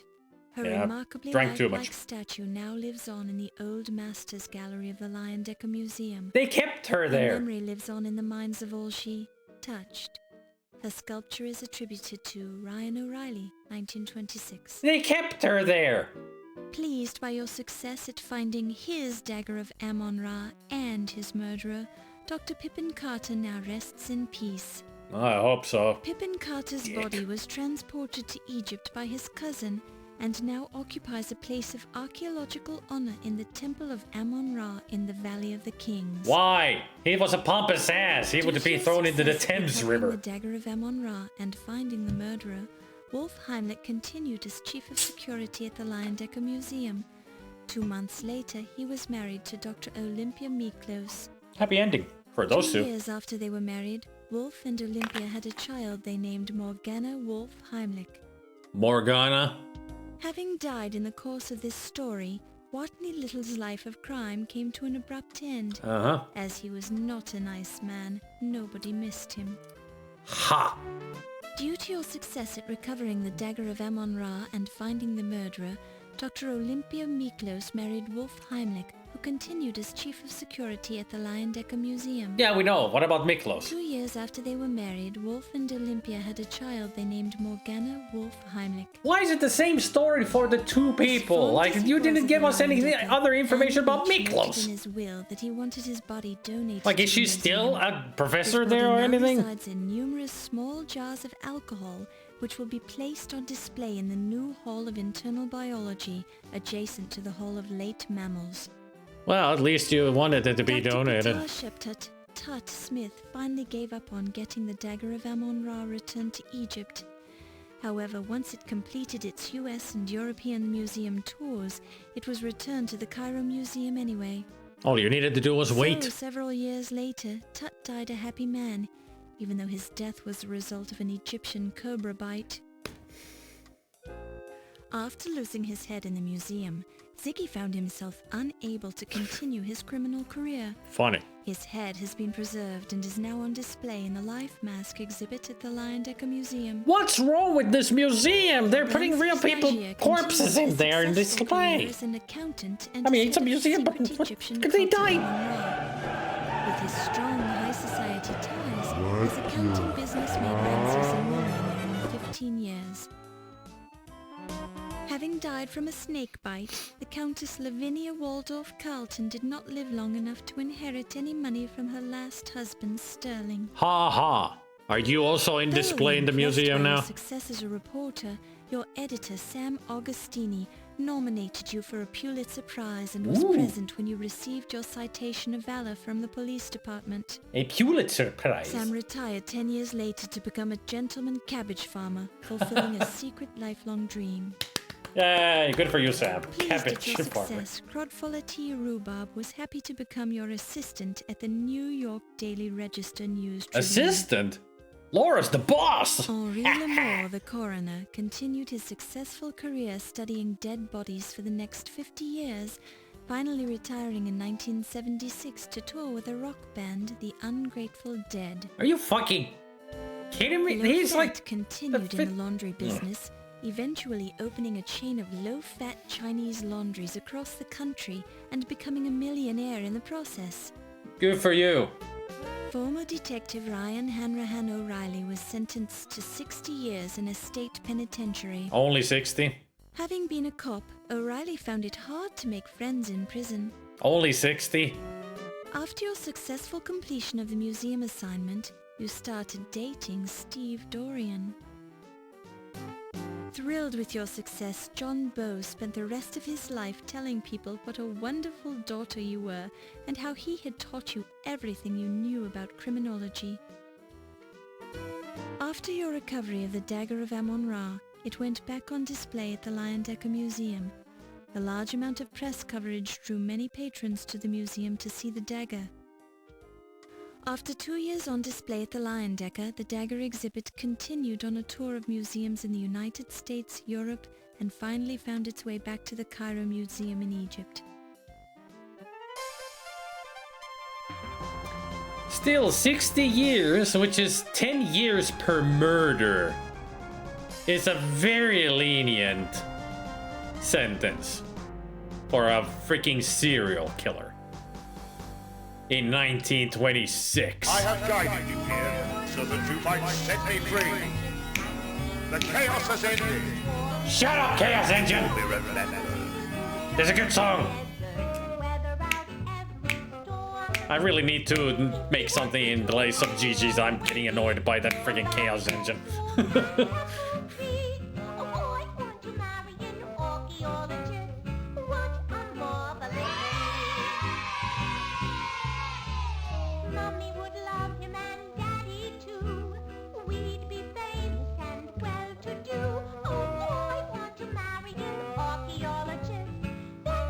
Exactly, Barragan, exactly. It's amazing that they give him... He should have had the death penalty for sure.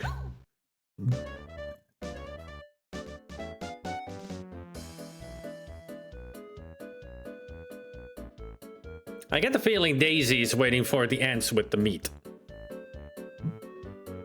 Oh. How can a pixel fairy be so cute?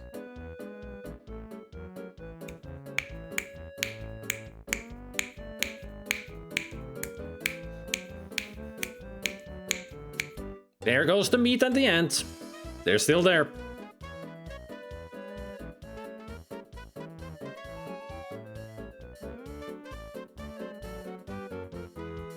Yeah, Lorelei Shannon. That's the Laurie O'Shannon that was referenced.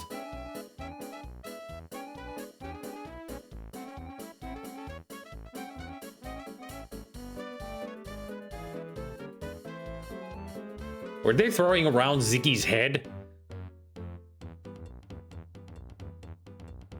I think that's Ziggy's head.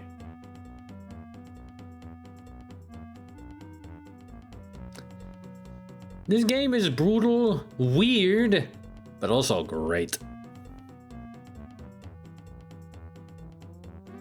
Although they made this maybe a little bit too silly compared to Colonel's Bequest, but it still was as weird as Colonel's Bequest. There's a lot of weird stuff happening in both.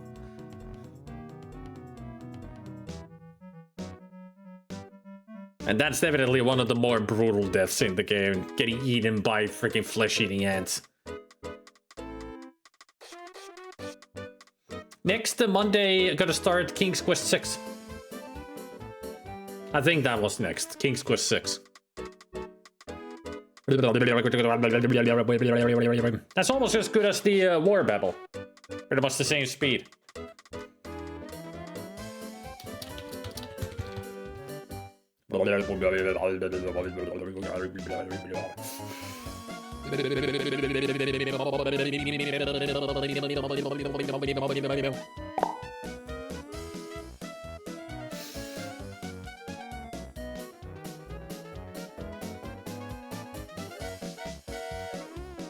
Yeah, there was no third game. It's only Colonel's Bequest and this.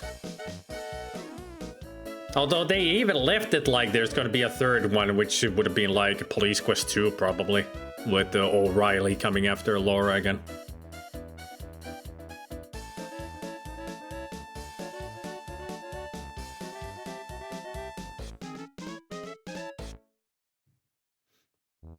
So Lord John, is Hard John your nick in Steam? I don't think so.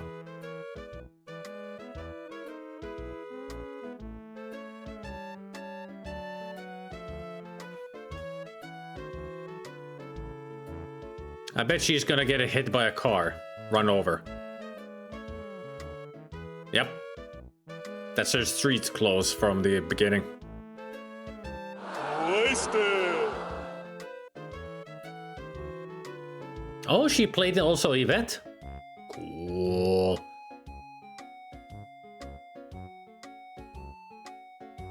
John Smoot. Hey, look, Steve Dorian's Josh Mandel, our King Graham. Also the writer of the game. And Leslie was also the narrator? Alright.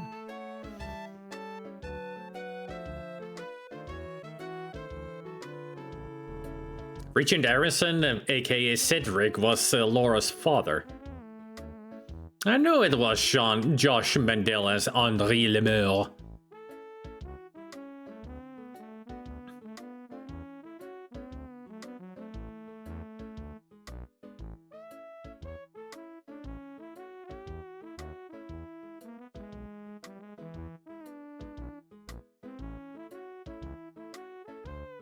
Blue person.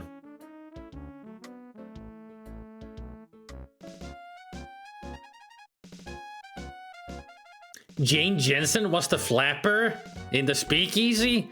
Robert Holmes was writing man? Scott Murphy, Pat Lorelei. They really took some people, a lot of people from the office, but I didn't expect those names.